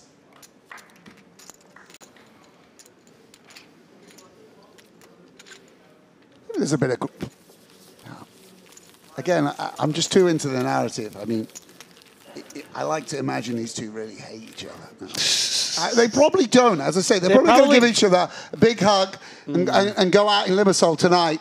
But look, hate's a strong word, but maybe some real frustration happening here could absolutely be the case.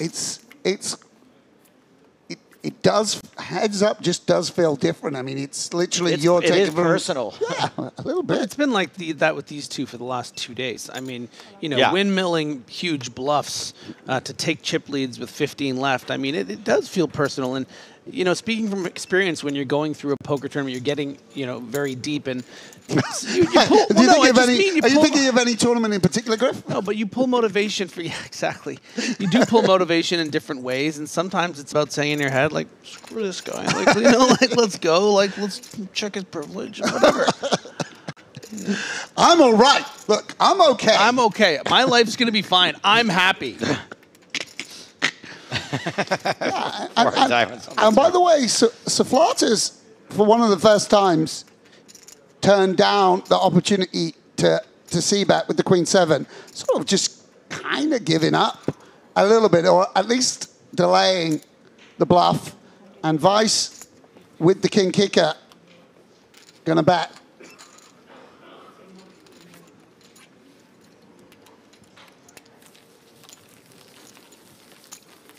It's 30 minutes left on this level. So this has not happened in a long time.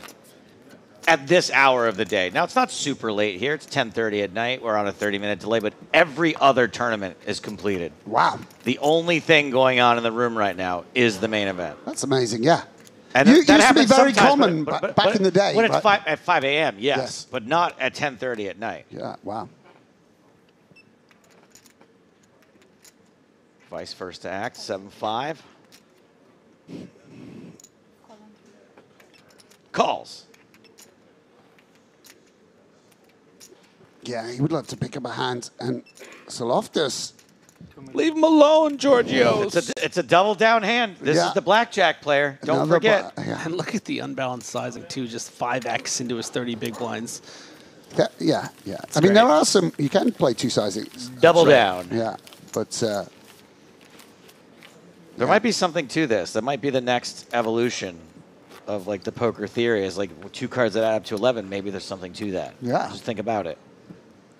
Where's pads? Let's get pads on it. Big numerology guy.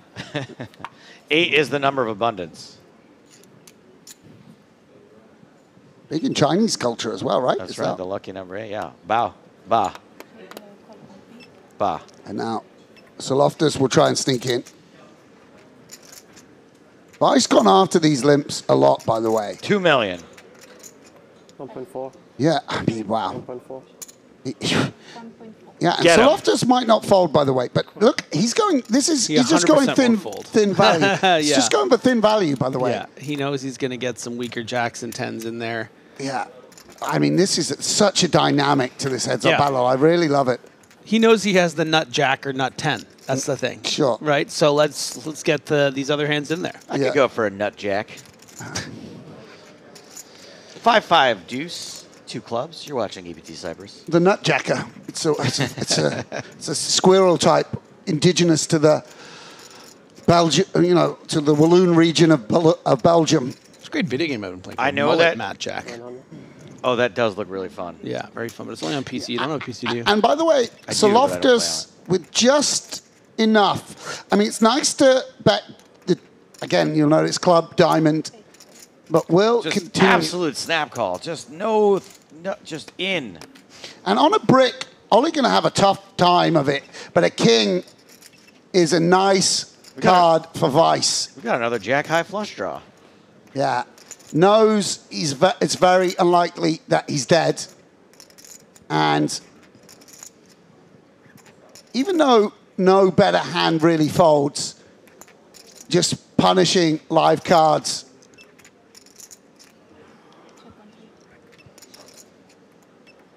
And he does check. And this is actually, I mean, maybe that is just because no better hand folds. And if he bets, you can go for check raise or check call. Really interesting. Saloftis, a bit confused here with 7-3. A little bit of a weird hand to find yourself with. But maybe just the nut low hand. Most of our other hands can make straights in the check line. This really makes almost nothing by checking back. So we'll elect to bet. And Ollie's going to check raise here, by the way. But not a lot of room, right? I mean, he only has 4.5 times the bet, and you'd have to kind of put it all in or check call at this stage. But if he just thinks it's a random float, I mean, you're going to be live against a lot of hands. He's check calling jack high, by the way. Wow. Yeah, he's just check calling jack high for value. Hold on, this is a jack high flush draw as well. This is sick. Flush this is sick. Hits the river. Oh my god. My days. By the way, my days. No, that's great play. By the way, it's so easy. Look at me. I've been watching a lot of poker, just bet it, you know, just raw aggression. He's check called Jack 10 high, best hand. And now he's got the chance of picking off a bluff as well. How much you have? Oh, boy. That is a loaded question. Excuse me while I rub my hands together. You guys hear that? Those aren't your hands. 7? And I'm excited to be here. Bluffing 4 flush boards are a little bit weird because obviously you can't use a blocker like any club. You can't use a club to represent a club. And he's just having a think of what properties he wants in the bluff range. And also, what's his almost, I think he's thinking, what does Ollie have here, by the way? And he does. I completely agree. He's thinking, what does Ollie have here? Oh, look at that. He snapped him off. Oh, my, that's just great. Loftus shoves. That's just great poker. Vice calls with the jack high flush, which is way good. Just great poker. So Loftus couldn't even beat the 10. By check calling, by the way, he's made himself an extra 8 million. He could have just bet the guy off 7-3. Instead, he's played this hand incredibly courageously and rewarded with a big double. Not just a double, but a change in chip lead for the first time in forever. Yeah, absolutely. Right now, advantage Vice. Yeah, and this, it's poker elevated to art form. I mean, it takes such a cool head to play the Jack 10 like that on the turn. I mean, after 5 days of grueling poker, 160 hands at this final table, to have the courage and discipline to just check it over to your opponent, check call, jack high, which was good on the turn, and allow yourself to get to pick up all that extra EV. Really great poker from Oliver Vice. Wild. Absolutely wild. And again, to reiterate, Oliver Vice with the chip lead for the first time. Vice versa, you might say. Vice versa. Indeed. I love it, mate. I absolutely love it. And how patient has Oliver Vice been to get to You've got this to point? wipe your mouth time and time again in this game. Really, you just got to suck it up and take the punishment. Yeah, the amount of times we've seen him look up into the sky and be like, oh, the sky. limp folding, ace-3 off, he's ace-5 kind of, off, blah, you blah, know, blah. like almost an audience surrogate, really wearing it in all these situations. And now here he is, finally really got him. Yeah, it's chip lead, ace king. By the way, that Let's was sexy. I mean, he's dialed in, by the way. Sometimes you can playing 5 days of poker can really exhaust you and you lose your mind. Yeah. Sometimes 5 days of poker gets you right in the zone where you're smelling your opponent, sensing exactly where they are and able to take the perfect line. Obviously, by the way, the 10 of clubs made it a much easier spot on the river. You know, I don't know whether we would have check called all in with jack high on a 6, let's say, but yeah. I mean, really, really enjoying this heads-up confrontation. And now let's see how losing my words here. How Georgius, you know, adjusts to his soul of Task. Soul of Task adjusts to his new situation, because he's still in it, by the way. I mean, that was a great hand, but, you know, he bluffed them that low, as seems pretty reasonable. Still got 34 big blinds. Now he's, you know, he's still in with a good chance of taking this down. Just has to sort of I mean, yeah, he's certainly recalibrate. He's certainly wounded now, but a wounded animal can be pretty dangerous. And Mate, let's go for the man. He's a wounded animal up against a raging tiger of an animal, but he's not in the cage, because the cage, you got to remember, is in the zoo. Exactly. He's in the wild. He's in the wild. He's an injured animal, but he's still able to hunt with the pack. And he's got his and he's on home turf. He's on home turf. Thank you. Sure. You know, he's the animal in the turf who's wounded. Julius says, the worst final player I have seen. How someone who play like this make a final table? I think it's very rude to Oliver Vice. Yes. Yes, indeed. Ace-9 versus 6-4. Vice flops a 4. The ace of diamonds has some interaction. Yes, indeed. Well, you know, it's interesting. I just did the artisanal sound, and it was the artisanal flop. More interaction now as Soloftus takes the lead. Yeah, and a frustrating turn card for Ollie there. He would have sort of sensed that the 4 is good there on check. And, and deceptive check back. And Ollie might even try and eke out some value here against sort of king queens, king jacks, queen jacks. Yeah, when you see the tendency of your opponent to call down extremely light, you might just want to put on a little blocker. You could even here. go small bet, and if you get raised, just jam. That would be sexy, by the way. You got the 6 in your hand. It'd be sexy, by the way. Sexy. You know, go small, get called by a 3. If we get raised, we go all in. Anyway, Ollie, considering what to do, I think, by the way, with the quick check on the turn... There you go, pal. 4. Ace. 2-10. Yeah. He went big, by the way. Went big, got called. Yeah, targeting a deuce or 3. 1-6, you said. You said 1-6. Oh, yeah, okay, sorry. Confuse the color. Yeah, we're all friends. Hey, it's been a long week. Hey, I just confused the color, man. It's been a long week. You know, I mean... It's been a long day, let alone the other 5 days preceding this. Look, I mean, it feels like the tides have certainly turned, obviously, but really, there's a difference of 13 big blinds between these two players right now. There's a lot of poker left. It was just an exciting hand because of the sophisticated manner in which Ollie played it. I'm just saying, don't count out my wounded animal. Yeah. Okay. He's on home turf. Yeah, practicing expression. And he's not, in the wild. What sort of wound does he have? It's not even a strong wound, you know? Practicing expression says, watching this heads up, my only vice.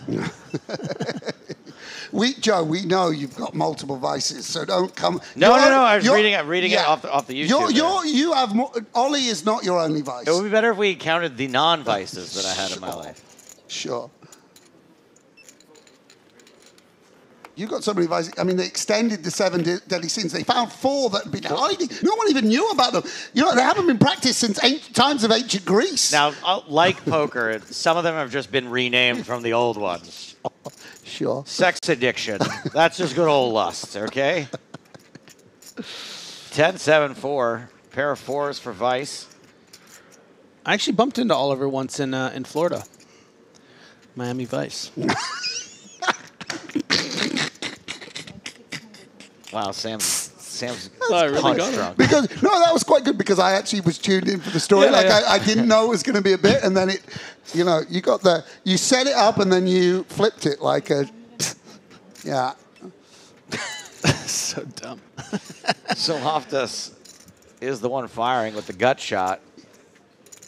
Yeah, coming in for check raise here, I should say. Actually, this is the first sort of misstep we've seen from Ollie. He's been very controlled with his C-bet frequencies. Felt like the sort of nut 4 was one that he did want to bet. There's so many straight draws and gut shots here that you can get attacked with. And Loftus... 3, 4, 5, 6, 7. Is it a double gutter now? Yeah, and I do actually believe this is quite a good card to attack because 8-9 doesn't need to bluff. 8-6 made a straight. Jack-8 made a straight. So... now it's really only the 6-5s and 6-3s, and as long as you don't check raise all of them, or at least check call sometimes 6-5, yeah, I think this is really nice and gets it done. Gets Vice to fold the best hand. Yeah, 6-3 sort of card matches with 6-8 in some manner, and we get that card matching. What do they call that in the old days? I don't think we had that. I think that's a genuine new one. Yeah. Congrats. Well done, nerds. 10,000 hours of AI understanding you came up with card matching. Well done. Round of applause for you. What does that mean, though, by the way? I would like an explanation. Well, it's sort of like you want to have similar... if you know you've got 16 straights with Jack-8, you can bluff with your 12 combos of 8-9 or whatever it might be. So 8-6 made a straight and Jack... the chips, guys. Yeah. So right on the nose. And so 6-3 can bluff. Do you know what I mean? It's sort of like it's got similar. That one will take a while to sink in, but I mostly get it. When a whole bunch of straights got there, the one that doesn't get there is sort of like the same, Okay. And it's the same like when you're 3-betting ace king and aces for value. You 3-bet ace-3. It's like I told you, like you want to have one of the cards that the pocket pair would have. I know this whole one card thing is like really sort of. Yeah, it card matches, right? Your value is king, so you use king 6, right? Yeah. You don't use 10-6. Speaking of king 6, we do have a king 6 here. Yeah, an opportunity I think for Vice to check call here with that backdoor nut flush draw. And yes, Griffin, you were right to draw attention to the fact that on that leaderboard we just showed right there. More or less dead heat between these two right now. And by the way, Even whoa, Stevens. if you say it a third time, he shows up like Beetlejuice. And he's I a would very love busy for guy. Steve O'Dwyer to show Steve up O'Dwyer right is now. going to just pop into here being like, are you serious? How many times? He'll be annoyed, but I'll be happy to see him. Did you just say it 3 times, or have they actually matched up 3 times? They have. Evans, Stevens.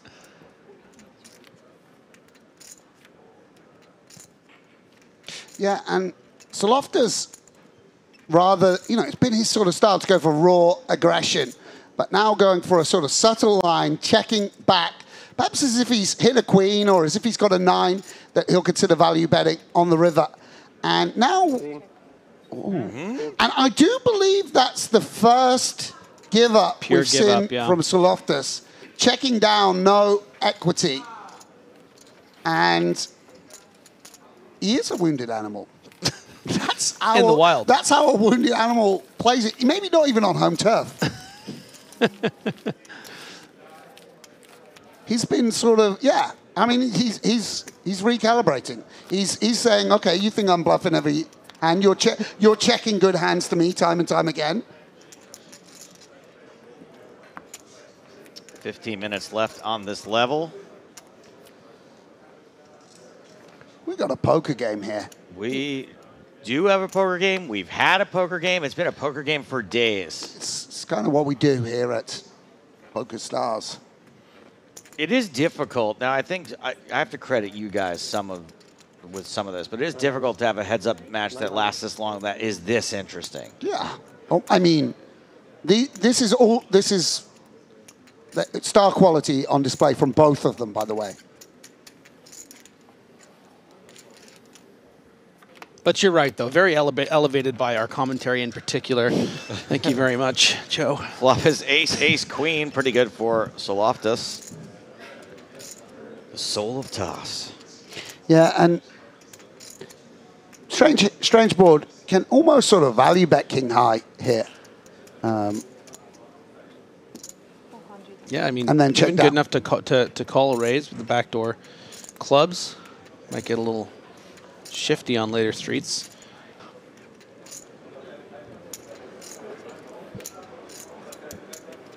And we are putting another 800K in the middle. 3 million out there total. 9 of diamonds is your turn card. Yeah, and I don't think we need to bluff with the king 7. Ollie going to be controlled in his frequencies. Probably want to blast off with just some real low cards some of the time. Ollie checks back, and it's another ace on the river, so that's a full house. Yeah, and for Soloftas. Bad card for Ollie. Yeah, Soloftas' queen obviously became incredibly strong on this run out, and the king high also getting stronger. Yeah, I mean, Soloftas can comfortably go really as large as he feels like, and he goes for 2 million, I believe, into 3.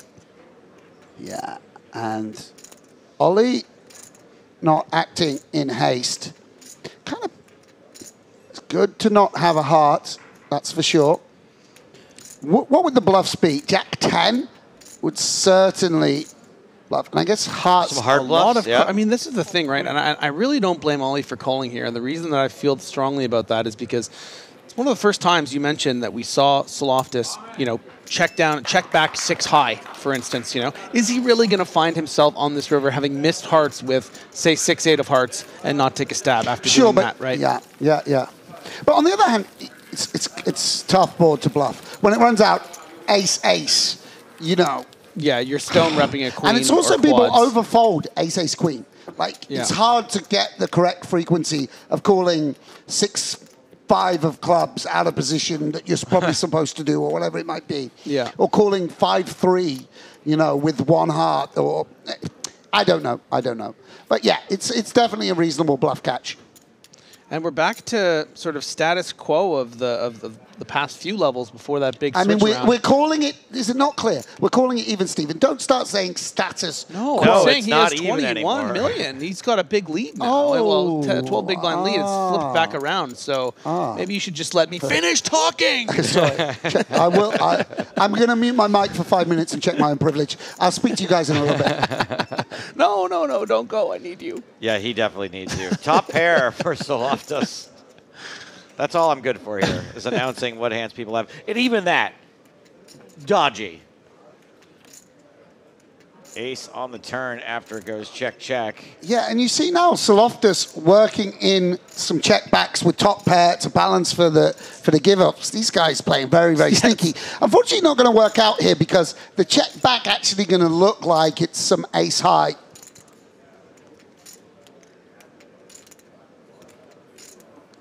Yeah, nothing doing. An immovable feast. Immovable feast meets unstoppable brunch. Unstoppable bonfire of the vanities. Confirmation on the screen. Who's got what? 55 big blinds for Soloftas. Yeah, and very big different demeanors. Ollie, so stoic and almost looks sort of annoyed and irritated as his sort of default disposition, It shouldn't right? be this hard. And then, you know, a gregarious Greek smiling and waving at the friends on rail. You know, a very, I think, actually Greek Cypriot disposition of sort of like giving the guys, checking in, everyone got beers while I'm playing for a million. Yeah. Joe, can you do me a favor? Now, Yes, I sir. know that you do the sort of the interview with the gentleman, whichever one of these two gentlemen wins this Sure. event. I feel like it needs a bit of almost an MMA boxing. Just go up there and ask about the opponent. I mean, it's such a rare heads-up match. I literally, hold you on know a what I second. mean? What'd Hey, you think of your matchup against? You know what I mean? Like, we got to know. I literally never asked this question. Look what I wrote. Look what I wrote right here. Right here. What did I write? What does that say? What did you think of your opponent? There, you know, there it is. What did you think of your opponent? I thought mean, it'd be Mediocre minds think alike. What can we say? Look, show me a poker winners interview that isn't mediocre. Sure, it's not really been elevated to an art form. No one's compiling them like a. No one's like, oh, compendium. did you see Jeff Platt? Did you see the Super High Roller Bowl 7 winner and the winners interview? My God, Yeah. it was a work of art. And no one's going to collect do the collected writings as if it was the quotes of Oscar Wilde. It's like a 2.5-hour supercut of winners interviews. I mean, I got to say, it's not really you guys' fault. It's also we're brain dead, shy, and nerdy, and we will say, I ran good. Like, that's the first thing. First words that come out of your mouth. I was blessed to run this good. I was very fortunate. Everyone played well. I don't want to look like an arrogant. I would kill for that. I would kill for that answer. That'd be the third best answer I've ever gotten.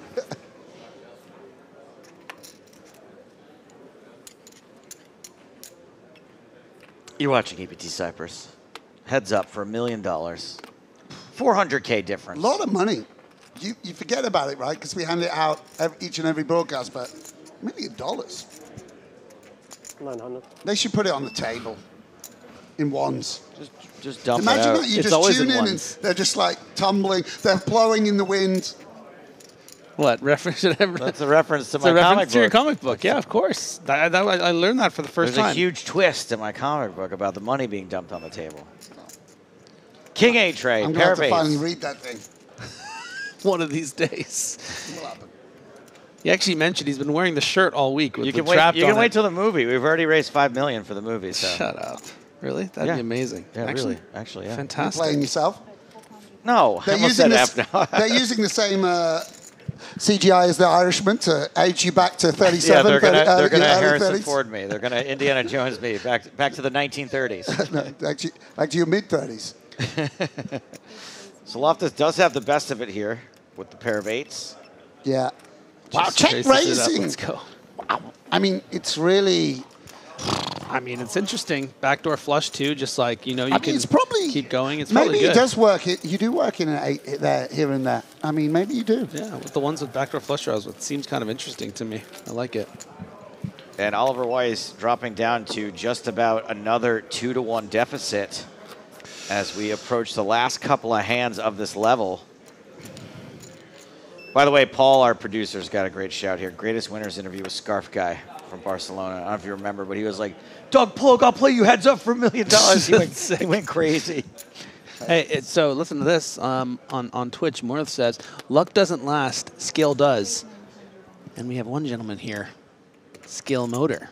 It's a screen name.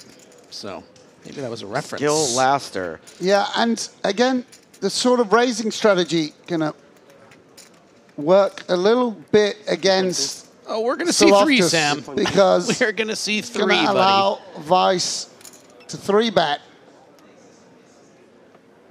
and it's kind of tough to call. Oh, he's gonna call. 3.2. Ollie got to be careful, by the way. He's going to have to work in some jams if his opponent is playing this tough. I mean, it's a nice flop. Top pair, good kicker for Vice. Complete air ball for Soloftus. It's going to take some serious soul of toss to catch up here. Yeah. No need to go big on this board.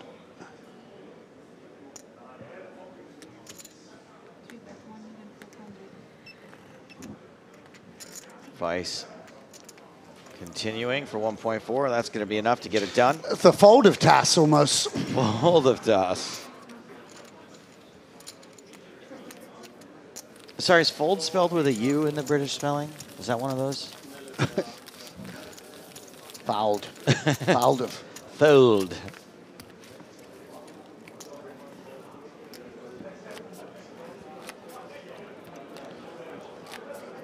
As we go to,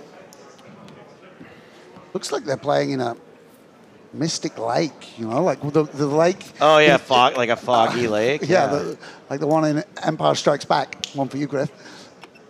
Or the Green Knight. Oh, I've not seen that. You don't have to. I didn't care for it, but I feel like Sam Me would neither. like it. Sam would definitely like it. Yeah. It's like a book that you watch. Vice is limping in with 10-7. Soloftus checking back the 6-4.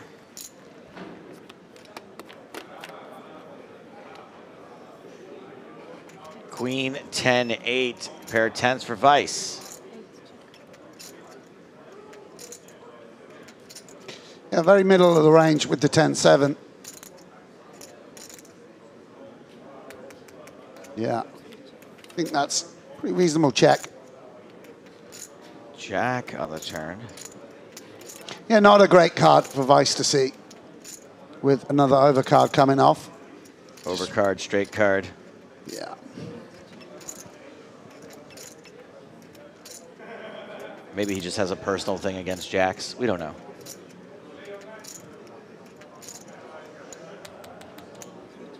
Check, check again. River's a deuce. Does complete the flopped flush draw. So we'd have heard of from a flush draw by now. And look at this. Can't help it. No, I mean, I think it's reasonable, by the way. And using a sizing as if you have a queen or jack, I think is nice, rather than going for flush. It's just the irritated call, but he's going to win. Nonplussed? Is that a word that we could use in this situation? But doesn't nonplussed mean the opposite of what you think? Right, it's one of those things where, it's one of those trick words. You're right. If it meant what I thought it meant, that would have been it. Sure, everyone thinks it means that, so it's... Isn't nonplussed just mean negative? No, it actually means positive. Yeah, it's the opposite. It's sort of like pathetic means the opposite of what... Really? Yeah, pathetic means evoking pathos. Oh, interesting. But we use it to mean like, sad. You don't evoke pathos Right. now. That, you know...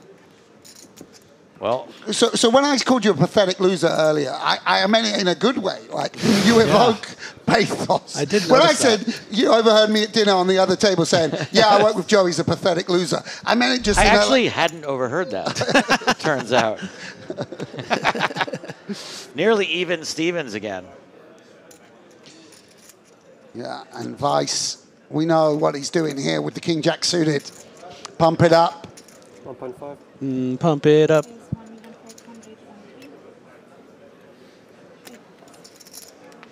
And these guys trading just a tiny bit more cautiously. I mean, it's also just the way the hands have gone. Someone gets a good hand, someone gets a not so good hand. But, you know, there's been a lot of hero calls down the streets and stubborn play, sophisticated lines, a little bit more cautious. I mean, we really are level after all that. You would think the variance with every pot being we big. just have fast forwarded to this point. Wait, haven't we been here before? By the way, in the TV coverage, we're definitely going to start right here. Would you? Yeah. Listen, there was some poker played over a few days. Let's just see every hand of heads up. Yeah, I remember there's someone in the chat that said like something about the dynamic between these two players because of the flush that he folded to him earlier, referencing the pocket nines. I was like, dude, that was days ago. That was not the same day. It was just, this has been the Ace King heck for of a Vice on FT. what could be the last hand of the level.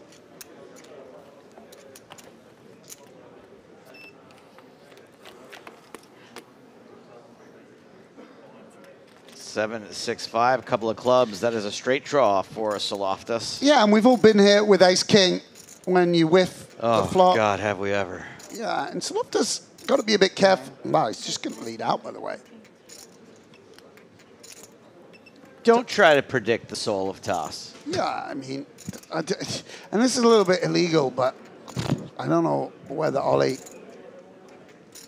going to be able to do much about it with Ace King. Does he want to continue? Does continue with the best hand. Adam says, yeah, every lead is weak from Soloftis. I hope Weiss has figured that out. Board pairs on the turn. It's the 7 of diamonds. Yeah, and it's tricky territory. We can see another shell would get it done. But you've got to be a little bit careful. I mean... Careful, Sam. Not in his nonplussed vocabulary. Sure. I mean... And the problem with the Ace-King is even if it's good, which it is, by the way, 68% equity, it's got so little visibility on rivers. Something's going to hurt you. Okay, so visibility, we used to call that not knowing where you're at. Yes. But visibility is the opposite. We actually made it simpler. Oh, it's definitely an improvement. If only there was a way. Look at Vice, by the way. Bad grammar in that. By the way, he doesn't believe him. He doesn't believe him. He could just picture the. Oh my days! So this is a good. This is just street poker. Pretty sick call. Now's when Soloftis makes the straight. Ooh. Oh, now you're in trouble, Soul of Toss. Oh, dear, Soloftis. And also, you got Queen High. You actually beat like, I don't know, like, you actually beat Jack 8 with the. Jack 8 of clubs or whatever. So I really don't think we can bluff here, by the way, if we're Soloftis. But we shall see what he determines. Is it going to be out of order? Bang out of order? Czechoslovakia. Check indeed. Vice gets a free showdown with Ace-King. It will be good. Knuckles back. I mean, I would want to see this hand. I mean, I would just, yeah. Like... It's not often you kind of use that, but like I would be like, what do you mean Queen Eye? Like, what? You what, mate? Yeah, I mean, that is tough poker we flipped from again. Ollie Weiss. Yes, we have once again flip-flopped the chip lead. Yeah, a little bit of a cheer from the Weiss squad in the background. Nice.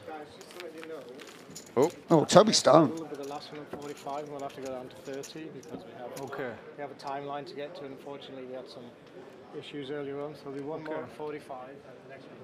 All right, so in case you didn't hear Toby there, one more 45-minute level. And then we're forcing you all in blind. That's right. Then we're going to 30, but who knows after that.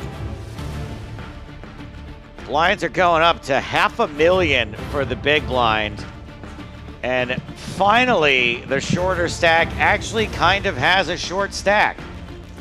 Oliver Weiss with 47 big blinds. Georgios Soloftis with just 29. Not quite a 2-to-1 lead for Weiss. We're saying goodbye to Griffin Benger. Thank you, sir. It's been a great week. Hey, that was a wonderful week. Great week. Thank you for having me. You're very welcome, sir. Just a 15-minute break this time around. More from EPT Cyprus and $1 million winner coming up.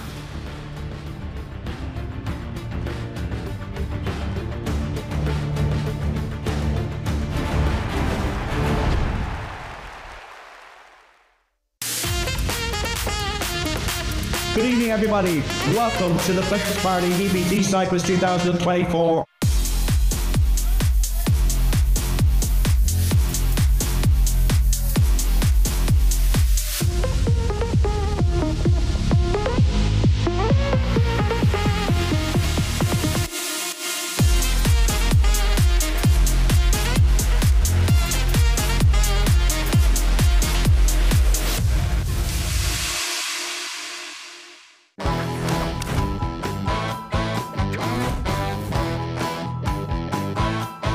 Before you joined us, Joe and I were talking about the fact that, you know, we were acutely aware of the fact how shallow things were at this final table. The fact the blinds had really caught up with you guys. And the fact that the leaderboard after every hand is everyone's changing places. And I think at some point, everyone had been in first place. Everyone had been in last place. And, you know, you look at it and went, you came in as the chip leader, you won. That doesn't tell the story of this final table. No. Yeah, it's kind of throughout the whole tournament, I feel like there was just a lot of moments. I think day one was a bit of a grind, went very well. I made a bit, like the very last hand of the day, or the second till the very last hand of the day, I made quite a ambitious bluff. I think that was quite risky. And then the second day was another really sick grind. I ended up being at risk on day two twice. Once quite close to the bubble with ace-king against queens, where I hit an ace on the river to double up and basically secure myself a spot in the money, where before it was quite scary, essentially. And a little bit later on in the day, against the same guy, I win queens against his ace-king after flopping a set on the flop. After that, it was just absolutely smooth sailing, because the table just kind of allowed me to do what I wanted on, what was that, day two, I guess? So they're to blame. No. Yeah, I guess for the other players. So then I could just kind of, like, up until basically the whole tournament, I just kind of just hadn't been all in and at risk. And after those two flips, and just was able to grind my way up quite steadily, I think. I have a question about the final table. So as we said that, you know, you were in the lead, then you were not in the lead, then you're at the bottom. Are your emotions changing during that? Like, do you start thinking, I'm going to win this. Oh, I'm going to be out next. Oh, I'm going to win this. I'm going to be out next. I think it's very influenced by how you've been doing before. If I somehow make this final table in the universe where I'm like still haven't had any good results recently, I'm going to start doom thinking and be like, oh no, the dream's dead. I'm going to bust out in seventh. It's going to be over. But when you're on a good winning streak and you've had so much luck before, it's not like you think, oh, I'm going to come back like 100%. I'm not worried. It's more of a thing of, it's way easier to shut down that inner voice that is going to doom think. And you're just like, shut the up, just play your game. It is what it is. You know, whatever happens, happens. So I was trying to vocalize that at the table as well, trying to really make myself believe it. So yeah, that's kind of how that goes, right? I guess finally I wanted to ask about the heads up portion of the match, which is that it sounded like a deal was brought up at one point, and I don't know if you jokingly said, I'll look at the numbers, or what exactly happened there? No, yeah, I mean, we're playing a heads up for a 350K or whatever, and there's insane variance in heads up poker. There's insane variance when there's a big blind ante added, right? Because there's so much money in the pot the whole time, right? So I was serious about the deal, and I offered it seriously to Andrea, but he declined it eventually. Oh, he declined. Yeah, okay. he declined. And I mean, I don't want to take anything away from him and how he played, but I think he's like a high stakes cash reg, and this format of 20 big blind MTT heads up with a big blind ante, from the way that he ended up playing, as I realized as we were playing, was something that was a little more unfamiliar to him. He played very good post flop, I think, but pre flop he was quite far off from optimal. So yeah, my friends were just telling me, yeah, like, you should definitely have an edge here. But while you're in the moment, you're just like, okay, this guy's played so well this whole tournament. It's been such a nuisance for me. I just want to be over with it, right? I just want to get a deal and then play for a lot less so that the pressure is a little bit off, etc. So yeah, I mean, it would be the same. Let's say we jump in a 6-max high stakes cash game or something, and I'm put in that format all of a sudden. I'm not going to perform very well, right? So for Andrea, this format I think was quite foreign as well, and that that means that I have all kinds of friends who play entities, who play these heads ups very often. So like as a professional, I could just pull up the ranges, for example, to see how I'm meant to play pre-flop, essentially in the spot.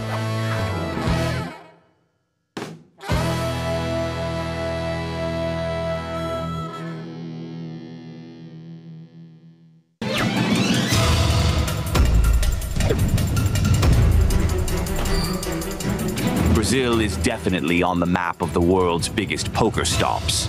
From November 15th to 29th, the biggest poker series ever held in Brazil's history. Brazilian Series of Poker Millions 2024 in São Paulo, Brazil. $12 million in guaranteed prizes. And a huge new addition, BSOP Millions Championship. $5,000 buy-in, $2 million guaranteed. $400,000 guaranteed to the champion. Main event with an $800 buy-in and $2 million guaranteed. Super high roller with a $20,000 buy-in. And the most expensive tournament ever held in Brazil, Legends, where the poker elite will meet with an impressive buy-in of $50,000. The land of football is now the land of poker. Be part of this milestone in Brazilian poker history. BSOP Millions, November 15th to 29th, São Paulo, Brazil. More info at bsop.com.br. Well, it's hand 234 of the final table. There is the shove. King 10 for O'Neill. The call, the compulsory call. Oh my word, he's not even live. He's got 10-5. Yep, and look, he's doing the right thing here, guys.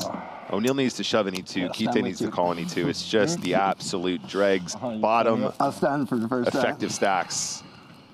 Well, if King 10 holds, and that will happen 3 times out of 4, we have a champion here in Prague.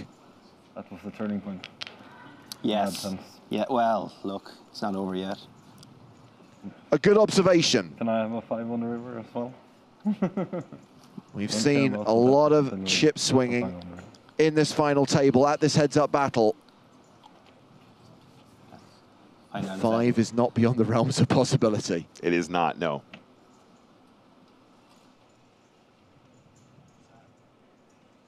Time to run the board. Deal the flop, turn, and river that will decide their fate. Queen at 9-3, king high, still ahead. John Kite looking for a 5.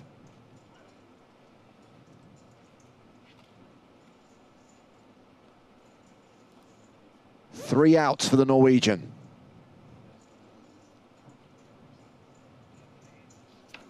Turn card is a deuce.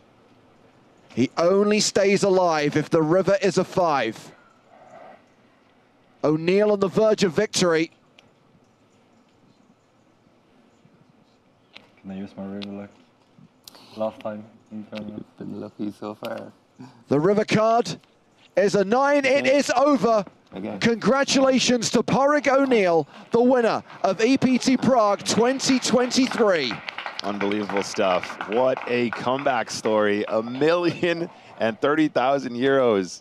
So the guy who came into the final table with 2/3 of the chips in play is the runner-up. The guy who came into the final table with just 12 big blinds is the champion. Unbelievable stuff. I'm so pleased for both of these guys. An absolutely monster score. Commiserations to my friend John Kite. Could have gone the distance. That heads-up match easily could have gone either way. Both players playing stellar poker.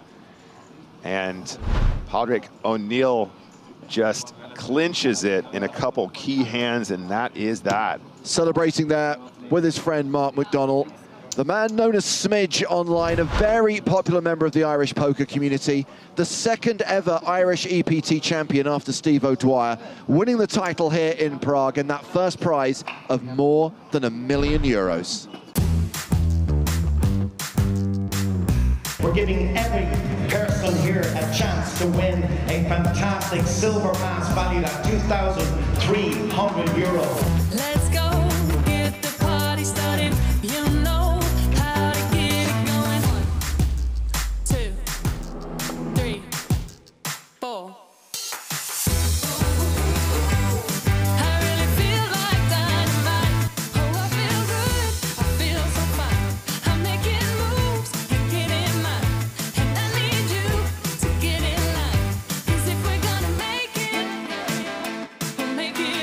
delighted on behalf of PokerStars Casino to present you with the Silver Pass. Ladies and gentlemen, let's hear it for Alexei!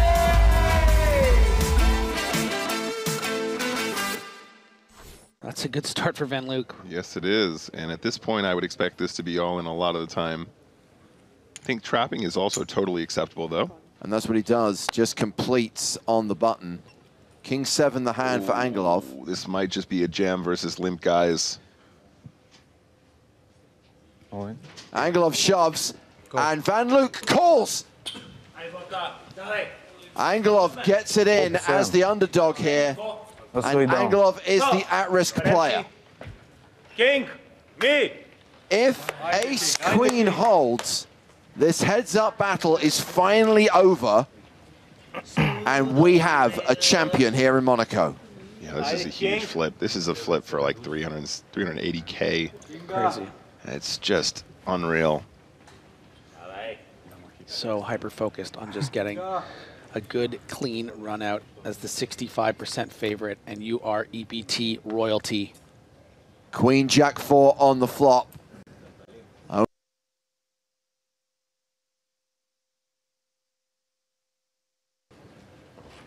Running straight wouldn't hurt either, but these are long shots. 3 of diamonds on the turn means no additional outs, just 3 cards. Save Boris Angelov. There is a 93% chance this will be the final hand of the tournament. And a king. Woo!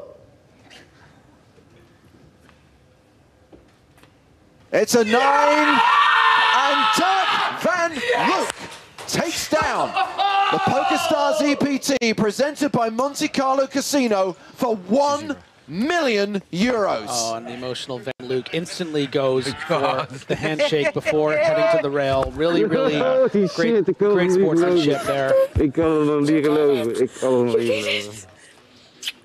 Oh, that's sweet. Fucking hell.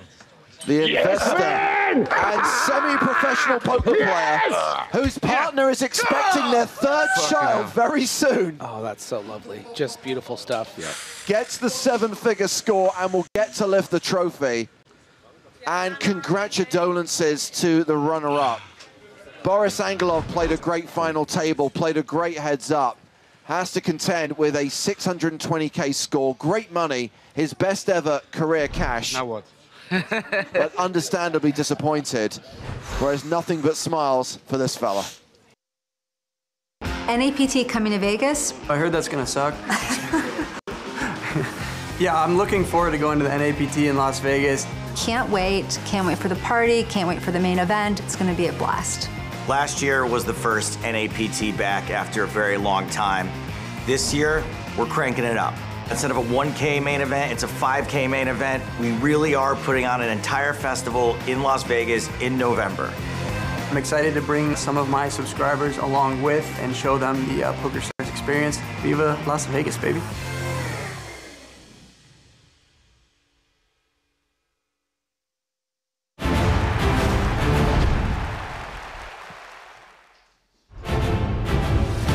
Yes, we are looking forward to going back to Vegas next month for the North American Poker Tour, but right now we're in Cyprus with the PokerStars European Poker Tour. Heads up in the main event, as we have been for several hours, and we have seen an epic clash between Oliver Weiss and Georgios Saloftas. We have seen the chip lead swing between these two players. Right now, Weiss has the advantage, but the key observation now is the blinds are starting to catch up with these guys. It's starting to get shallower. The chip leader has 46 big blinds, and we are playing 29 bigs effective as we go to the 250, 500 blind level. It's James Hartigan alongside Nick Walsh. Hello, hello. Thank you for having me. We're in your territory again, Nick. Heads up. Less than 30 bigs average. Yeah, I love it, guys. Big heads-up fan, and we are getting into that sort of spin-and-go effective stack depth territory, so I should have something to say that makes some sense for the first time in my career. And we are returning to hand number 180.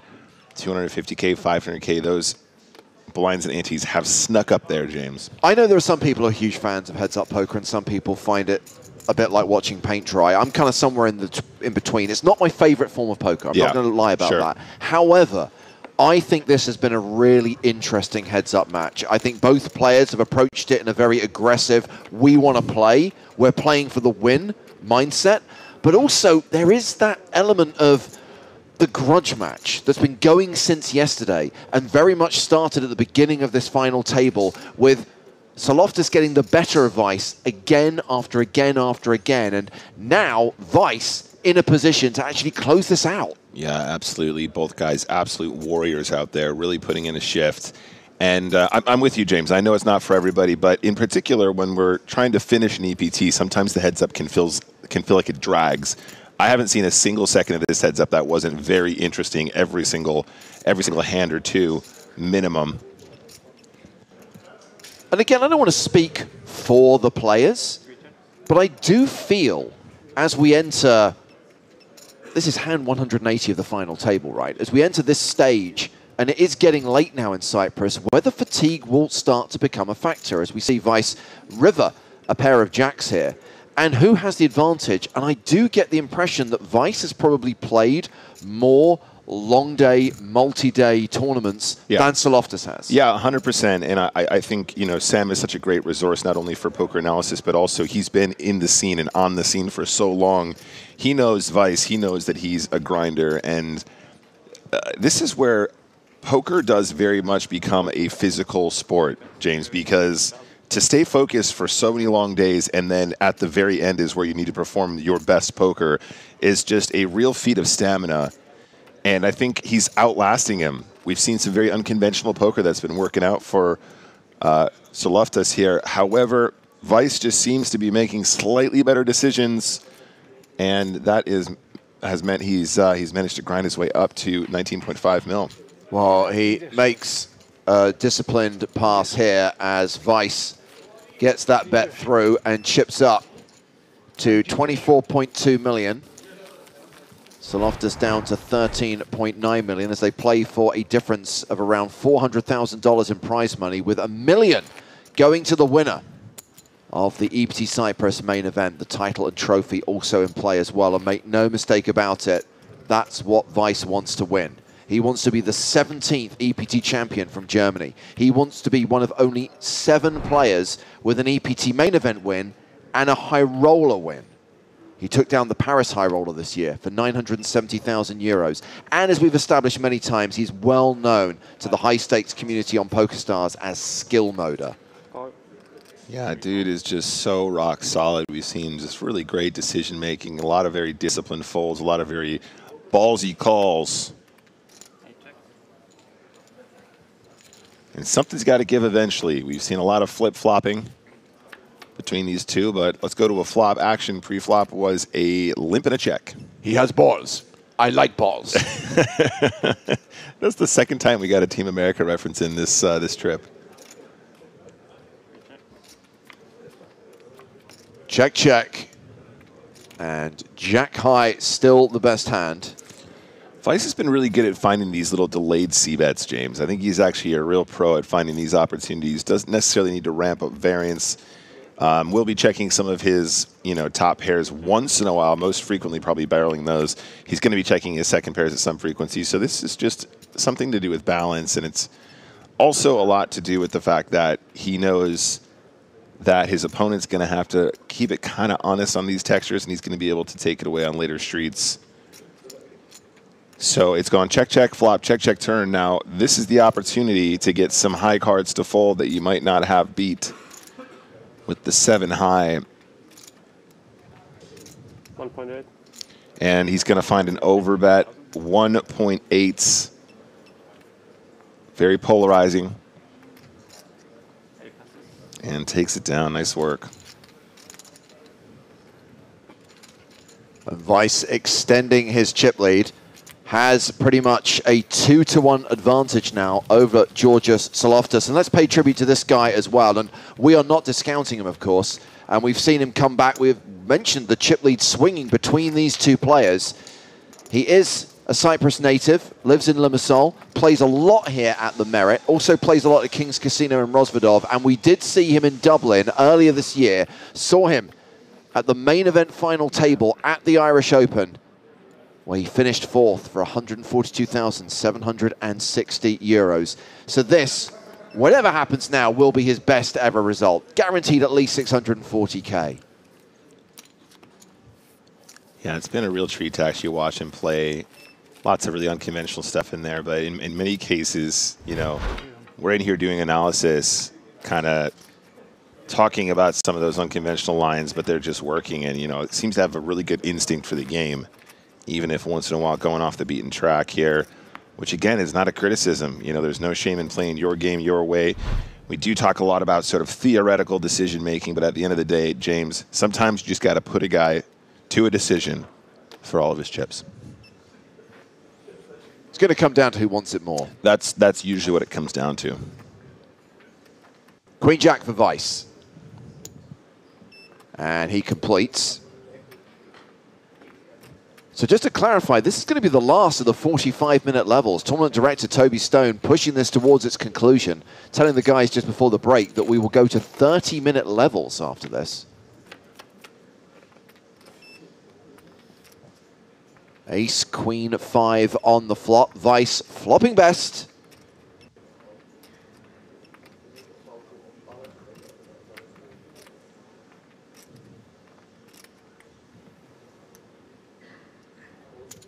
Three bets, 500,000. 8 passes. Just a bet and a take it.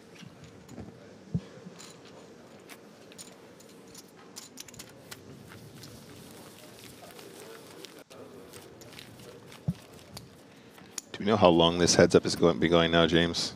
It's a good question, Nick. When did we go heads up? Which hand was it? Yeah. I mean, it feels like half the final table has been heads up, to be honest. It feels that way, and, you know, I'm only bringing that up just to sort of try and give some perspective on how, you know, how these guys must be feeling. This has been a real long week, and of course now this is really dragging as well. But just to be clear, when someone asks on Twitch, is this the longest ever heads up? Oh, no. Oh, no. Tim Vance and Soren Jensen, Dominic Panker and Mike McDonald, Jack Salter and Anthony Bonanno, the French guys in Malta. All right, guys, raising a call. Heads up started at hand 107, by the way, and this is hand number 184. Ace, 6, 3. A pair of sixes for Weiss. The one diamond for Saloftis. 8 bets,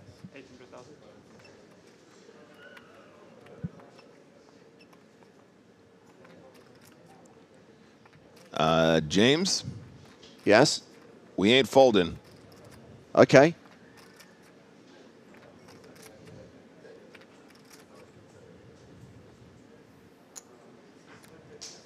No. Heads up started at hand 107. This is hand 184. So if you subtract 107 from 184, it'll tell you how many heads up hands we've had. Thank you.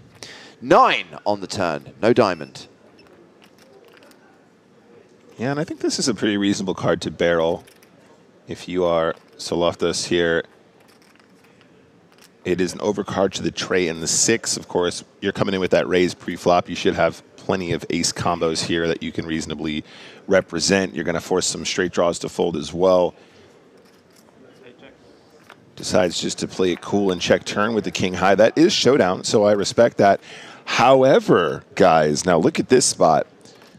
With the check on the turn, Saloftis is kind of saying, I don't really have an ace. I would imagine Saloftis probably finds 2 barrels with an ace or maybe a hand like kings or queens. That's kind of like a disguised overpair to second pair on the flop.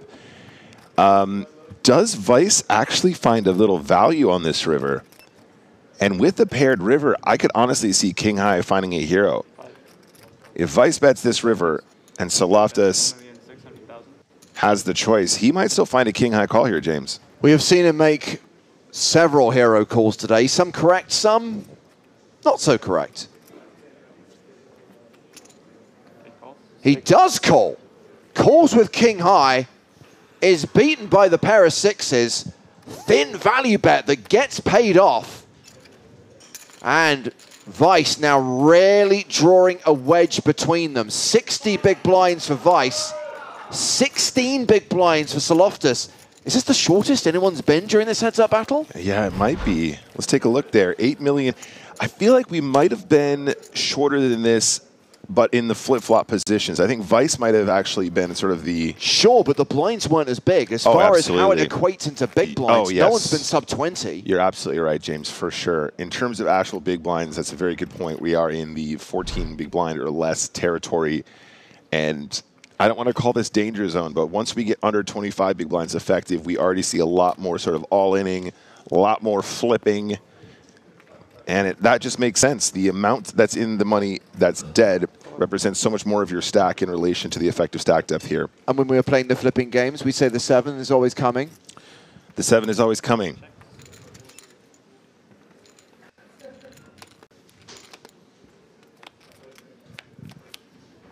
I don't know if you heard, Nick, but that big hand at the end of the last session, where Vice won with ace-king on a board with 3 7s on it, the Vice squad, the Germans, were calling 7, 7.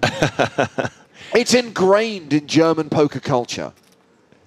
Yeah, I've really enjoyed this heads up, guys, but I have to say I feel like Vice is the one making these slightly better adjustments, and that was a great example of that. It feels like he's regained the Vice-like grip he had on this tournament from the start of the day. He's refusing to wave the Vice flag. No. You can't make that sound and then laugh like that. I also stole that from somebody else earlier, but I still think that's funny. Hashtag fun fact, guys. Vice means white in German. Thank you for explaining the joke. Are you Griffin?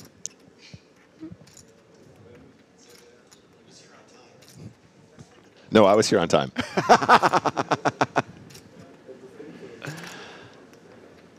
Spare a thought for Griffin, by the way. His flight, or rather his car to the airport leaves in like 3 hours. He's got like a 4 a.m. flight, I think. I'm not sure what I'd prefer. I got a super late one tomorrow, but super late or super early, I think maybe super late's better. Might actually get a chance to be on the beach for a little bit. But first, we must crown ourselves a champion.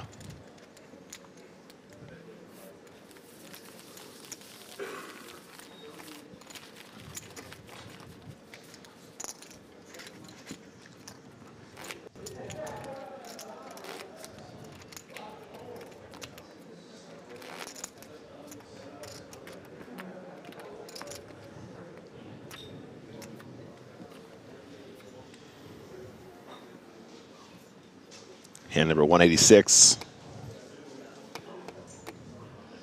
Soloftus, Queen 7 on the button, completes.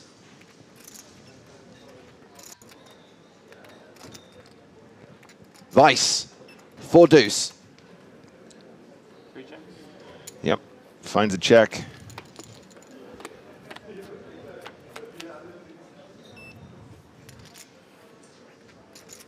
Ten, 4, 3, a pair of 4s for Vice.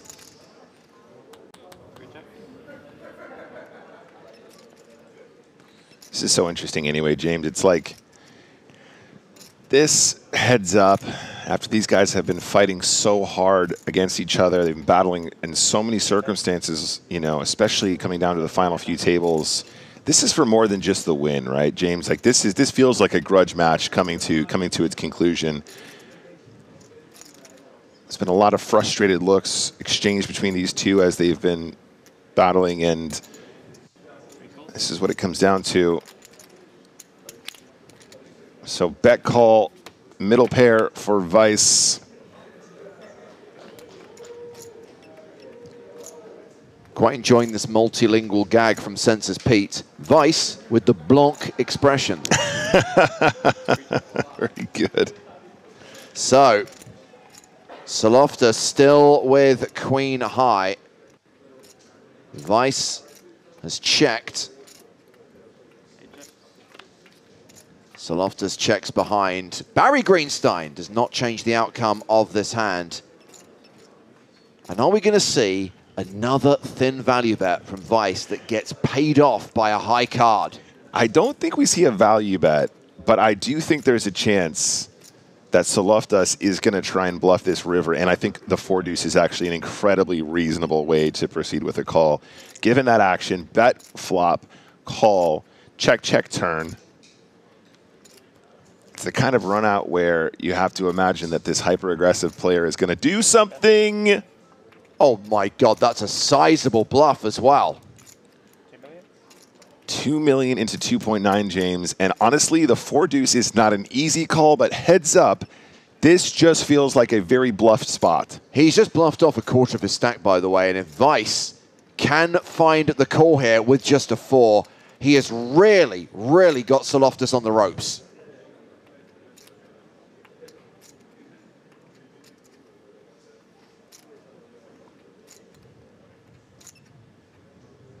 There it is, there's the call. Wow.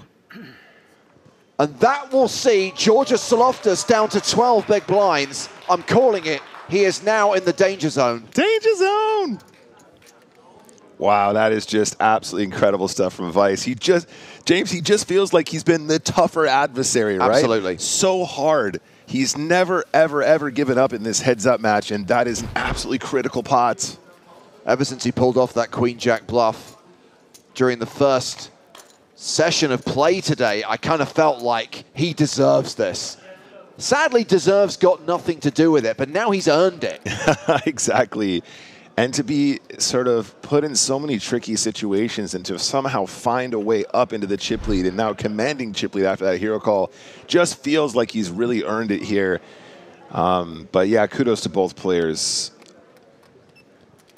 Ace, queen suited. Very strong hand, heads up. I think we can do some limping here, James. And he does.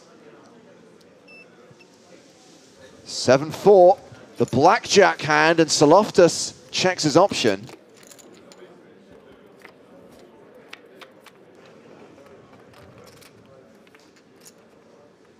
King, queen, 10. Second pair, top kicker for Vice, plus the flush draw. Nothing for Soloftas. 2% equity. He checks.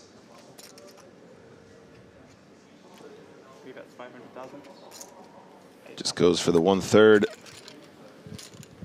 which of course is a symptom of the fact that there is a big blind ante in there that is still the min bet. Soloftas now playing 9 big blinds. It's 33 million to 5.1 million. Yep, tried to go for a little trap there, but still ended up winning the pot. 9 bigs, something's got to happen here, James. It might be the spin up for Soloftas, but it will probably need to go in soon.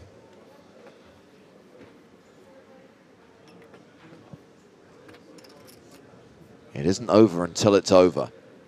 Soloftas 7-6 on the button. Calls. Queen 4 for Vice. Checks his option. Find a check. This is also find a shove, if I'm not mistaken, James. Some of our weakest suited queens are going to be okay to push versus limp there. And again, Vice flops best, pairing is 4. Yeah, we need to remember at this stack depth that there is quite a lot more shoving in general, but as played, check, flop. So, Soloftas here, James, a little bit gun-shy now. Well, that ace of spades on the turn gives Vice the flush draw to go with his pair of 4s. He's now pretty much a 9-1 favorite in this hand.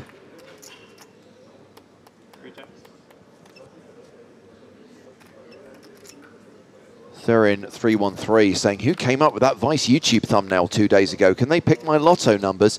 You have to remember, this guy has been a big stack, has been a chip leader for the last few days. He came into this final table with half the chips in play. He then lost that chip lead. At one point, he was 5th of 6th in chips, but here he is. He's bounced back.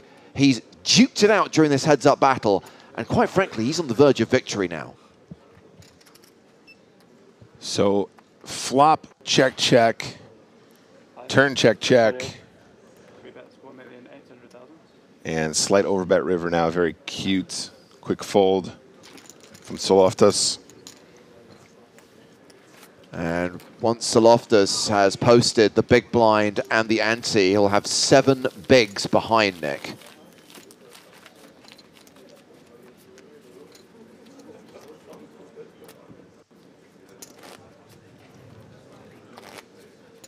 Yeah, with the big blind ante out there now, James, shoving ranges become very wide. This is definitely getting into near push-fold territory, and I mean that in the strictest sense. However, with that much dead money out there, the amount that you win when your opponent folds is just getting so huge. We're going to start to see some real... This has got to be a push. This has got to be it right here. Queen, 7 of hearts for Vice. I don't think there's anything else to be done. We just get it in. This is actually kind of a monster at this stack depth. Oh, wow. Okay, just finds the limp instead. King deuce offsuit for Saloftis. Yeah, got to shove this. All in, and Vice asked for a count. I think he might actually limp call this, James.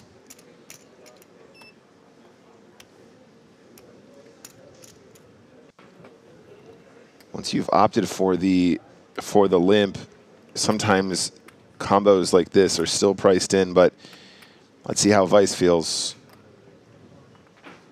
4,100,000. Makes the call, and here we go. Saloftis gets it in with the best hand. Queen 7 is live, and if Vice gets there, we have a champion. Yeah, it doesn't really matter how it played pre-James. If there was a shove from the Queen 7, King Deuce is definitely calling. And the Germans are justifiably calling for a 7. And look at that, 60-40, slight favorite to Saloftis.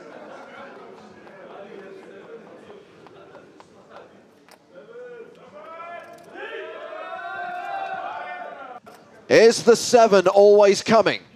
He'd probably take a queen as well. The Vice squad and Anton Wigg watching on.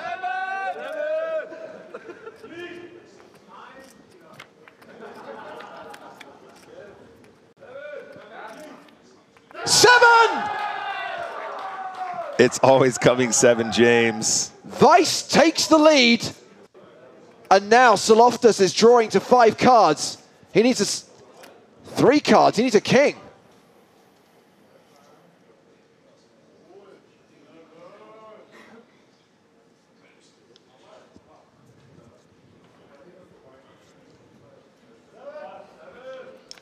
Turn card is a 5.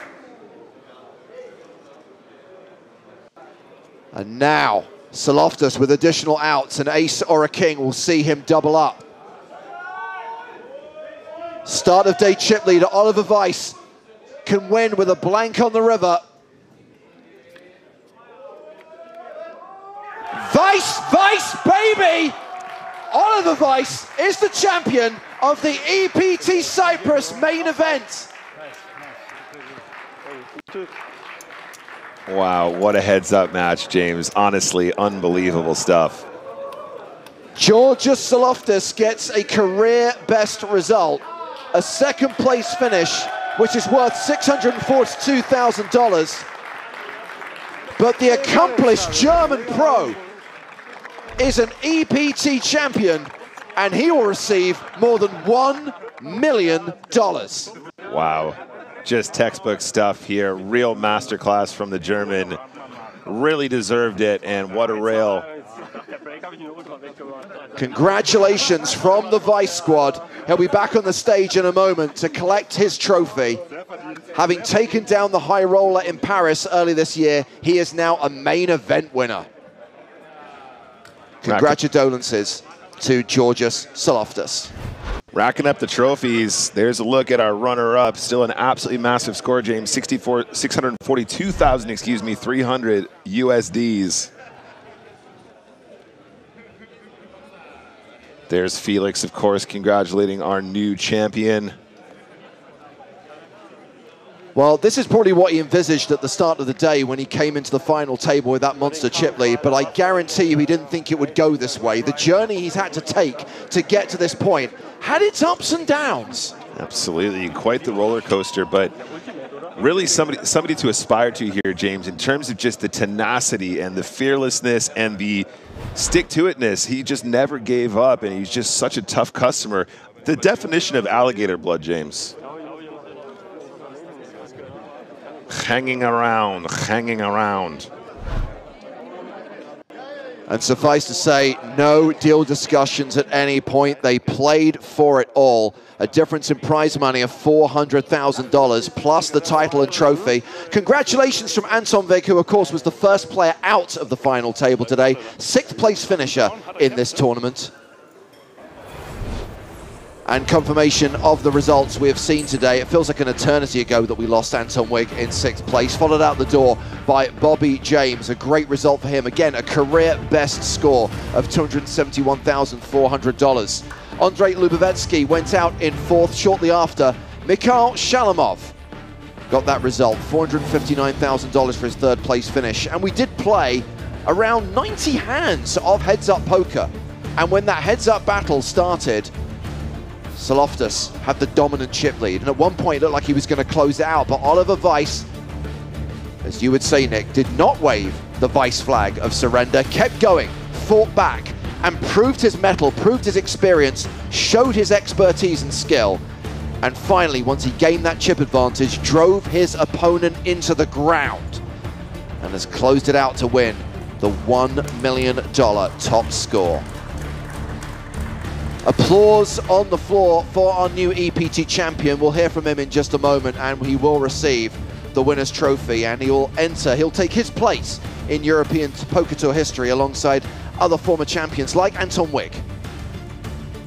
But yeah, this final table, I mean, it had its ups and downs for us, Nick, with the internet problems this afternoon, but overall, entertaining stuff. Yeah, and also shout out to the production team.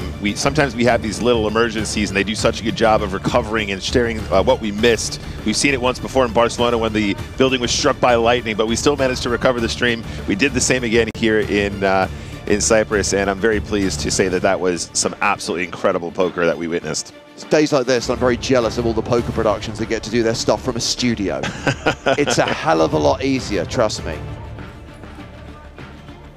So of course now we are done here in Cyprus. That is a wrap on the penultimate stop of EPT 2024, with Prague coming up at the end of the year.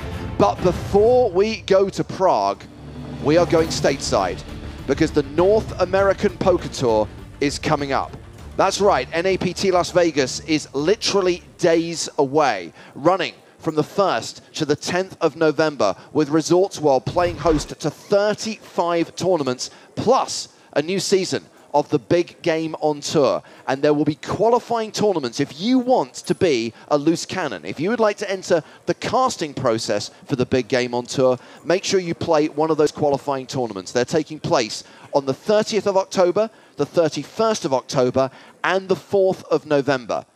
They're win your seat satellites, and if you do win your seat, what you effectively win is a spot in the auditions, and we will select 3 loose cannons who'll play at 3 different tables, high stakes hold'em against some of the best in the game, including Sam Grafton, who revealed today that he's going to be returning to the Big Game this year, Nick. Yeah, I'm very, very excited to see what's going to happen. You actually could be in with a chance of competing against the Merit Poker Cyprus number 3 all-time money lister, Sam Grafton. We couldn't get 1 and 2, but who knows? Who knows what might happen between now and then, James? We can't say. After the NAPT has wrapped, Joe is going to go to Sao Paulo. That's right. He will be attending this PokerStars-sponsored series, the BSOP Millions, which is running from November the 15th to 29th in Sao Paulo. There is a $12 million guarantee across the series. They're going to have a variety of tournaments, including the biggest ever 5K buy-in tournament ever held in Brazil. Now, if you are interested in following Joe to Sao Paulo, making the trip there, you can see all the details and a full tournament schedule in the PokerStars Live app. And of course, I'm sure you can follow Joe on social media, and I'm sure there'll be some interesting photos and videos on Joe's Insta from his first ever trip to South America. Yeah, it's going to be a lot of fun. There's a chance I might be able to sneak out there as well, but we're just so busy and there's so much content we got to get to you guys. It's hard to find the time. Well, Nick, you and I, of course, will be at UK IPT Nottingham while Joe is in Brazil.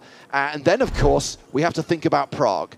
I mentioned that's where we're going to finish EPT 2024. We always finish the year in Prague just before Christmas. It's a great place to celebrate the festive season, especially when you've got the Christmas market and a real holiday season vibe.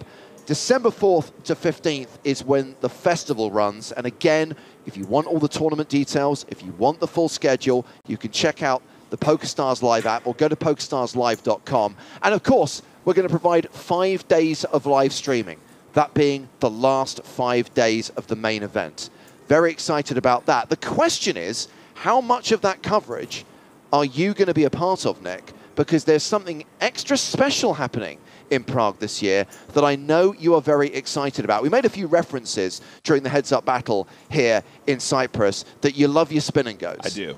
And we are bringing the spin and go format to Prague. That's right, a live spin and go championship, the first event of its kind. December 14th and 15th, 74 qualifiers, and just to be clear, 17 coming from Italy, 24 from Southern Europe, 33 from the rest of the world, and then 7 special invited guests. But if you want to be a part of this, there's a series of leaderboard competitions running right now on PokerStars, qualification running from now until mid-November. You could win a package which effectively brings you to Prague, pays for your travel, your accommodation, and you could play for 100K in guaranteed prize money. Yeah, and don't forget, some of that guaranteed prize money is also going to be randomized in true spin and go fashion, James. Very excited to see how they're going to handle that moving forward, and very excited to be a part of that in some capacity. I'll be in Prague regardless, of course, might be doing comms, but I might also have the opportunity to join you guys on those tables and see our first ever spin and go championship get off the ground. A series of 3-handed tournaments and a lot of prize money at stake. Okay, I think we're ready to go. Let's head back to the tournament floor. We have had a champion here in the main event in Cyprus, and he is down on the main stage with Joe Stapleton.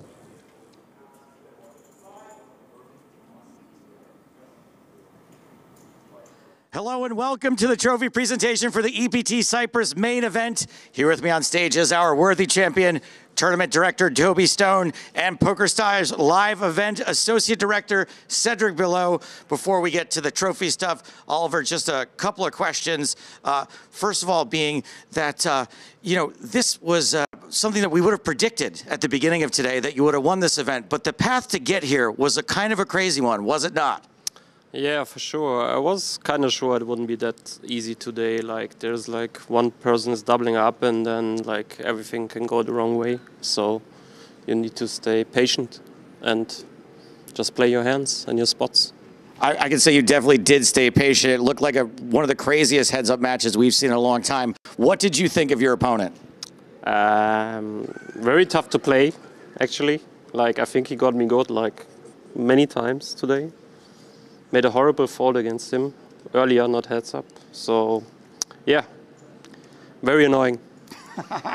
I think that's fair. And finally, sometimes it looks like a lot of fun out there. This tournament looked exhausting. Are you as exhausted as it looked? I mean, main events like the big ones are always exhausting. Especially here, you don't have a day off. Like, it's just like 5 days, 6 days straight, from 12 to 12 basically. So 10 to 12 hours every day.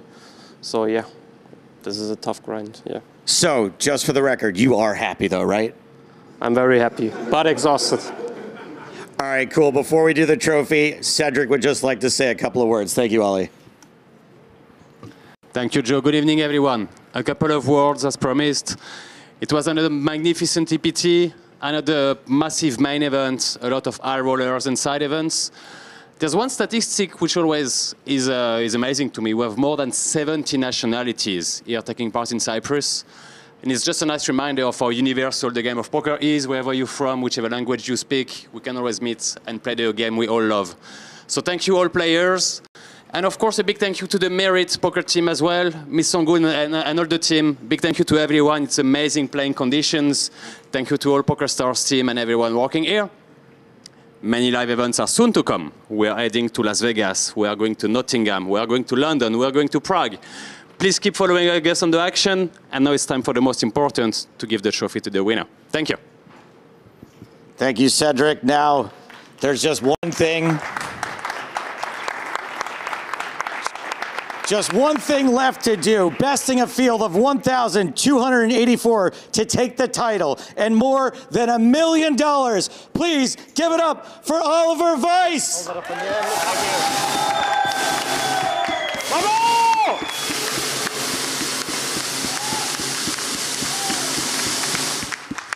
They called for the 7. They said the 7 is always coming. The 7 did come. And Oliver Weiss is an EPT champion. Congratulations to him and everyone else who won one of the many trophies and titles awarded here during EPT Cyprus. But that is a wrap on this event. For more, go to the PokerStars blog for updates and stories. And of course, make sure you join us for the next live stream, which will be from the NAPT in Las Vegas. We start streaming on November 9th. We will see you then. Thank you for watching our live coverage from EPT Cyprus. For Nick Walsh, Griffin Benja, Sam Grafton, Maria Ho, Joe Stapleton, and the entire EPT team, I'm James Hartigan saying good night from Cyprus.